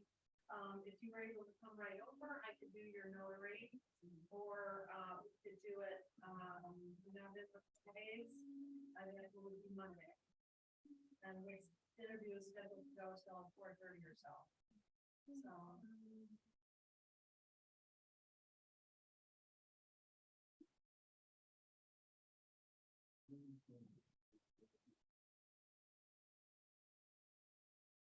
Okay, well, something else I would tell you about too, I don't know if you know this or not, but, of course, I can't notarize my own documents, so I, utilize the notary at Tom's East Bay Market. And, they do have a notary there, the last I knew, and, that, might be able to be somebody, I don't know, you have to call down there and see if they're available at 5. And then banks have notaries too, so, I'm happy to do it here, but if either of those would fit into your schedule, easier, those are some other locations. You can find notaries. Yeah. But you know what, I won't be here on Monday, I'm sorry, I have an appointment date on Monday, on the 3rd, I'll be back in on Tuesday, April 4th. Yeah. So, okay, well, let me know, what you wanna do, you don't necessarily have to have an appointment. Yeah, so, and I don't charge anything, so. Most notaries don't charge, but I've never been charged, by another notary. So, yeah, whatever works. Today, I just know it's gonna be probably after 5 before I get out of here to do.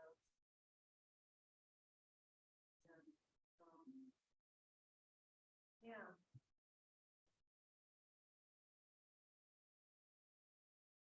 There is, what else did they do? What else? Something told me that I know right now. I can't remember who it is now. I should have written down that, in my rolling of Jackson. Oh, I know somebody that's, Peg Class, used to be one of our park rangers, but she doesn't live in this township. She lives in Alaska. And I don't know, next time she would be over here, but I've actually had her notarize a couple of my things too. Yeah, so let me know whatever works. I'll just see you on Tuesday unless you can, find something, sooner. Yeah. Okay, thanks, Brenda. Bye-bye.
Netlink may have to get the printer to realize your IP address. So I don't think it's gonna be as simple as Yeah, downloading the. nothing ever is. Let me see here. So I am in Whitewater Connected Secure Properties.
And I'm on the Whitewater, not the general public, so that's not it. So question then is probably right, that printer doesn't recognize Right. my IP address. So you've been printing off of a thumb drive. I've seen you do that.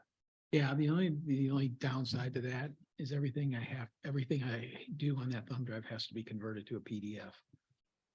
It won't print a Word document or an Oh. Excel spreadsheet. Everything I have to go in and do a Microsoft print to PDF, create a PDF. And because So fire off an email to Bill Schaub at NetLink Services and have him advise you on what needs to happen. And so you may not want to take the next step. Because I think what will happen is that one of the technicians will probably remote access. no, your- I can't do that with this computer. I mean, I still owe Right. you, a revised recommendation for a computer, so I plan to getting that done sitting next week. So I'll have that for you by next week. So we can configure it for that, so then that won't make a difference. So right now, it's an inconvenience, it's not an impediment. So, So if you would like to have something printed in the short term, I'd be more than happy, if you want to email it to me. yeah, I'd be more than happy to print it. Yeah. But yeah, your new box, I would like you to be able to Yeah. log on. And in theory, you should be able to log on anywhere right, and print. you're right, I understand, yeah. Yeah. Yeah, that's the way it was at Yeah. my previous jobs. So, yeah, because I didn't even think about a document conversion. I should just send that to you, and just say, can you convert this to Word and shoot it back to me? And then I didn't even think that done. Well, So- and I think in the new devices, having Adobe is important. Yeah, Time to do it, but I'm going to the post office. so Do you have anything? I think that, I mean, it just for me, I mean, I've had, I don't combining PDFs, if I have a lot, I end up trying to, 3 tries on 3 different websites.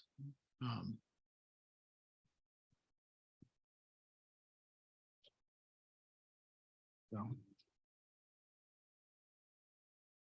One way to skin a cat. I should have taken my phone off of silent. Andrew texted 8 minutes ago, that he was in the parking lot waiting. Oh. Like he was supposed to. Yeah. Mhm.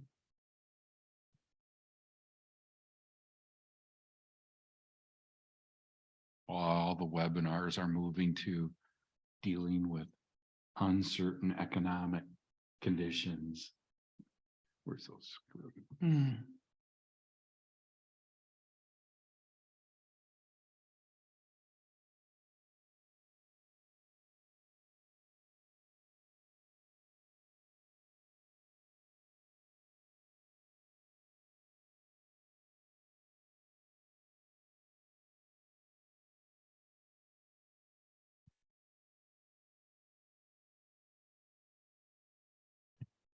Well. Well.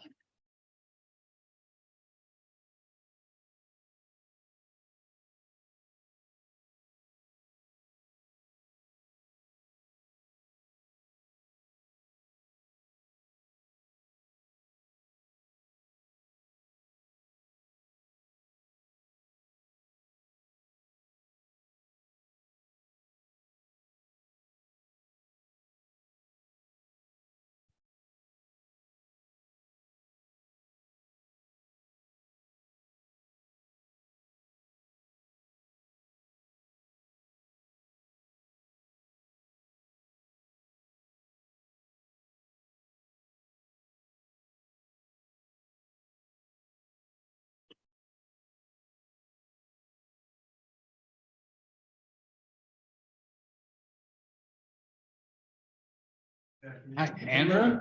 Is there? Hi. Ron, Pleasure to meet you. nice meeting you.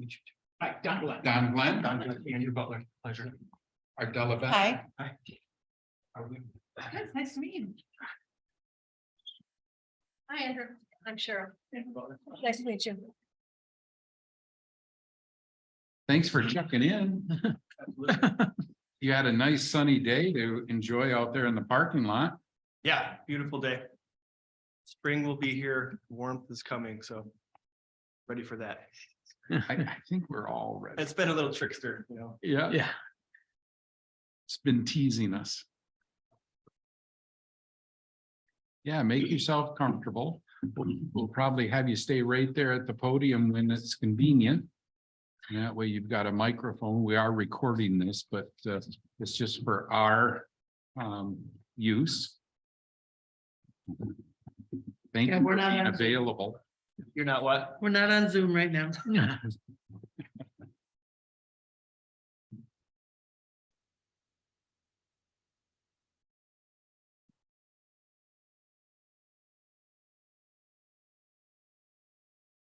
Hey.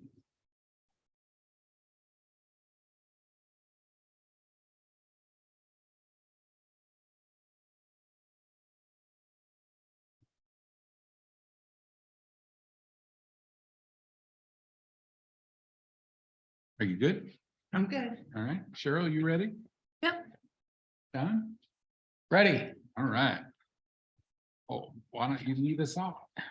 Oh, no, I think ladies first, Ardella. That's fine. I can go if you All want. I've been asking the same, pretty much the same questions there. Looking over your experience and your resume, I have to ask. Why this job? Why would you want to do this job? Because I went to school for Parks and Rec and outdoor recreation. I love this area. I've been building for the last 10 years. I love what I do now, but I feel like this would be a perfect fit for me. This is what I was hoping when I saw this ad in the paper. I just smiled. I was like, this is right up my alley. So I just think that, you know, this is a good career choice for me. I'm good at building. My employees and coworkers enjoy me being there, but I think it's time that I could possibly make a step, you know, forward in my career. And I think saw this would that be you went to perfect. school for outdoor leadership and environmental science. Yes, ma'am. And you've got a associate's degree and a bachelor's degree in it. And then your full-time job is building homes. Yes, ma'am.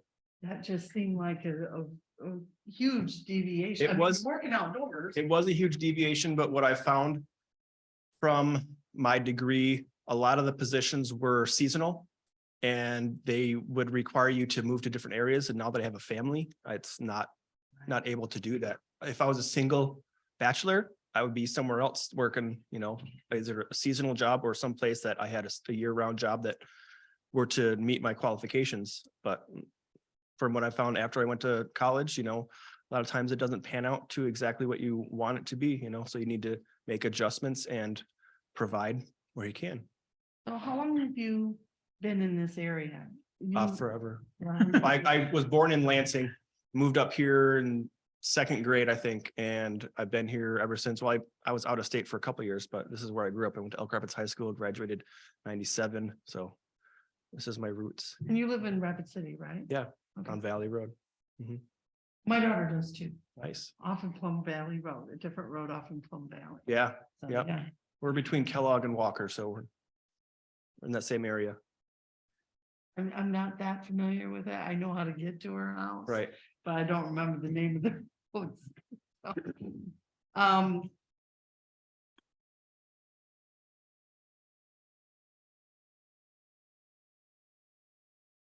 Can I just ask a follow-up question to what you'd asked? Yeah. Here we go. So, yeah, so, you know, you use the word in your, I understand that you went to school for this and it's your, some interest. You used in your cover letter quite often the word excites and in the career change. And I want to talk about the exciting first because I got to follow up on the career change I need to ask. So I guess everybody should have a passion for what they're doing, but you know, it is a different world I guess, than some of the stuff you've been doing. So why that excitement?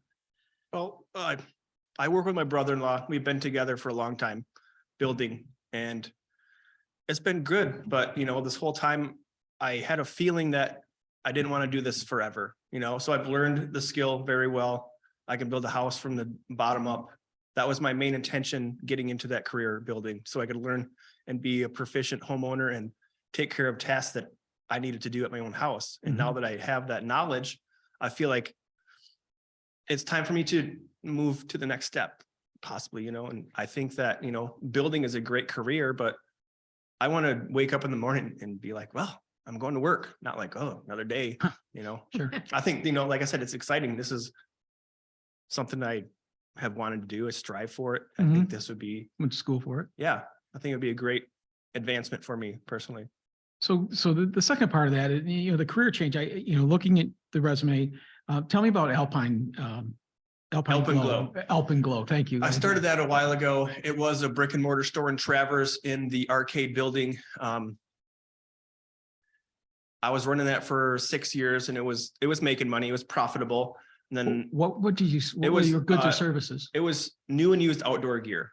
Okay. So, I'd have plenty of stuff that I'd get from suppliers, but I'd also take consignment items in that still had a lot of life left in them, whether it be a kayak or a down jacket for winter time. So it was a resale shop, Okay. and I did that for a long time. And also I started that when I was just dating my wife.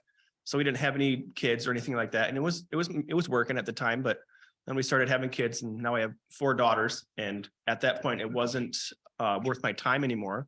So, I was steering away from the brick and mortar because the rent got raised and I went to more of an online presence and I was doing good online, but then I got this other job, working for my brother-in-law, and I just didn't have time to do that. So I still do some online sales, but it started out as just a brick and mortar resale shop in Traverse. So this position, I'm still not clear if there's, and I'm not, lack of a better word, is there some conflict between is the brick and mortar store still there? No. And, okay, so No. that's not there. You're basically doing the online. I online couldn't have only. made it through COVID. Okay, I couldn't have done that. so what you're dealing with is online at your convenience. Yes. So that, Yeah, I still have a lot of inventory in my garage that I took from my brick and mortar and just have it in my garage. So, I have things on eBay, different resale sites, just trying to get some inventory out of my garage so I can. so use that would not affect, No. that would not affect if you were Not- selected for not this at all. position. Okay, okay, just wanted to clear that up. So, So how many workers did you have when you had your brick and mortar at Alpine Glow? I think I had 3 at the time. Yeah, I had Xander, Maisie, and Carolyn, And you did all the scheduling? all that scheduling. And also, not on my resume, but I was the director of operations at Soaring, Colorado. It's a zip line tour in Durango. And I was the director of that. So I had to do all the scheduling for incoming people, new recruits, training. This is very difficult stuff because we're up in trees with ropes and rigging and all that. So I had to schedule all those people and train them and all that. So I have good knowledge on how to schedule and educate people the proper practices and so forth, along those lines. So absolutely. so you're native to the area here. Well, Yes. right. So, what can you tell me about what you think about our parks and trails and overall, and then especially the campground and the boat launch? How do you view those? I love them. We go every year Why? to the free Mother's Day weekend to kick off the Whitewater Park, do the cleanups. We've done that for the last 4 years. We skipped it last year, but that's always a fun time. My sister lives right down the road on Angel Road. So we go down to the park there and play at the campground or just go on the hiking trails around there. And I've went several times just mushroom hunting on the trails around Whitewater. So I know that area really well. It is probably locally, definitely my favorite campground for sure. Yeah. Have you reviewed our website? Yes. For the park? For the Whitewater Park? Yeah. No, I cannot say that I have seen that website personally. But you've done our Whitewater Township part, our website, you've reviewed. Yeah. Yeah. Yes. Have management experience. So you stayed at our park. Yes. You're the first candidate that has actually stayed at our park.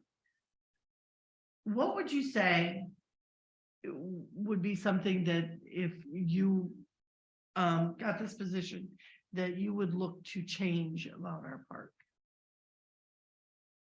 Change. I think that all the hiking trails around there are great, but there's no interpretive signs.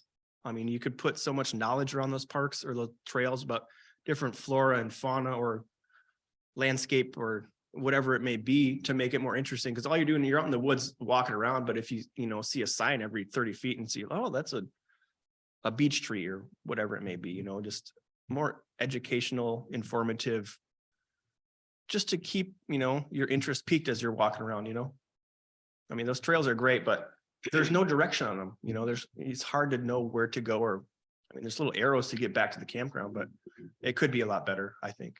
What do you think is the best asset of that campground park? Location on the water. That's what I would say. And I mean, everybody there is so nice. I mean, I don't know, there's a lot of cool stuff. The playground's great. The pavilion's nice. Trails are good, because they could be improved, I think, but every time I've talked to the rangers, whether it be Mrs. What's her name? Lalone. She was working there the last couple of years and yeah. No, he's talking about Carrie Lalone. worked Carrie, there a couple yes, Years ago. Yes. And Bellinger. Dan. Yeah, he's a super cool guy. So yeah, those guys are great and they're very informative and helpful. And every time I've been there, they've been very helpful to either get you wood or, making cookies and That's Peggy. yeah. So can you tell us a little bit about the Rapid River cleanup? I guess, when and what was that? And how did you go about organizing volunteers for that? Well, I live on the Rapid River, recently bought a house on the Rapid River about 5 years ago. And the people that I bought it from, I mean, they cared about the river, but they just left a bunch of stuff down by the river. So I got people from Kellogg all the way upstream for probably a mile until Underhill. I just put little flyers in their mailbox and say, hey, we're going to do a little cleanup. So we all got together one day, met at Heritage or Freedom Park and walked up and down there and then went up north of Kellogg on people's property and just cleaned up and got debris out of the river, took sticks out of the way and just made it better, I would say, just taking any garbage out of the way and improving it for, leave no trace and better visibility and experiencing. Was that a one-time event? Yes, Or sir. have you done it since? Yes, I have not done it since, no. How many people did you get to participate in? I think there was 8 or 9 Mhm. different families. And I mean, I would say 8 or 9 adults, probably 6 or 7 young people, 5 to 10 maybe. Mhm. So you have first responder training? Yes, ma'am.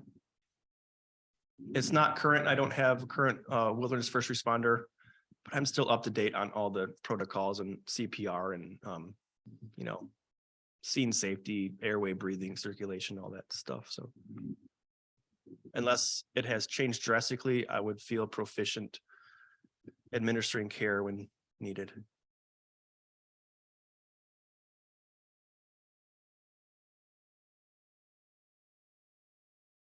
Cheryl, you have anything you wanted to ask?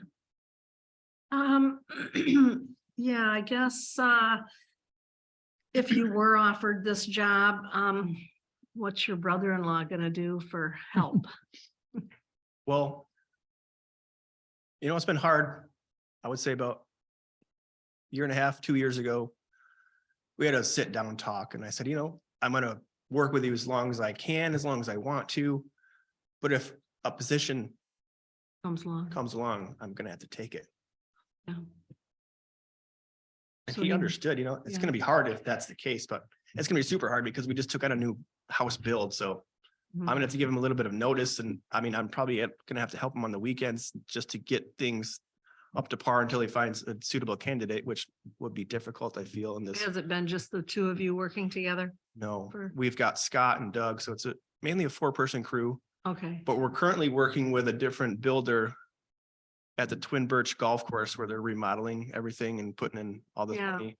The general contractor hired on a local Kalkaska framing crew to do all the framing and siding and all that stuff. And they got it framed up C- quality. Mhm. It passed, but then they started siding it, board and batten siding. And it looked like garbage. He had to fire them after 3 days. Oh my. They were doing 8 feet in a day, which is literally 8 boards in a day. He's like, you can't do this. And like their angles were off. I mean, we're talking 1/2 inch gap on bottom. And he's like, we can't do that. So we go to church with Noel Peters, and Luke, my brother-in-law, knows him personally well, better than I do. Well, yeah, I know him pretty well now because I've been working for him for a couple months, but Mhm. yeah, we're there just helping out because there's a deadline and they need to open by Trout Fest. So we picked up the slack from the people who got fired, and he's happy with our work. You know, our quality standards are much more than I've seen from the previous crew. So Mhm. we Yeah. just took on the job because our other job fell through because the gentleman up on the water wanted a renovation. His rental fell through because the daughter-in-law wasn't happy with the price being paid. He backed out because he didn't want to be at the house when we were renovating it. So that fell through last minute. 2 days before we were supposed to start, it fell through. So Oh, yeah. luckily we found this other. Yeah, yeah. Yeah. So,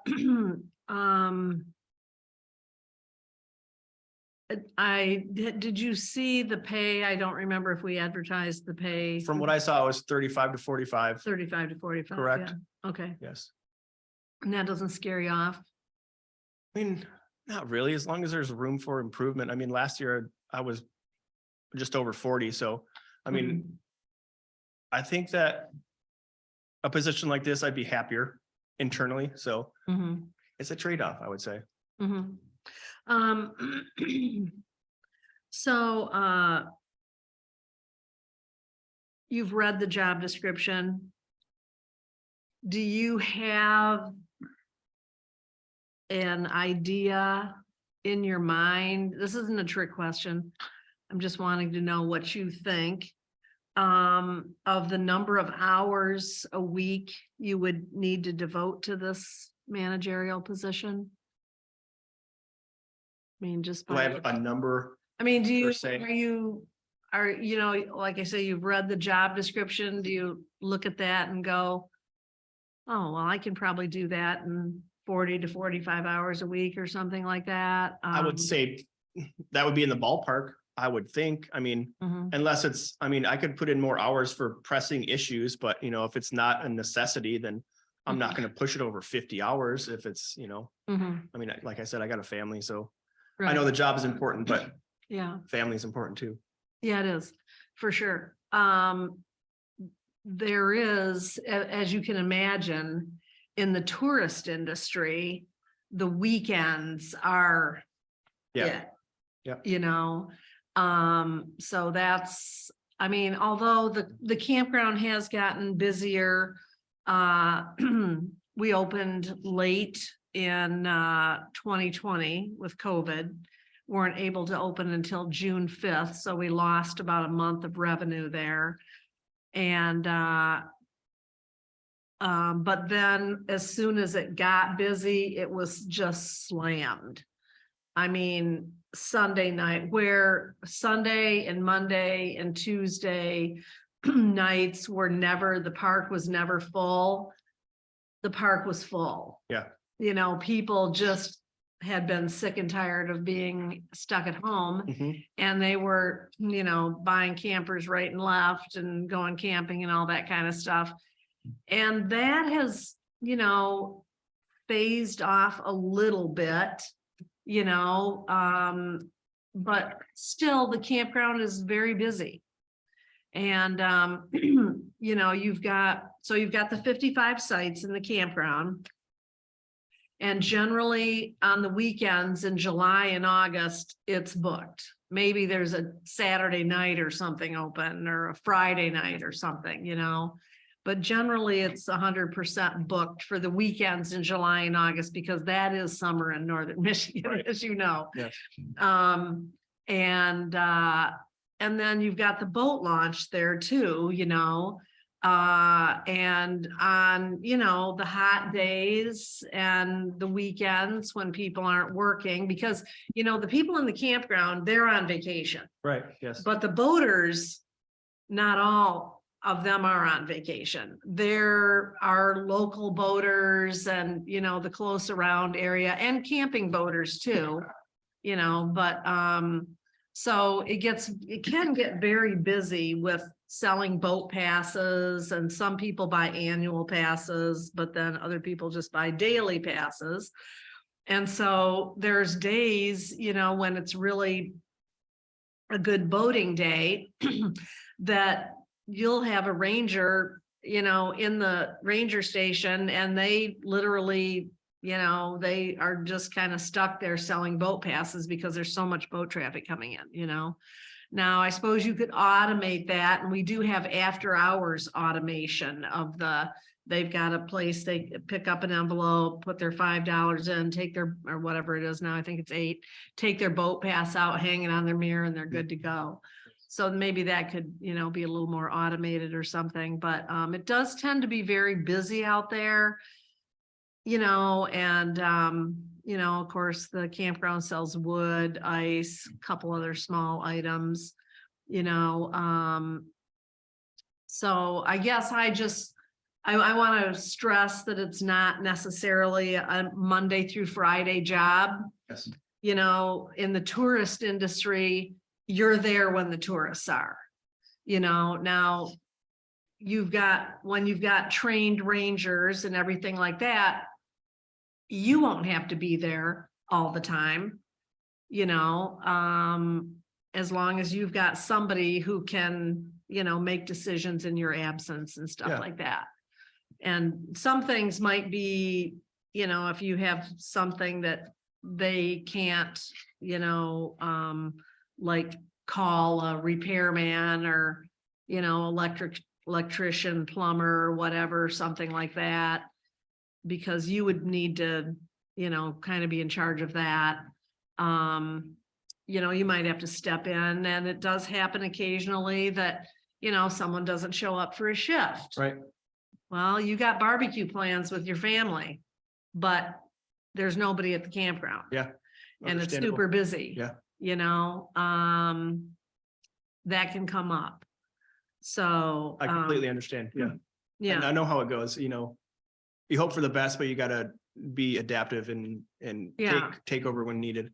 yeah. On the other hand, we don't want to consume anybody's life, of course, Yes. but it is a managerial job. It's a salary.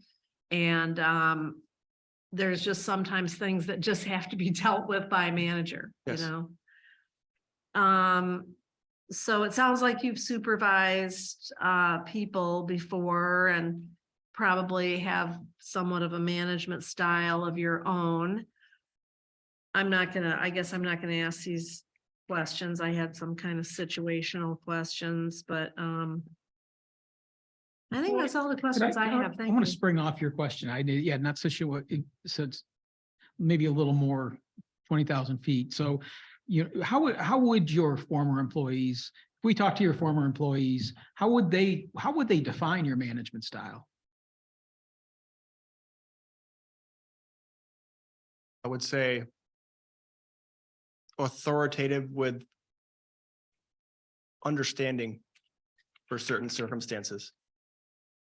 Make sure that the job gets done and in a pleasant manner, not to be overbearing, because that's never fun.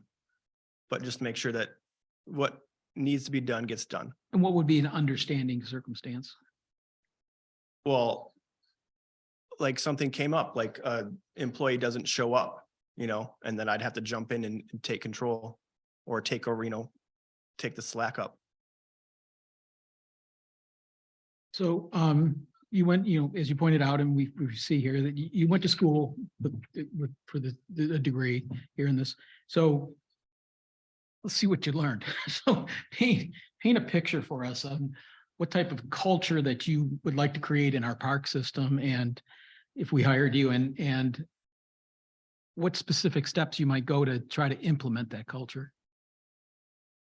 I think that the culture that's at Whitewater, a fun and upbeat attitude, because most people, like you said, are there on vacation, ready to have fun and let loose, get some relaxation time in.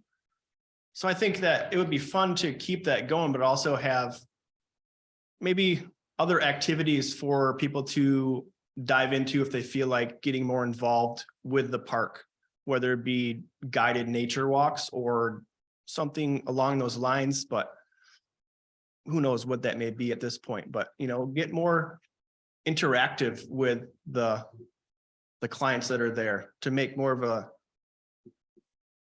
fully rounded experience for the family, I think. Make it more memorable. Not that it's going to be not memorable, but if you can make it more memorable and you have the ability, make memories with them, Makes sense. I mean, so can you describe a situation that may have occurred that one of your employees, back to your management style, that made a mistake and really a significant mistake, and how did you handle that with that employee?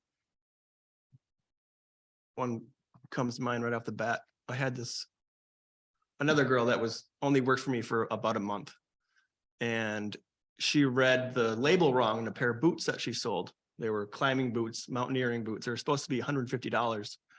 She thought that it said $50 so I lost $100 on that sale. And I came in, I was like, well, what's this tag? She's like, where's the money in the till? She's like, well, I sold them for $50. I'm like, no, look it's $150. These are brand new boots. Mm-hmm. And she felt really bad. And we just talked about it. And, I understood, it was a handwritten price tag, but it was completely legible. I felt bad for her. She felt bad too. And all I could do is be understanding and not get too upset about it because it already happened. There's no way I'm going to recoup that money. I don't want to make her feel worse than she did about it and create animosity between us two. So, that was a loss of money and I just kind of took it in stride. You can't really dwell on the past, and a little bit of money lost, you just try to make it up in the future. Did she make more mistakes after that? No. Not that I can recall, but she did move out of state shortly after that. So she wasn't with me for that long, but. Have you used any of our other parks? Like Battle Creek Natural Area, the walking trails or Tobico? I'll go to Tobico a lot, actually. Haven't been there for a while, but where's the Battle Creek at? Down Skikemog Point. South end of. Oh, yeah. My Elk Lake. Yep. I have been there, but that's been a while.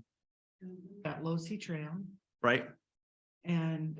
I have not been to Losi Trail for a while because they have signs up because it's got trees down, right? That's between Losi and, Between Cook and Cook, Skikemog yeah. Point Road. yes. Those signs were taken down. It's mostly cleaned up in Okay, there. sweet. Yeah, I went back there a couple times. I didn't find it until about 4 years ago, but once I found it, I was like, this is some great area. And I walked back and forth and yeah, Tobico, I used to go there down there all the time. Walk down to the creek or up to the little dam or all the way down to the water, really. So I've been there several times. About High Prairie Park. You've got 4 girls. you said? Yeah. And that's the one right up with the baseball fields. Yeah. Yeah. I have never taken my daughters there to play in the playgrounds, but we used to have pickup softball games there all the time. So, I played baseball there when I was a kid, so I've been there several times. Just off the top of your head, could you see any improvements that need to be made at that park? At High Prairie? Any suggestions? I know I'm kind of throwing this at Yeah, you. it's okay. If you went over and walked around, it'd be easier for you. I know to that answer. they're building something there, like a lean-to that I saw some builders doing. I know that they improved the playground, correct? They updated it, And which updated the dugouts. the dugouts. Yes, that's what they're building. Yes. And there's a ball field behind. Yeah, yep. I've been there. If you had to add one thing to that park, what would it be? Get the osprey back. Yeah. I spent a lot of money moving us. Did you? I was wondering what happened to that. I was always intrigued. Well, Nest was abandoned. Oh, it for was? Quite a while. Yeah. Yeah, so we finally got it down because it was on the lights. Couldn't Right, use the light. yeah. I always thought that was cool, but I don't know. I'm a big bird lover, so it was a big draw for me whenever I'd go there. Did you play over there with Kurt Gunsfeller? Yeah. That's, Kurt okay, Gunsler was one of my best friends when I was growing up. yeah, I lived behind the taxidermy on Sunset Shores, yeah, so I'd ride my bike to their house all the time, so yeah. many 'Cause hours. he had a group of guys that would play over there Yeah, a few years ago. I wasn't with him. I was with Gene Lalone and Kyle Lalone and other Oh. Elk Rapids people. So Yeah, we just okay. have a couple pickup games there. Yeah, He probably played with my husband then because he went to several pickup games over there. Really? Yeah, What was his name? Don Bennett. Possibly, older guy, possibly. bushy mustache. Oh, possibly, yeah. Older guy. He's an older guy. Don't tell him I I will. said that. Yeah, you're recorded. Yeah. So. Besides the osprey. Did you think of one other thing we could do over there to attract more attention to the park for our citizens? Bring more users in. Maybe add a different activity, put in shuffleboard courts, do something like that, you know? A walking trail would be amazing. Absolutely. Pickleball. Everybody loves pickleball nowadays. That would bring a lot of people in there for sure. the tennis courts are striped for Are pickleball they? too, yeah. Excellent. Mhm. Do you have any budgeting experience? Household budgeting would be about the maximum, I would say. I've never taken any courses on budgeting. I mean, I did, when I was working at that soaring zip line tour, I did have to buy equipment and they had a budget for that. So I had to keep the purchases within that budget, but it was a pretty big budget. So About projecting out what you thought you were going to need for the upcoming season type of thing. oh, I could, Were I you could, involved in that? yeah, absolutely. I had to price out ropes through Petzl, who are our supplier, and helmets and all that. I think that, I mean, I'm a smart enough guy. I could figure it out. I would have to research pricing and figure out what exactly a list of items that are a necessity and just build off that, I would say. When we first hired our current fire chief, one of the first things he did was we did an inventory of all of our assets. The fire department owns and uses, and what their lifespan is and when they need to be rotated out, what's coming to the end of their lifespan. Yeah. Along with pricing. I would like to see the same type of thing happen for our park system. Yeah. Ron has talked about in the past, not just the campground, but all our parks. Mhm. Currently, they're separated as the park and then recreation parks. At some point, it would be nice to have them all under one umbrella. And have the person that takes on this position be able to give us that kind of a snapshot or guideline of what we've got going on now and what to expect coming down the line type of thing. Is that something you're familiar with, or you'd be able to? I would say I'm somewhat familiar, but I would do some due diligence and research the protocols and what the lifespan is on certain items that you'd be interested in knowing. And I think that it would just take some research. I wouldn't be afraid to do that. I think it would be very comprehensive when I was finished with it, and it would be very good to have on file, just to know, like you said, when things are going to be exhausted and when you need to spend money on a new item and how much that item will cost nowadays compared to what it was purchased for previously. And I would also like to see a monthly report to the board yeah, where you could tell us, like our fire chief, he comes once a month and he turns in a written report, which is in our board packets, but he'll come and explain anything that is not in the board packet or we have questions for him kind of thing. Is that something that you'd be willing to do? absolutely. Yeah.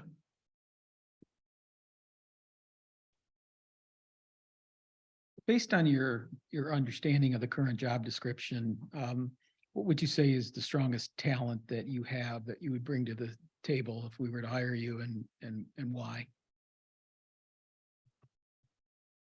I would say strongest talent would be my ability to teach and lead people in the correct manner and not be harsh, but understanding and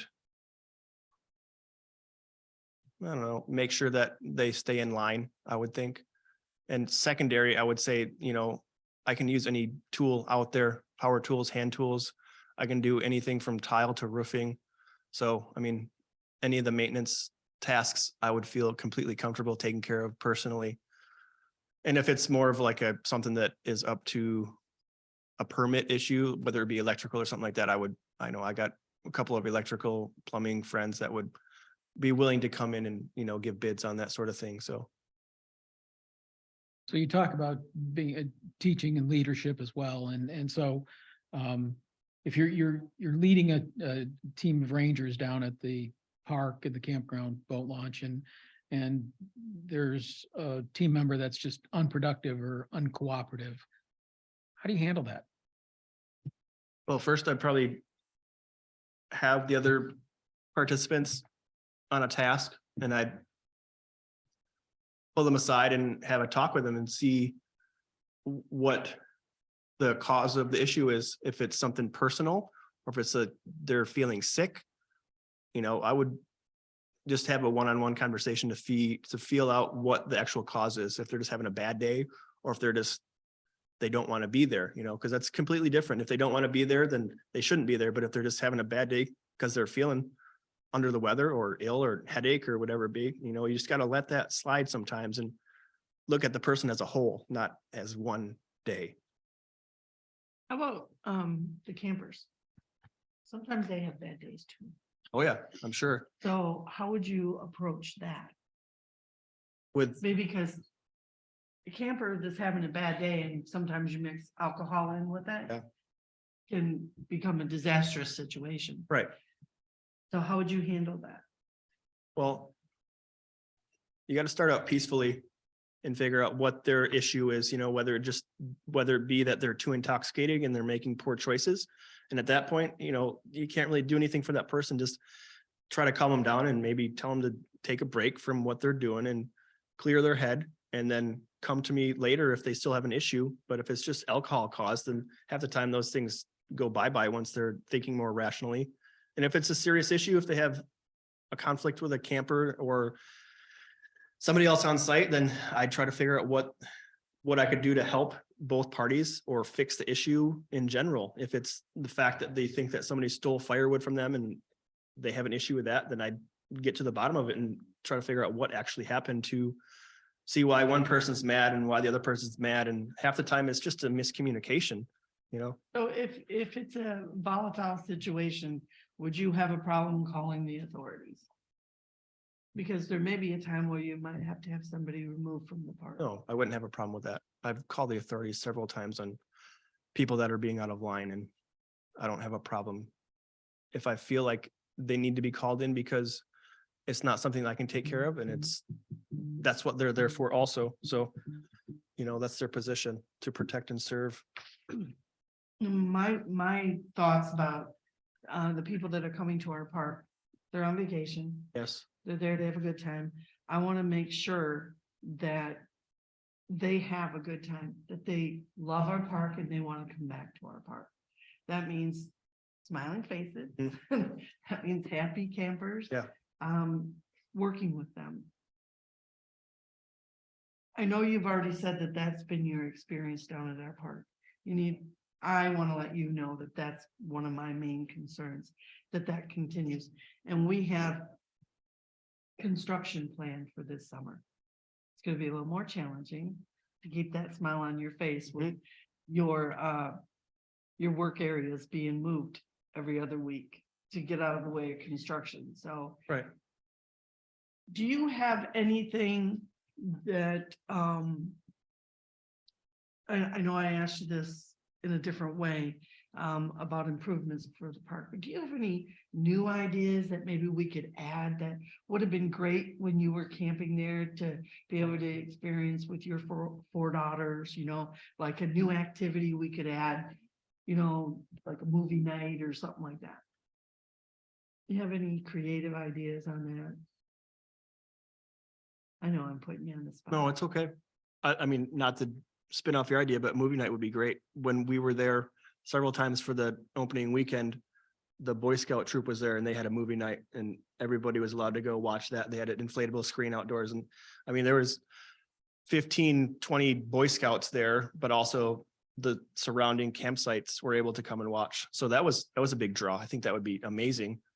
I don't know, whether it just be other activities, you know, like daily activities, one a day, whether it be a bag hole tournament or Good one. whatever it may be, you know, kite flying, you know, build your We kite. have that big area there, don't we? And Yeah. we got a lot of wind coming off Mhm. there. Yeah, anything to get more people involved, you know, and get other campers to meet other campers and improve their experience, I think would be a great, Well, Good you stuff. experienced Peggy's cookies.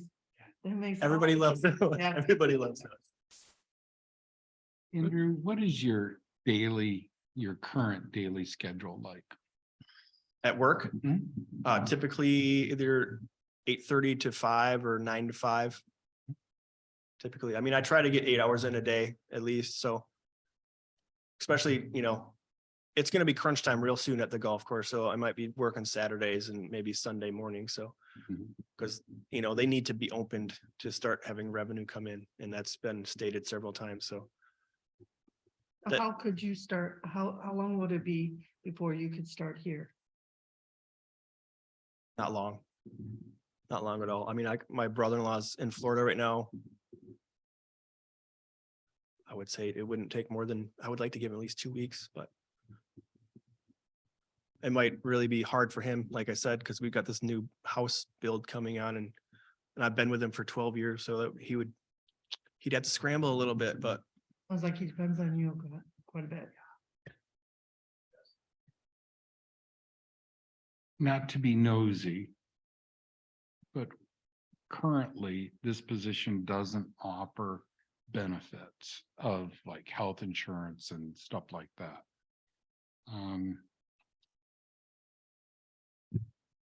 Do you currently have that situation addressed? that was one of my follow-up questions, Okay. which you just answered. I was hoping for some benefits because that would be a really Mhm. good thing, but if it's not offered, nothing I can really do about that, I guess. None of us have them. It's not that we would be, Yeah, it's not that this, township doesn't have. that this position doesn't offer them, the township doesn't offer them to anybody. Right. And I think as time moves on and we are looking for a younger set of hands, feet, eyes, that's gonna be something we have to address as a board. Right, Um, would agree. Yep.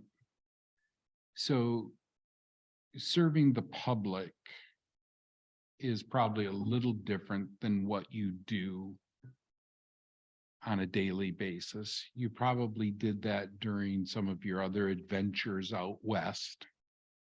And you were comfortable with dealing with the public on Oh, a yeah, daily basis? definitely. It was a while ago, but I had a summer job. This was probably pushing 2001. I had a job for the DNR and I had to drive to local parks like all the way up to Burt Lake sometimes to go to campgrounds and hand out surveys to campers to see how they can improve their experience. And I had to sit down and talk with them and, you know, answer questions about the survey in general or help them fill it out and make sure they completed it. And then I'd have to collect it and turn it into the DNR for them to look over and see how they can improve the different parks that I was traveling to, whether it be Hartwick Pines, Burt Lake.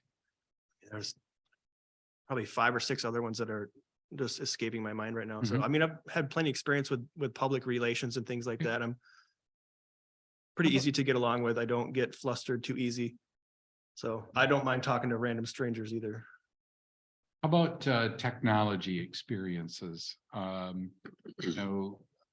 Computer savvy, Microsoft Office Suite, Adobe, things of that nature? I mean, Adobe's been a long time, but I'm very computer literate, so it wouldn't take me more than an hour to troubleshoot and figure out how to properly utilize different programs.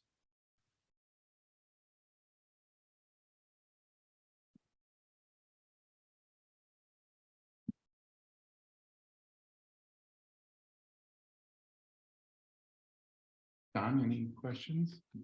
Sure. Looking here to see what I have here. I Oh, don't have any. I have one last question. And so you've read through the job description, you're familiar with it. Yes. And so, describe to me how you go about, there's a number of hats you have to wear from time to time. So how do you go about keeping track in organizing, prioritizing the activities that are need to go on during the course of, a day, let alone a week, or how do you keep yourself organized? I'm pretty organized in general. Daily planners, outlines, notes, to-do lists. I have all of them going every day. So, I'm sure they'd be more advanced and longer than my typical personal to-do list and things like that, but organization is something that I fall in line with, and I don't know, it just has to happen, really. I can't go with unorganized days. I Fair don't to like say it's that. in your nature. Yeah.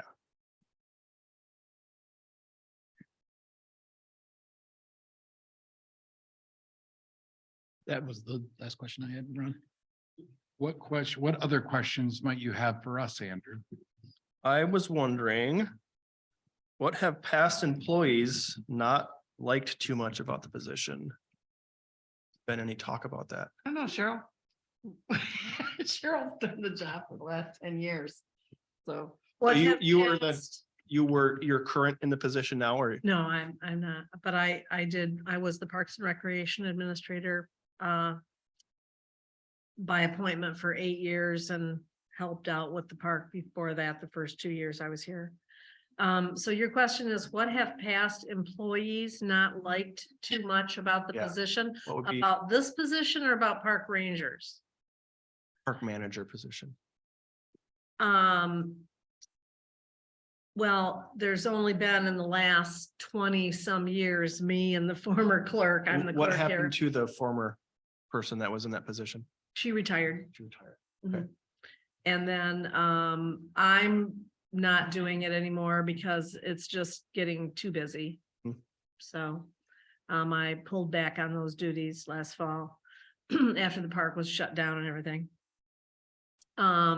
But no, it's great to interact with campers and boaters, and it's, great to spend time outside and but there is a lot of paperwork and, you've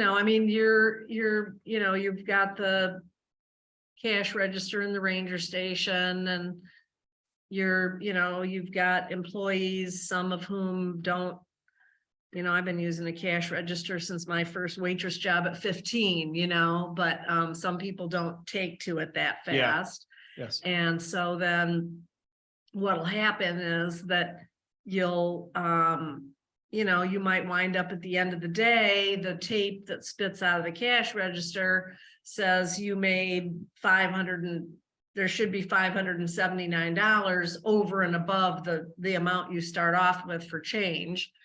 And, you can be short or you can be over because people didn't ring up things. They sold somebody a daily boat pass and they put the money in the till, but they never rang it up as a transaction, Yes.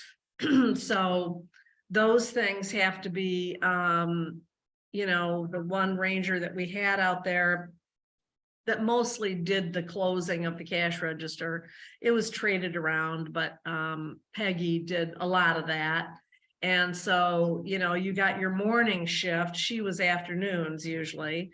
And you got your morning shift. Well, if they've made mistakes, And it passes and then on. she's Yeah. looking for it at the end of the evening, and sometimes you can, you basically have to, say, okay, if you're $10 over, you look at what do we sell for $10 and assign it to that. Yeah. You know, type thing because the money has to be turned over. There's a daily cashing out of the cash register.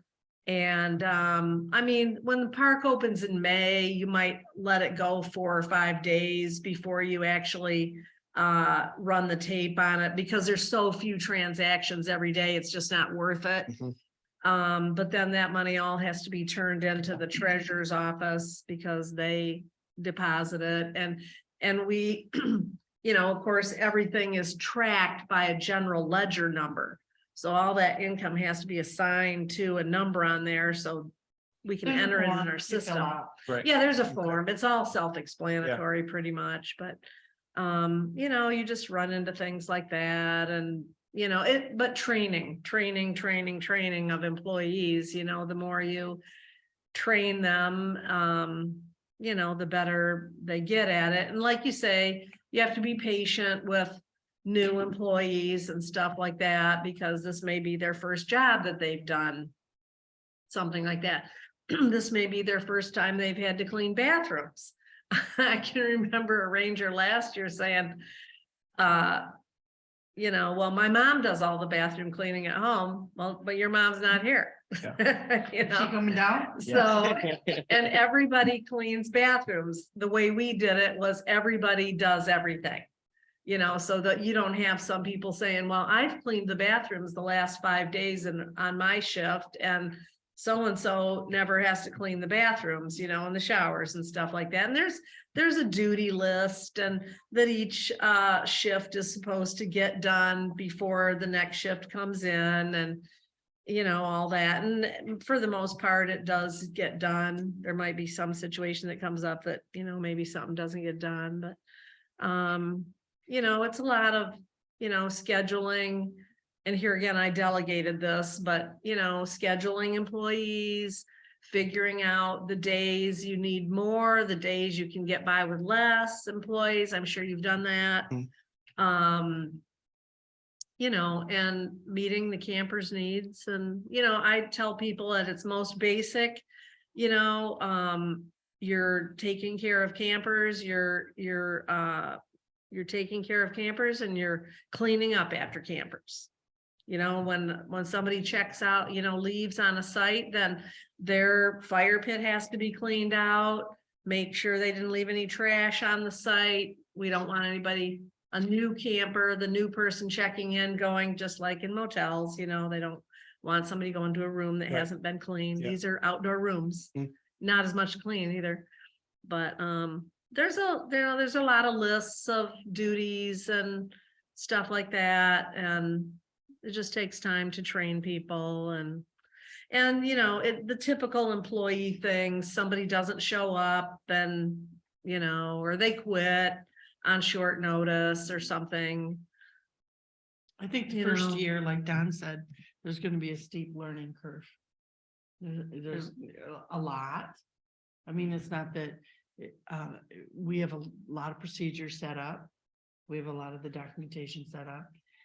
But it's still learning it for the first time. Yeah. Is that something you think you'd be up to? Oh, yeah. I don't get scared of much. As long as, you know, I have some guidance, I don't think it would be an issue. If I have a question and I'm not afraid to ask it, and I'm sure you guys could take care of what I need to know. Any other questions for us, Andrew? Yes. Okay. So the wage, it was a range. Would I start on the low end of that if I were to have the position? Or would it be mid-range or, I mean, it's a big range. It is, and I think that we put that in there for a couple of different reasons, you know. The ideal candidate comes along, or maybe there is some room then to provide maybe some stipend for benefit type things, right? We wouldn't supply the benefit, but we might think about bringing you in at a different level to help offset some of those costs, if that was an important item to you, which it has, I think we've established it is. Yeah. So, yeah, I don't think we would probably start too many people at the low range. Okay. Yeah. Also, you said benefits might be down the road. Is that in a 5-year plan or a 10-year plan, or any idea if that will ever happen? Excellent question. There was significant discussion to try and put it in the 2023-2024 budget, which happens, what, 2 days? But it didn't get there. Didn't make it this time? It didn't make it this time. Okay, But we have significant amount of money going out to the park improvements, yes, so. understandable. But it's got to be a consideration here shortly, even for us board members, Yeah. right? We go backwards serving in these spots. How are we going to find people who want to go backwards in life? Yeah. This, And so it's something we have to address. And will it get done in our next budget year? I think it's reasonable in a 5-year plan. I think it'd be reasonable there. Board, do you concur with that, or do you think that's too short? I don't know. I think it's coming.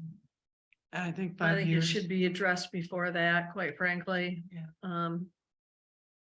Within 2 years, So it'd be within the 5 years. 3 at the most. and if, when that were to happen, would that just be me as a person, or would that include family members? Do you have any idea? That we don't know yet. We haven't even started looking at it. Gotcha. You know, Also, Do you In have the it through past, your we've wife done, or no? we Does your do have wife- it currently, yes. You do, Yes. okay. Just but- because we're a single income family with 4 kids, Right, so yeah, it's through the state, but yeah, okay, yeah. but in the past with previous planner, zoning administrator, the board, not this board, previous board, part of the employment contract was a stipend. We didn't buy the insurance, but we gave a stipend so that they you could purchase it. Gotcha. Okay. So, Yeah. is that what you were talking about, Ron? Well, he was asking about where he might start in the salary range. And, you know, we put a large range in there. We might find the perfect candidate that doesn't need the insurance, Mhm. retired person. Or we might find somebody as in Andrew's spot here that needs some type of protection. So. Mhm.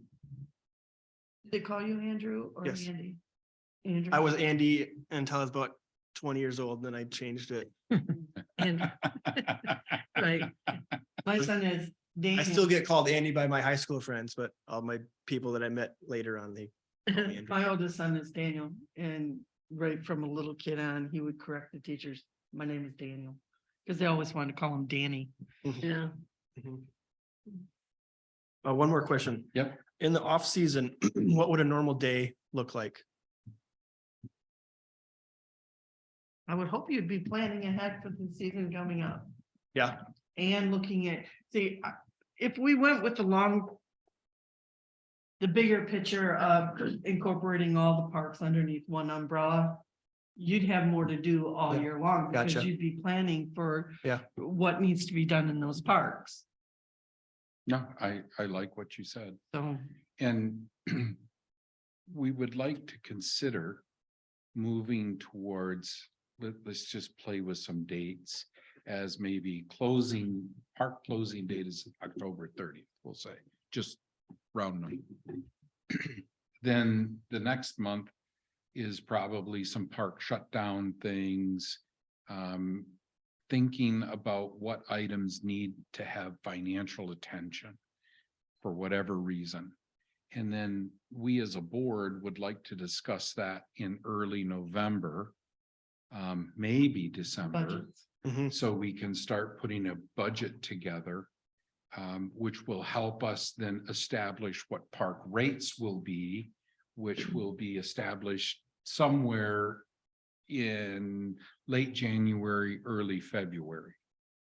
And so I can see where your park season really wouldn't come to an end until December first. Yeah, okay, Okay, understandable. and then December first through February first are kind of answering just phone calls that straggle in, emails that straggle in. I anticipate a cell phone for those purposes. Email, you should be able to log in from anywhere. Right. Physical presence, probably not required during that time frame. But a park laptop would be provided and a cell phone would be provided. Yeah, The other thing that we haven't really talked about, but we've advertised for several years is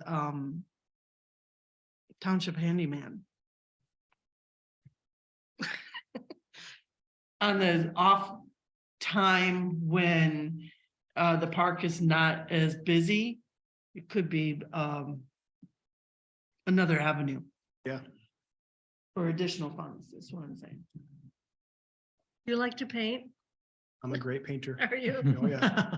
I do all This the painting. entire building I do needs all to the be painting for repainted. our company because I'm the only one that Do ya? has detail enough to Yeah, look good. yeah, We've tried other people. And I'm like, no, that's not gonna work. yeah, right, yeah. Yeah. I would just modify Ron's schedule a little bit. You know, we've been a couple years, in the last 10 years, the campground was kept open until October 15th. But it's really not cost effective to have the campground open very far into October at all, because you just don't have the traffic. And you'll find you don't have a lot of rangers, because I don't think it was mentioned to you yet, but you know, the college kids, they leave around mid-August. And so then you've still got, you know, got to get through Labor Day weekend. And then the camping starts to taper off. Sometimes September can be quite busy if September's super nice. Right, And yeah. sometimes it is. But it gets cold in October. People don't want to take a chance on their RVs freezing up. And so there's just not that many people that really go camping in northern Michigan in you know, very far into October, and typically you don't have any rangers either. You know, the high school kids, if you've got high school kids, they're back in school. And so more, you know, you're closing the campground the first weekend of October would be the last weekend. Generally, that's what we've been doing. We have a Halloween party on that last week, the last Saturday night. And that's been very popular. And then, you know, you're going through the shutdown procedures and stuff that have to be done to winterize the park. And that's typically done by the latest mid-November. I mean, some of that stuff, if it starts freezing at night, you've got to get it done. There's no heat in the bathhouse. And so, you know, you can't have showers, toilets, sinks freezing and stuff like that. And, but yeah, there's always, you know, improvements that, you know, could be made, and start budgeting for the next year and stuff like that, you know. any final questions, Andrew? I think that's all of them that I have. But if you think of any more, you know, always give Ron a call. Right? Wonderful. Absolutely. Board, any final questions for Andrew? I'm good. Pleasure to Thank you meet for sharing the afternoon with us. Very good, thank you. Nice meeting you, Andrew. Take care. Yep. You too.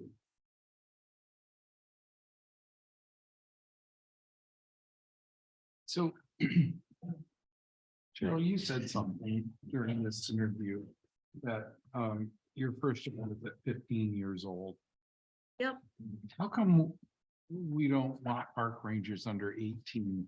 What? No, Why has it changed? we've changed that. We got approved, I got approved a couple years ago that we can hire 16 and 17-year-olds.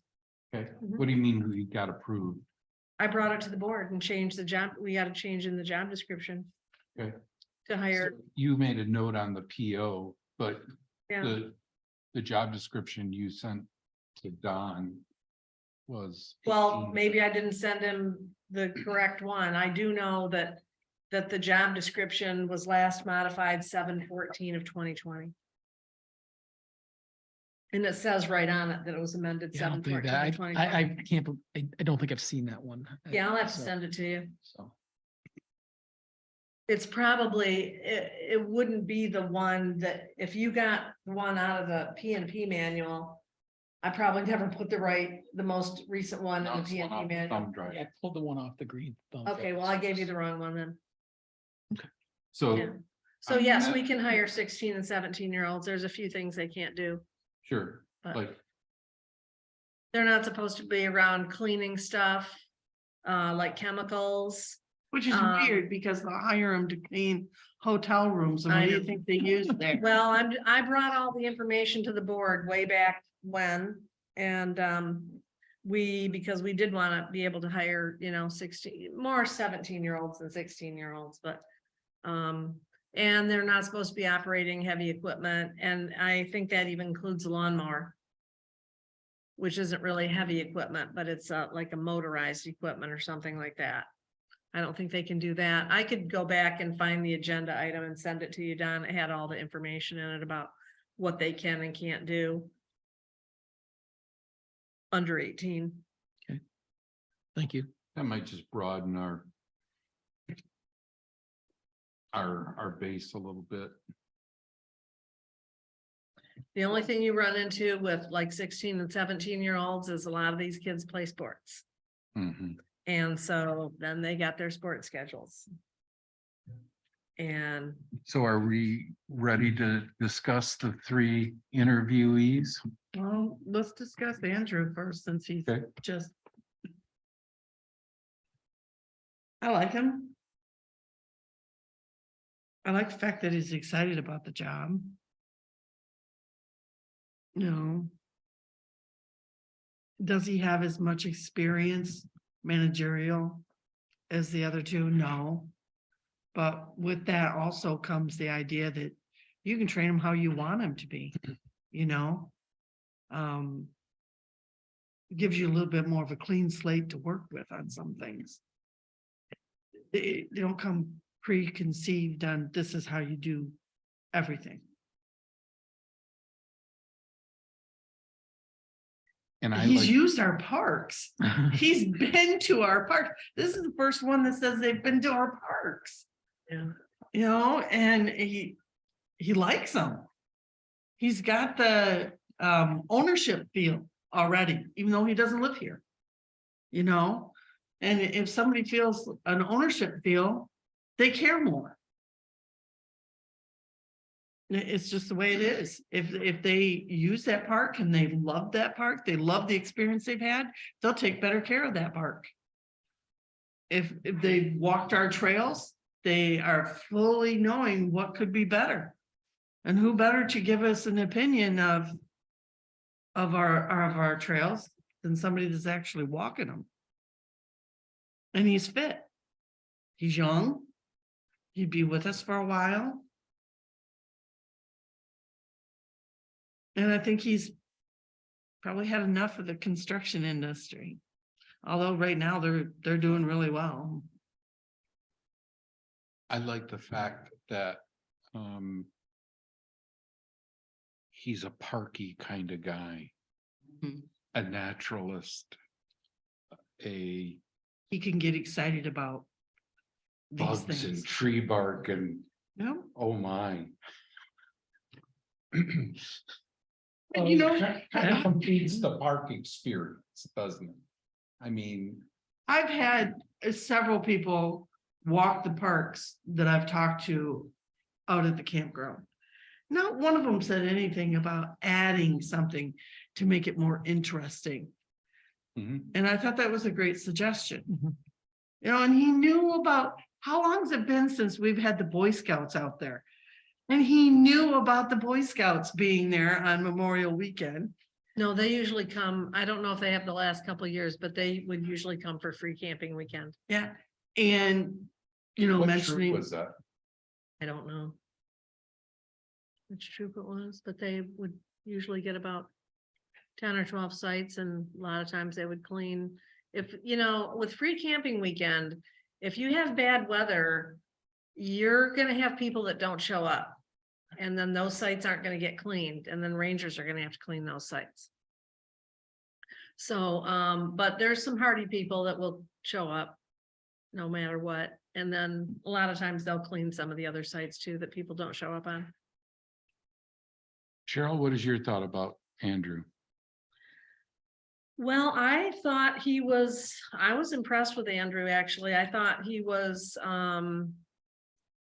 sounds like a go-getter to me. Somebody who is a self-starter and takes, you know, a lot of initiative. He's had a business. He knows what that's like to run a business. And he, I think he's a little more fresh. I liked all the candidates, to tell you the truth, as people. I think he's probably got the freshest ideas out of any of the three of them. I do think it's going to be a difficult role to step into. A very difficult role to step into, because there's a lot in that job description. And, but I don't know. I mean, somebody will do it. Don? I don't think there's one thing that's been said that I would disagree with. I'm kind of rolling around in my mind, and I see both a pro and a con. I think that, you know, let me back up. I think in all instances, before we talk, you know, we're going to talk about all cans as a group, but in all cases, the road is steep. And so the one thing that I think is he might have some relatability to certainly the younger rangers. I sense that he's a no nonsense guy. I think he is pretty structured in how he wants things done and expects things done. I think his initiative, the fact that he's going to roll up his sleeves, I think transcends across, you know, if we had retired more rangers there working as well. So, but I can see also that backfiring, because, you know, he has had some management experience running his own business. That goes a long way with me. And so, that's the one thing but then my optimism side of that, or I'm going, well, for the most part, you know, what's the shelf life been of a ranger? We've had a couple outliers, certainly, you know, that have been maxed out a long time, but we really don't see rangers for more than a couple years tops. And I can't say that that's the nature of the position, or the fact that if Andrew has that relatability, does that work in favor for people saying, really, I like working for him, I want to come back? Not saying it wasn't the other people, but I'm just saying, you know, there is a connection there that could be made.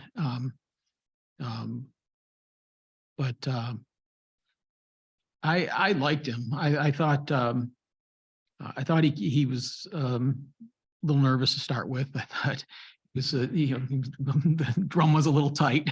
I gotta tell you, I don't know if it's because it's in the afternoon and I haven't had anything to eat.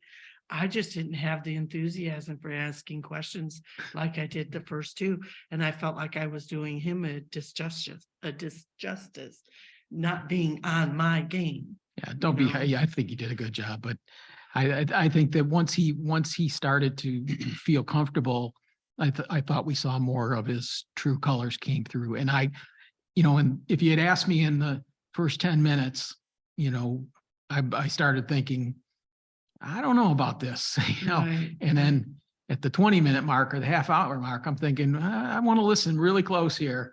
And by the time we finished, I thought he was a strong candidate. I like the fact that he's a local boy, okay? He's a local guy. He went to Elk Rapids schools. He grew up in the area. I can't say it enough. He knows our parks. He knew about the osprey. Come on, guys. He knew about the stupid osprey nest that was over there. Did anybody pick up on his statement about income from last year? Yes. Okay. That surprised me. So we're in that hunt for him. I guess I missed that. What was it? Said he made 40,000 last year.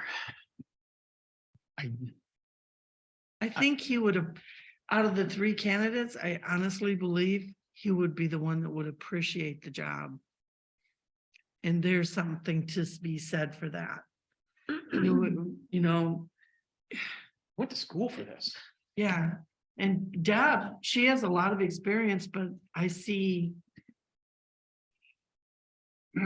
She lives too far away. Yeah, some people have literary degrees. She lives too far away. She's not gonna drive down here as often as she'll be needed there. I see her more as a free spirit. She just moves wherever the wind blows and, oh, this sounds good today. She may have a lot of experience and she does. And And a lot, yeah. a lot, But So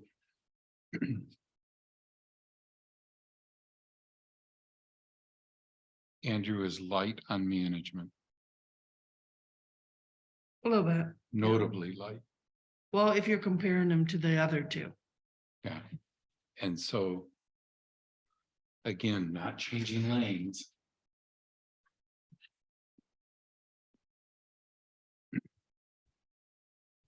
I think he fits our job description better than the other two candidates. I don't think Dale will take our job. I think he was being very hesitant at the end. I think he had decided that maybe it was gonna be too much of a commitment. Is kind of the feeling I got Yeah, I'll be honest with you. from his body language. I certainly understood your statement, Cheryl, to him that he had to be there 2 days every weekend. Now, I understand that isn't what you meant, but that's the way I interpreted your statement. And I was I talking swear about that pictures. I swear his chin hit the ground when you said that. He reacted visibly to that. Yeah, well, I think Whether, he, But before that, he was talking about I don't, his wife is a yeah, this, school principal. She's got summers off. He does this Scottish thing. And all that takes place in the summer. yeah, yeah. And this particular position is really focused on summer. Well, it is, if we're talking about all candidates now, that is still a challenge, albeit, I think if I might just look at it from 3 points of interest. Number one, Deb is whether she's too far away or not, she does move around a lot. Okay. Yep. I think Dale, I think he really wants to be outdoors, but I'm not sure that change from the corporate environment to a field job He's is, done it. I think that's a bigger transition than what he might be imagining. That's just, that's a really, I think that work environment is not just a job change. That is a huge environmental change, and conditions change. And 3, you look at Andrew, he may lack some significant people management skills, but when you look at what's the best of the worst there? You know, would you rather have somebody who may not be able to adapt to the environment? Do you have somebody who might not stick around because their tendency to jump around? Or three, the management experience is something that you could probably teach. And That's he, what I was you know, thinking. it's not like he's devoid of it. I'll It's tell just you he hasn't guys- been, he's not been, He's having, yeah, he's not and dipped in it. his brother-in-law is gone all the time, it sounds like, so he's managing those people on the job site.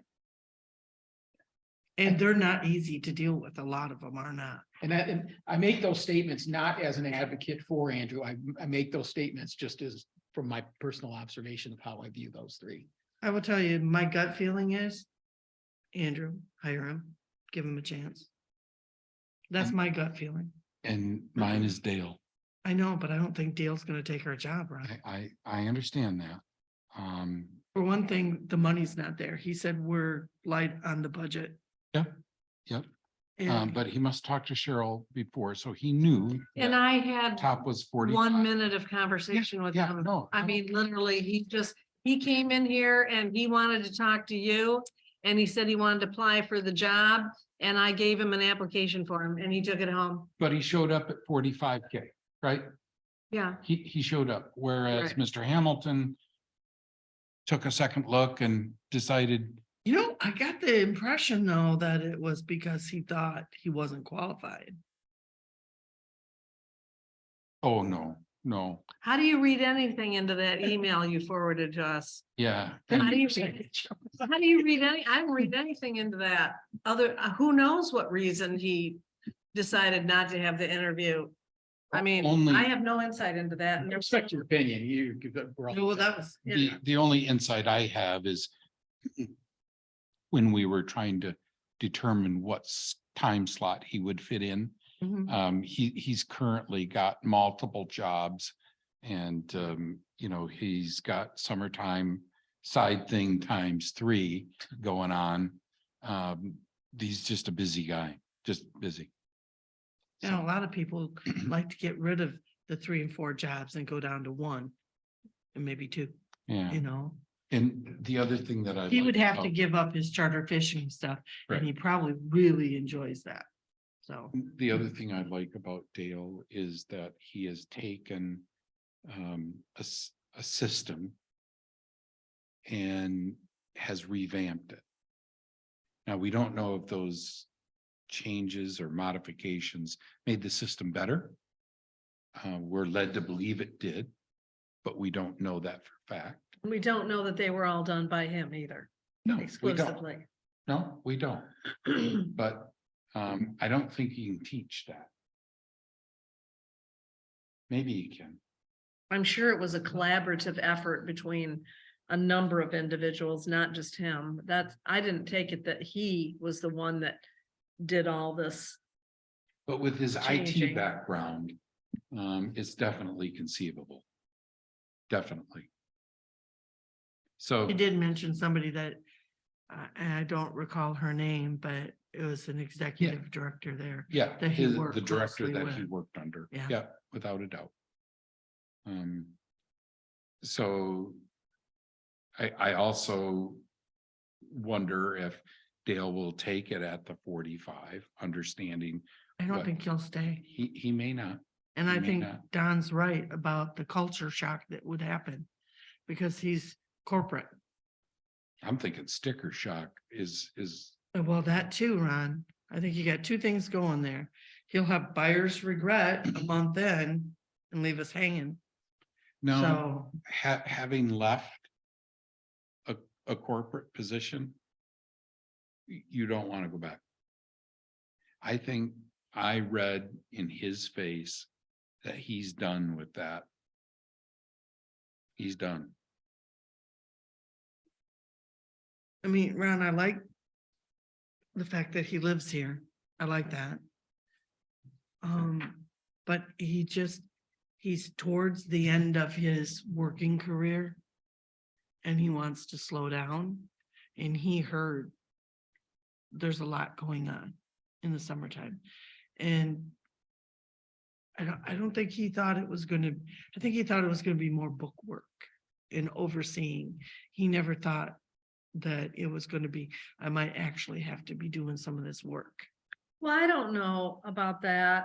He did say that, if bathrooms have to be cleaned, he'd clean bathrooms. You're right, he did, Cheryl. So I I think just- he expects that he's gonna have to get his hands dirty. Every do. once in a great while. Maybe. Not, But that is what we want out of a manager, though. We really want somebody to delegate, sure, right? but if the people you're delegating for some reason don't show up. No, it's your job. So That's what we advertised for. here's a sidebar. Thinking about, again, trying to meet the people at their level, right? This is Dale's phrase about customers and employees and I'll say conflict resolution. Why don't we have returning employees? Why do the park rangers leave? Well, I can tell you why they leave. Because some of them find out it's. There's a culture today of people don't really want to work all that hard. And I think they find out, some of them find out that it's more work than they want to do. Some of them don't want to clean bathrooms. I don't want to clean bathrooms either, but I've done it plenty and I have to do it at my house. But no one really looks forward to cleaning toilets. I can tell you people shit in the showers from time to time. People have to clean that up. And that's not a pleasant thing to have to do. I've never had to do it out there, but I've heard about it enough times to know that it happens every summer. But with seasonal, Cheryl, don't you find that But let me just finish. people move what- on? Well, and so I'm just saying, some people, there's a lot of people that, there's a lot of people that really don't want to work. They look at it and say, oh, $17 an hour, $18 an hour. Well, there's quite a few of those jobs around, 17, $18 an hour. And also, once somebody's, in college, then, I mean, their first summer home from college, they'll take a park job, maybe the second summer, but by the third summer, they have other opportunities that are they can get an internship somewhere. They have other better opportunities that are more in line with where they're going, what they're going into. And so they don't really want to come back and work at the park. Now, Bob Daniels was the exception to that. We had him for 4 years and he was the best park ranger in my 10 years, the best one out, besides Dan and Peggy, of course, because they had a lot more experience. But Bob Daniels is the most honest, hardworking guy you would ever want to meet. Very talented.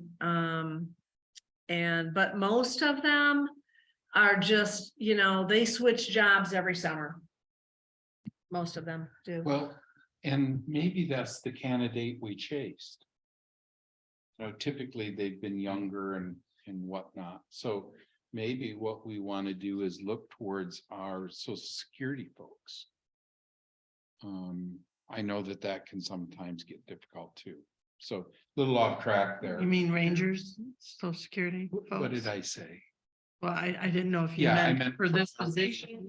Instead of our college age students, Well- maybe we want to look at our Social Well, Security. part of the problem, Ron, is this is a seasonal job for Rangers.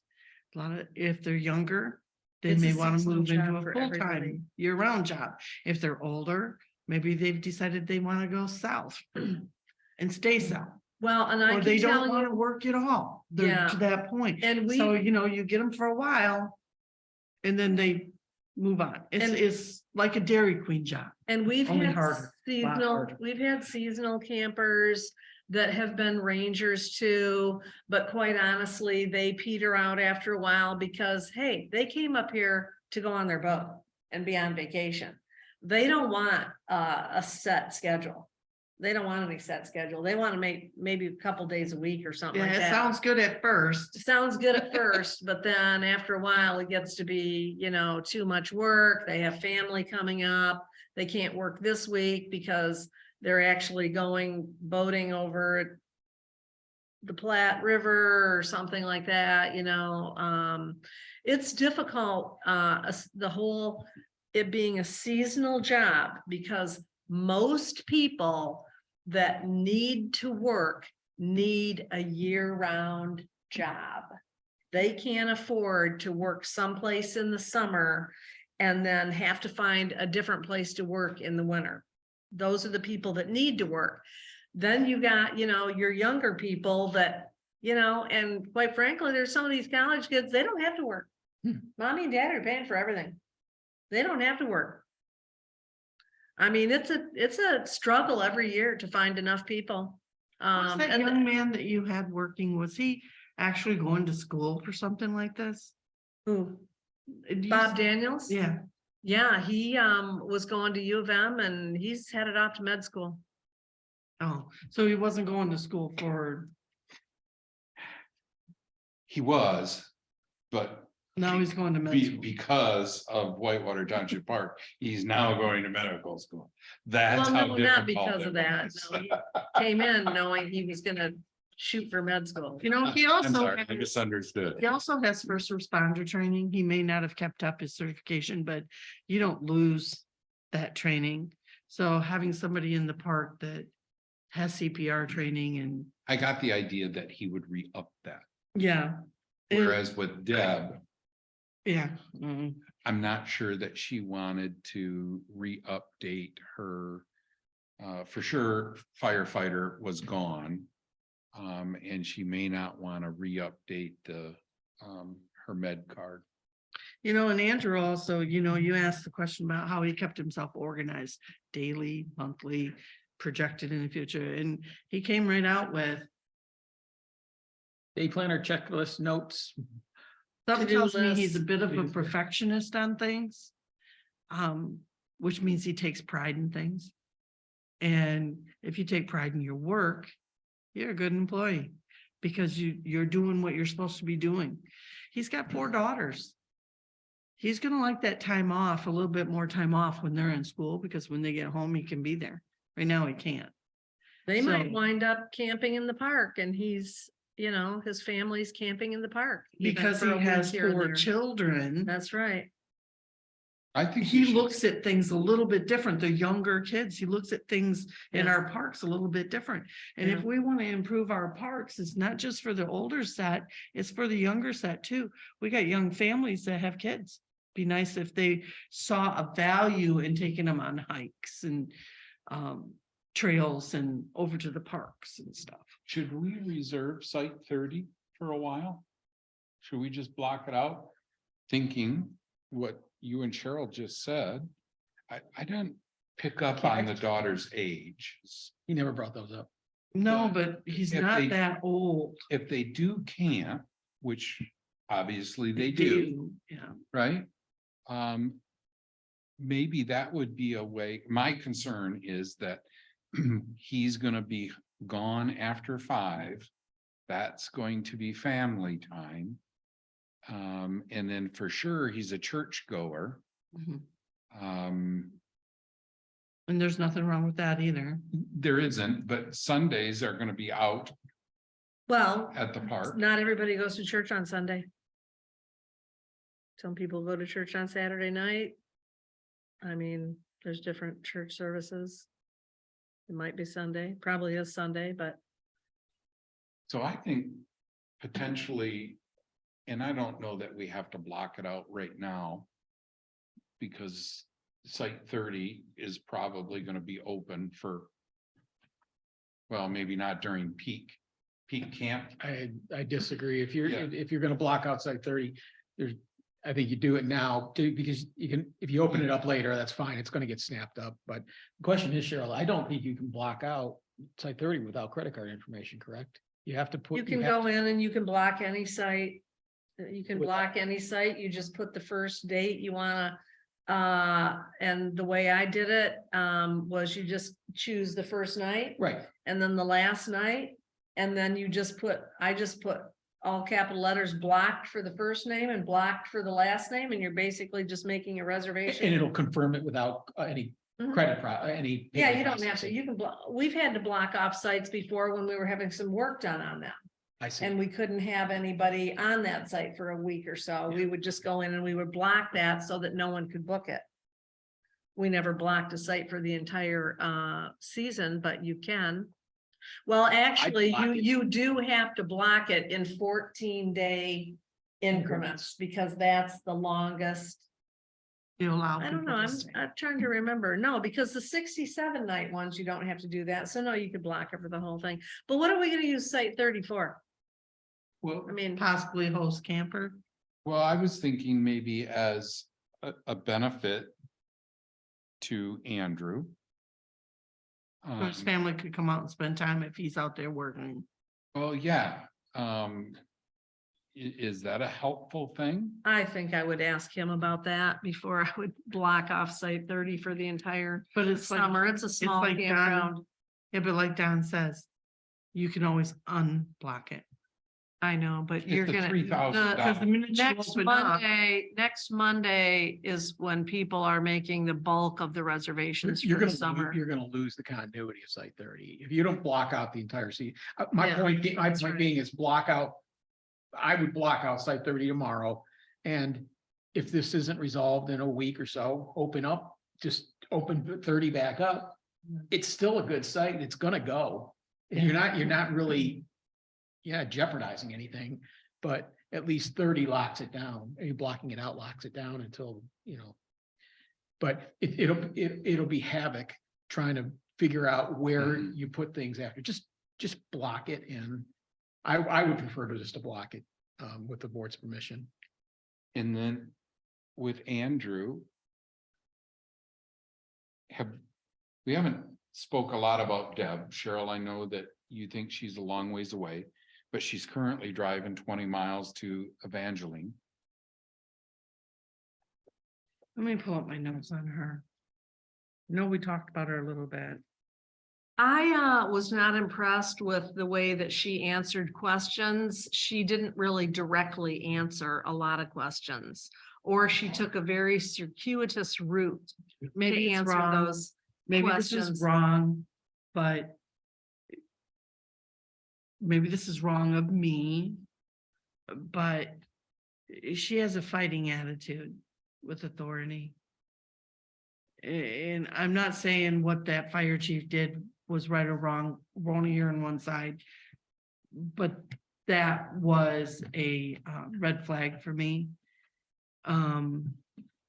The airport dude behind her, again, lawsuit, that's a red flag for me.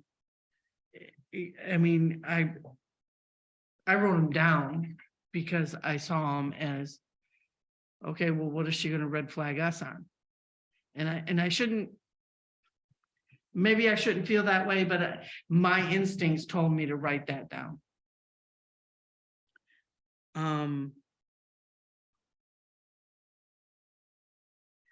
She did work at the day park. I don't know what that all entails. And she worked at boat ramp. But that was around being the zoning administrator. That wasn't any kind of full-time gig.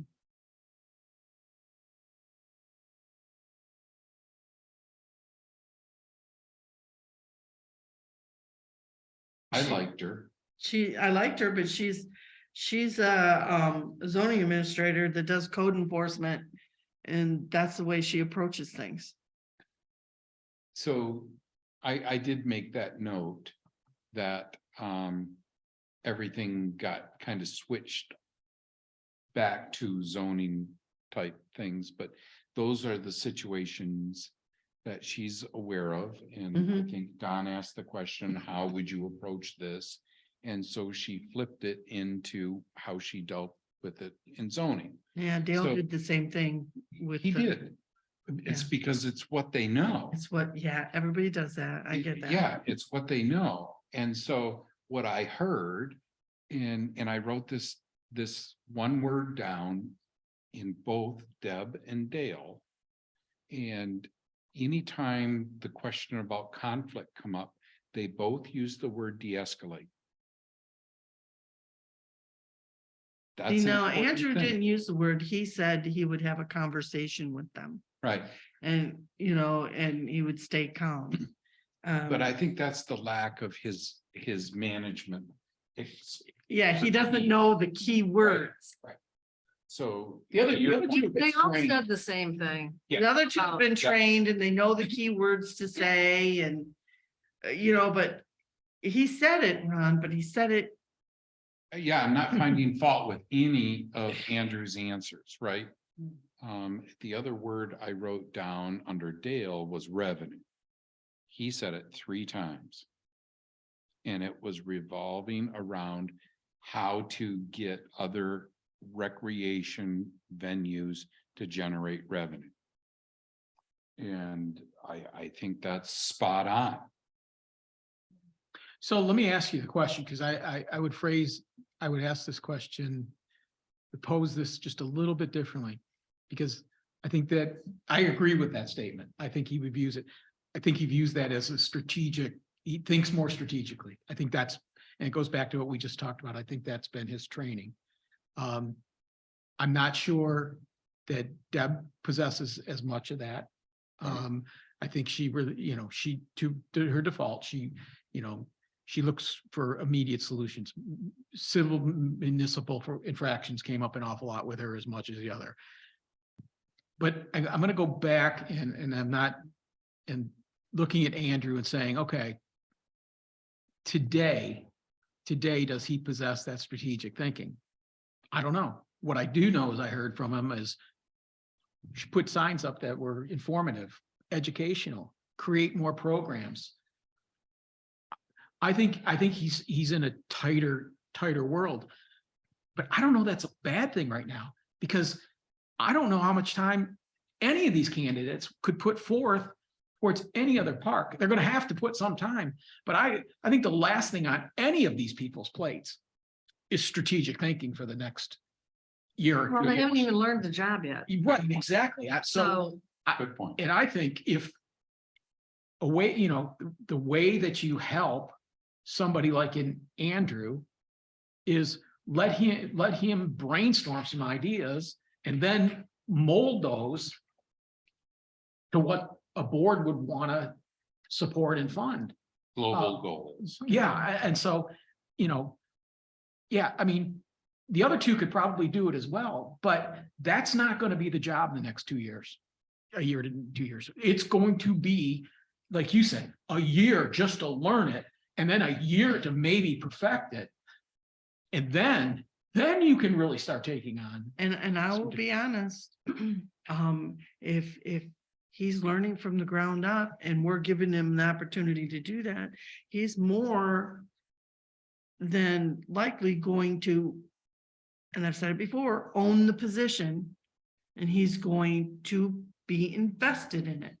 So when it comes to moving on to these other park areas, I think he would be eager to do it. And by then, maybe he'll learn some of these fancy words and phrases, you know? These other guys have already got. I'd rather have them learn the application rather than the word. And let's not forget, he is in construction, so the handyman job in the really slow time might be a added benefit for us, just like Deb code enforcement would be an added benefit. We're getting a twofer here, guys. And that would also help him with his financial needs too. Yeah, we're faced with the same quandary. Every person that interviews in the entire universe, the perfect candidate didn't walk through the door. There's no such thing. It doesn't That's apply. right. All you have to do is measure off you saw it on paper, you talk to him in person, and you're going to make a decision. I'm going to tell you, it's 50-50. Half the time they work out, half the time they don't. Yeah, That's right. Where do you Hard to think you nail have that down. where do you think you have the greatest chance of Well, success? look at Chief Flynn. He wasn't our first choice. That's right. He was our second choice.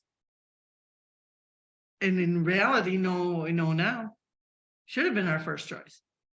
So, But you're making an educated guess at best, Mm. educated guess at best.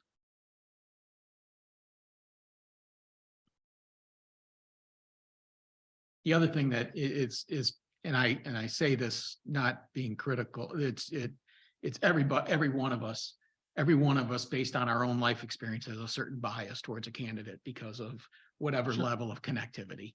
And so I would just, that's hard to push aside because it's part of your DNA, but we have to look at this from a very objective standpoint.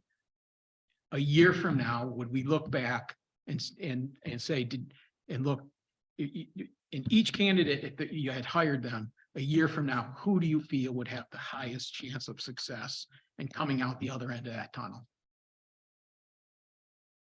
okay, if I had to guess, I'd say Deb was very personable here with us. I don't think she would be as personable with the personnel. I think at the end of the season, we'd find an issue. Dale would be good with all the people. I think he'd be good with our personnel. I don't think he'll stay because one, the culture shock is going to hit him, and the finances, the money. That's a big one. I know you said you don't go back to corporate. He'd go to something else because he doesn't, the time that he'd be missing with his wife who's got all summer off, he's at a stage in his life where he doesn't want to miss that time. So I don't think he'd stay, even if he stayed 1 year, and then we'd be right back to looking for another candidate. And with Andrew, I think he's young enough, he's ambitious enough, and he went to school for this. He knows our systems. I think he'd stay because he sees a future in it. It's something he went to school to do. And this is his first opportunity to be able to do it. He's got excitement over it. So if I had to say today, who are we going to hire? I'd offer the job to Andrew, honestly. I don't know At what rate? That'd be the next question, Ron. At what rate? I don't know. At least 40. Yeah, and I think we would have to go above that. Probably. Well, not if he thought he was getting the handyman job in the wintertime, because I think that's that- additional revenue. I think you'd bring him, I would say you could bring him on at 45 and expect him to do some of the handyman stuff. A few things. I think he's gonna want to. He might. He gets a good look around in here. You know, I can tell you right now, he doesn't know what to expect from us. When he left, you could tell he was unsure if he did a good job with the interview or not. It's been a while since he's interviewed. Sure. But those last couple of volleys is just out of lane. If we want an employee, okay.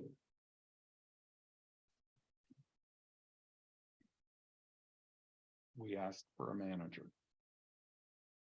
And so He's gonna be an employee to I didn't us. hear anything in anything he said that I really worry about him being a manager. I think he's up no, I to meant us keeping him busy with other things. Not focused on management, but on handiwork stuff, right? well, I think that's a discussion for Yeah, another It is, day. it is. I don't that's think the we, basis of my decision. no, I get it. no, I'm not taking that into consideration at all. I think he's got the skills. I think he will relate to a younger crowd. You know, and quite frankly, last year we had two, Mary and Dean Crawford, who thought they would, and they were older and thought they wanted to work at the park. And when I interviewed Dean, I knew he wasn't going to do it. I knew he wasn't capable of doing it. It's strenuous. Some of the park work is strenuous, and you know, you're out there. I mean, the days that it's, 95 and super humid and stuff, well, things still need to be done. Maybe you do them a little slower and you drink more water, but he couldn't even he couldn't do it. And then we lost him almost immediately. And then his wife didn't want to work there. They wanted to be a team. And some of the older people are in really good shape and they can do it. And some of the older people think they're in good shape and they're not, and they can't do it. I fall into that category. Yeah. Oh, that's another plus then for Andrew, isn't it? I mean, I think he's gonna relate to the younger crowd quite well, and I think he'll be firm with them and I think they'll respect him actually, as they have respected Dan and Peggy. I mean,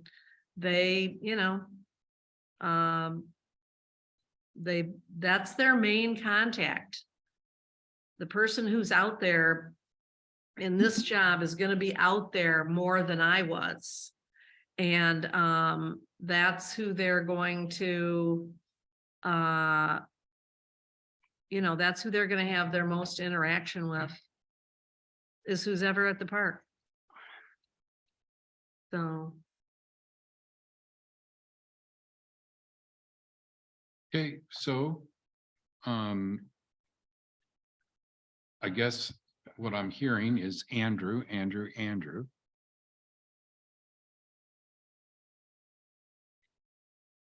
I've heard 45 a couple of times. The last input I would like to gather is starting time. We learned that they're under the gun on 1 or 2 jobs. He did indicate 2 weeks. But I think that was really cutting it close for him. His brother-in-law's in Florida and probably shouldn't get that news there. Right.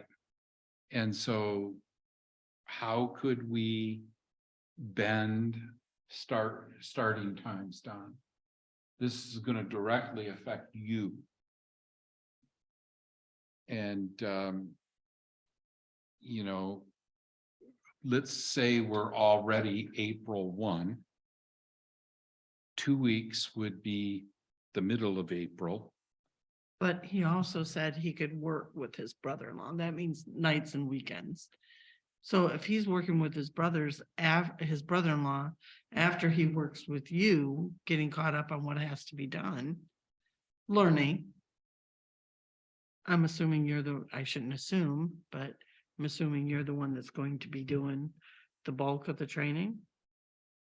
I can only train. There's on a what little I question know. mark. I mean, I can only train on what little I know. I mean, I got paid. I still have questions that keep coming. So. Well, thinking about training, he's not going to know either. Andrew's not going to know. So that's a good side point or point. I don't know. Well, he's been to free camping weekend, so he knows what goes on there. So I would say that if he. could we pick a date in the 3rd week of April? I think if he needed 3 weeks with his brother-in-law, we can make that work. And I think thank you for saying you're not assuming. It's not like he's there and I'm gone. I can't, that's not going to happen. Okay. Right. She doesn't have the time to train him. Okay. I can only train in what I know so far, which means I'm still going to have to rely on you to pull information to communicate and train Andrew and, help him get some things down. But, it's no different. It's no different than the situation we're in right now with baptism by fire. So stuff's going to happen. I told you folks back in February, I will try to keep mistakes to a minimum, but I got no guarantees. And they're going to not be plenty and I'll do what I can. I don't think 3 weeks makes a difference. I mean, I think. Well, are you gonna have, okay, so here's questions. Are you gonna have any park rangers by? Okay, I'm looking on the calendar here. Today's the 30th of March. If you gave him 3 weeks, that would be April 20th. Now there's 2 weekends there before the campground opens on May 5th, opens on May 5th. I think I said the 6th earlier. Okay, so there's 2 weekends. So there's a lot of crap to get done out there. The whole ranger station needs to be set up, the bathhouse, all this, no, excuse me, I don't want to be interrupted, okay? I'm The gonna tell ranger you. station is gone. It's gone. The So ranger station is going to be there the for, ranger station is gonna be gone. well, what are you gonna have rangers work in then? Why are you having the ranger station moved somewhere when you don't even have a construction schedule from Molon yet? Well, we already know that they're going to do the parking lot first, right? Well, then the parking lot is the parking lot. The parking lot's down the Or hill. whatever. No, The I'm par- just telling you, The ranger station's gone. the ranger then my question is, where are the rangers gonna work? Hence my discussion earlier. Where are Cheryl. they gonna work, Ron? Hence what my are you gonna discussion work on? earlier. Answer my question. No, you answer my question. You're gonna move the ranger station and they have nowhere to work, then they have to have a ranger station. Really? They have to have something to work in. Okay, the park opens May 5th. And before the park opens, whatever they're going to use for a ranger station has to all be set up with the equipment, the paperwork, the computer, the printer, these various things. The bathhouse has got to be totally cleaned. Well, Don's lining up the contractors to get the bathhouse open and the sewer system open and all that. I'm just telling you, there's a lot to do between now and May 5th. So there's gonna have to be, are you gonna have park rangers before May 5th? I mean, you got 55 campsites checking in on May 5th. Are you gonna want Andrew to sit in on those interviews for hiring rangers? So he gets some experience in what you're looking for? Don sent me an email, I don't know, yesterday, or maybe it was today or something like that. And how should we bring candidate, oh, it was last week sometime, how we should bring candidates forward to the board. And Right. so I sent him minutes of previous fire department and park things. So an interview process was conducted, I assume, between Cheryl and Dan. And then those people were brought to the board. Well, the names were, they never Names really were. came. Okay, well, the first thing that is we Excuse me, found, I don't want. all right, go ahead.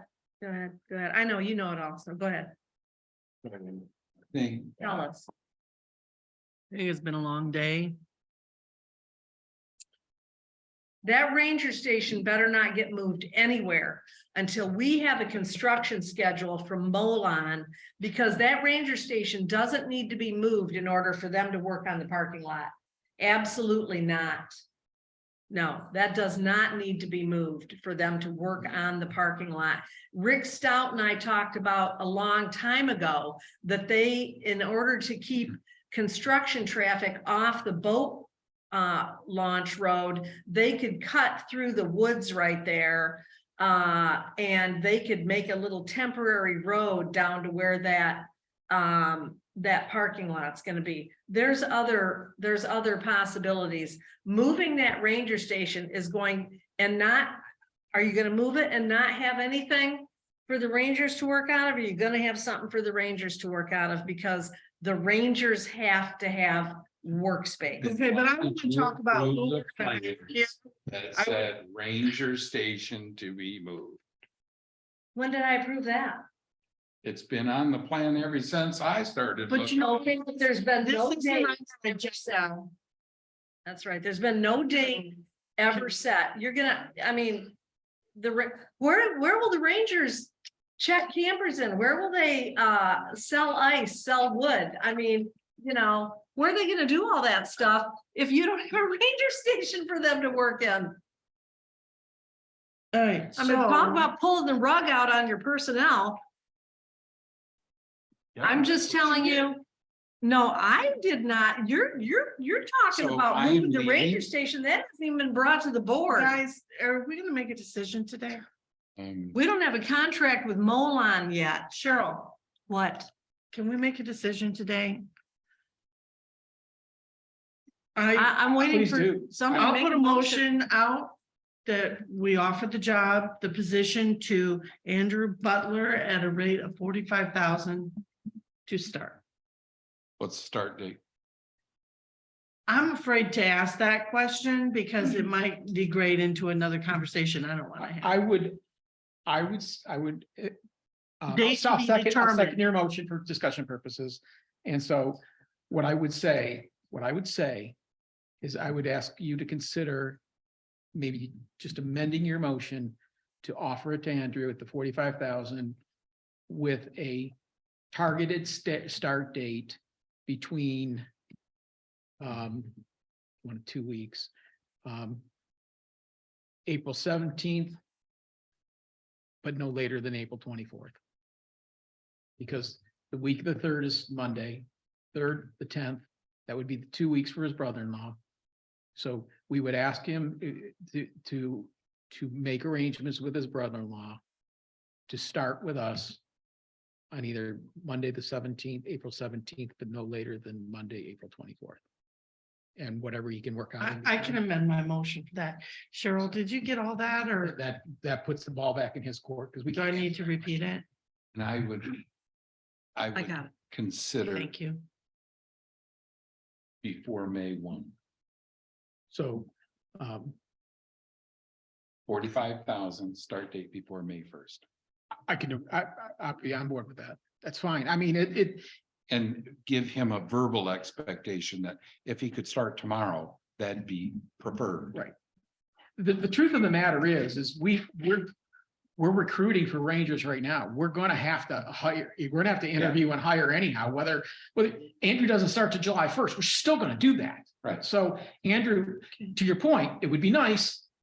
It'd be nice to have, but it's not a need to have because that we have to move forward, try to hire some Rangers anyways. So So you say nice to have a manager? Is that what you meant to say? no, I said that if we're interviewing for Rangers, it would be nice for him to participate in that. Okay, So Yeah.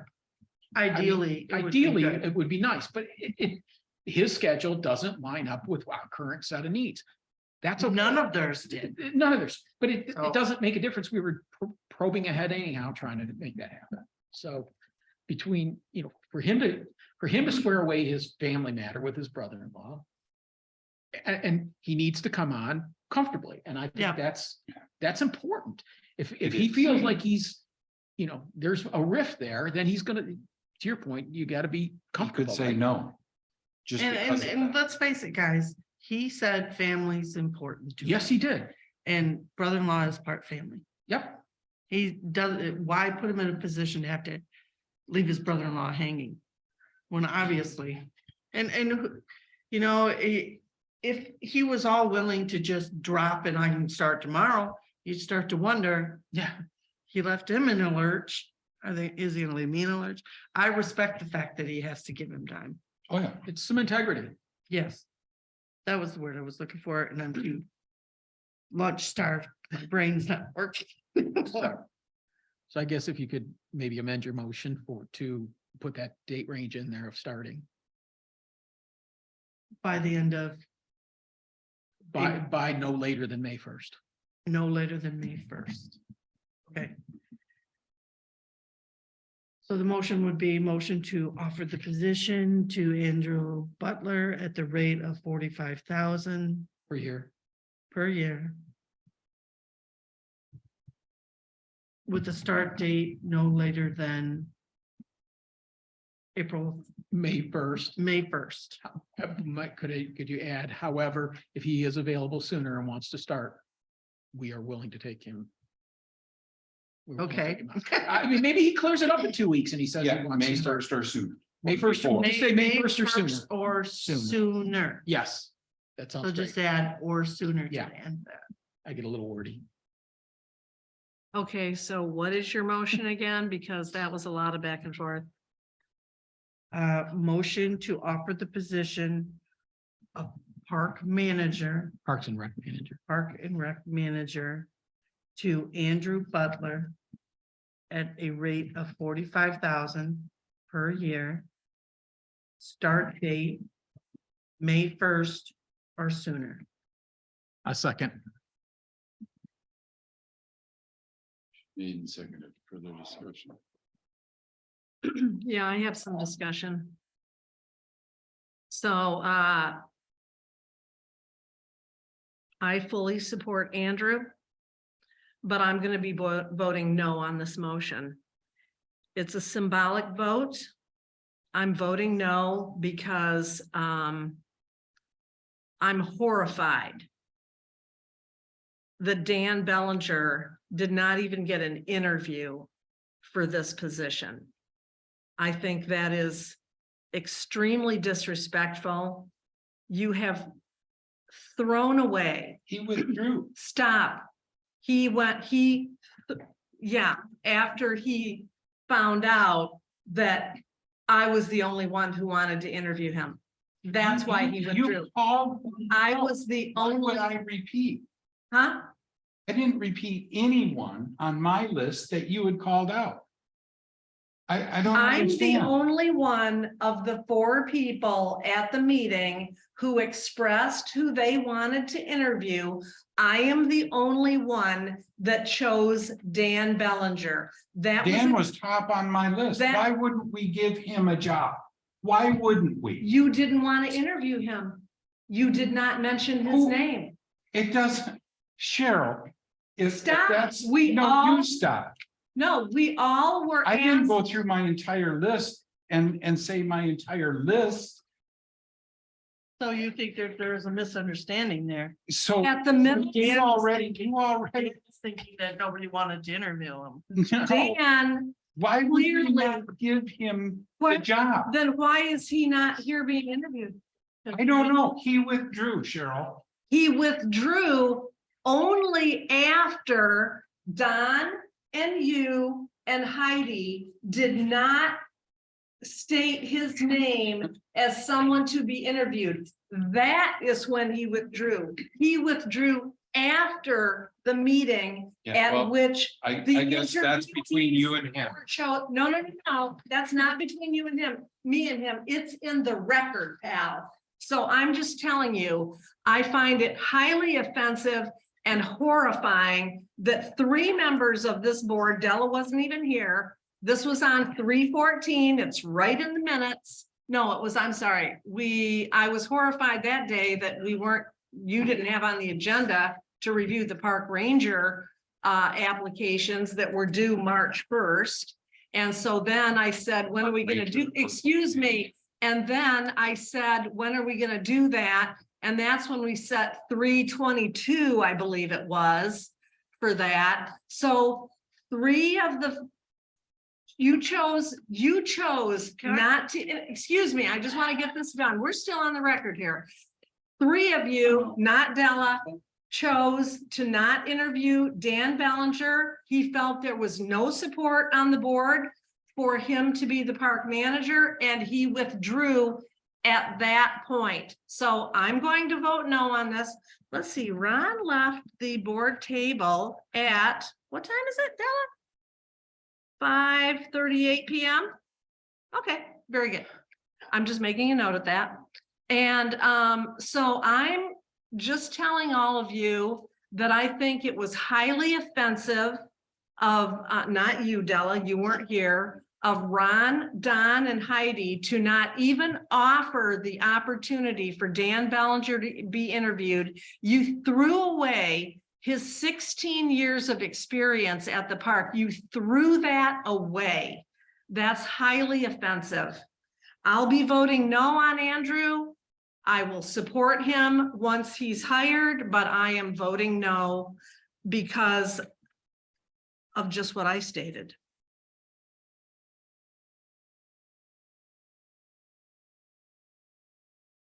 Can we call for a vote? Sure. Pop, absent. Bennett, Yes. Glenn, Yes. Baumuth, absent. Goss, no. Motion carried. Who wants to, do we have a nomination for someone to run the rest of the meeting? Since the supervisor left the room?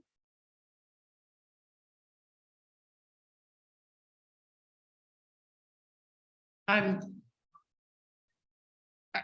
very saddened that our meetings, this meeting has disintegrated down to this. Cheryl, I fully understand what you're saying about Dan Bellinger. He'd be my first choice all day, every day. Because of the experience he has. Because he's great for the park, because he has a love for the park. I was very upset when I saw that he withdrew his interview time, or I was upset because I do think that he would be the choice. Even if he's not the choice the following year, because he's decided to do something else, he'd be a great person for transitioning.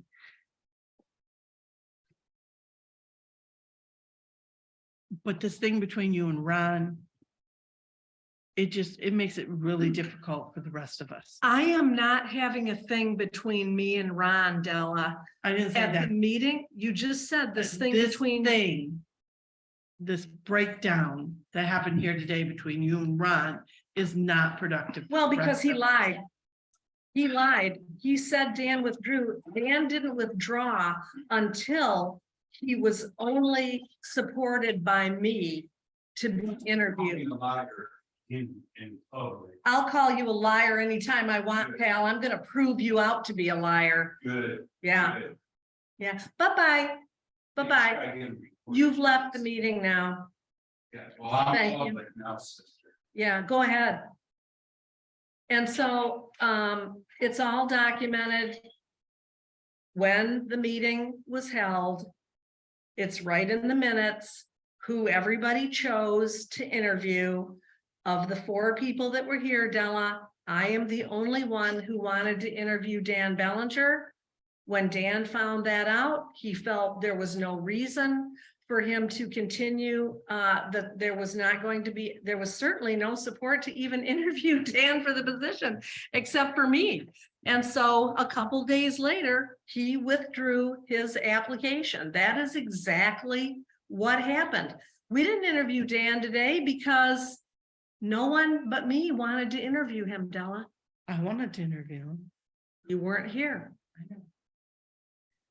Make a So- motion that Della Bennett takes the place and continues the meeting. Second.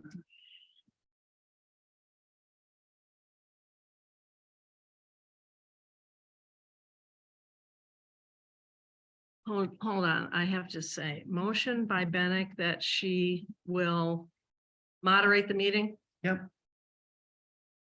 Sure. Is that still a second, Don? Yes, it is.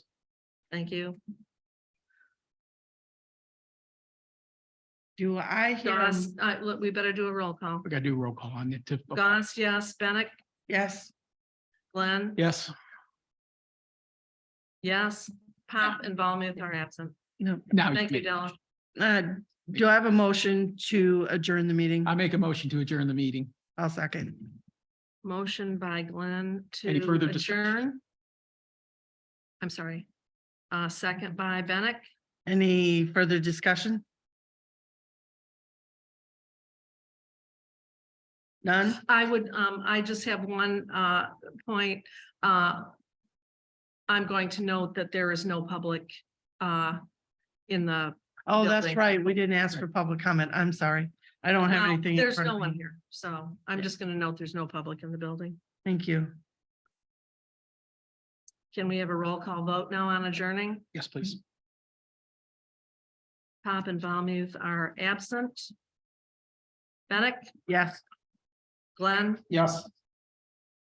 Goss, yes. Meeting is adjourned at 5:44. Thank you, Chairman Bennett. Yeah. Thank you. Thank you, Don. Thank you, Cheryl.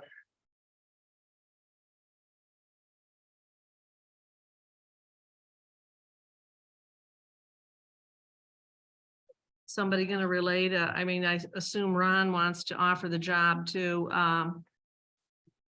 Andrew. So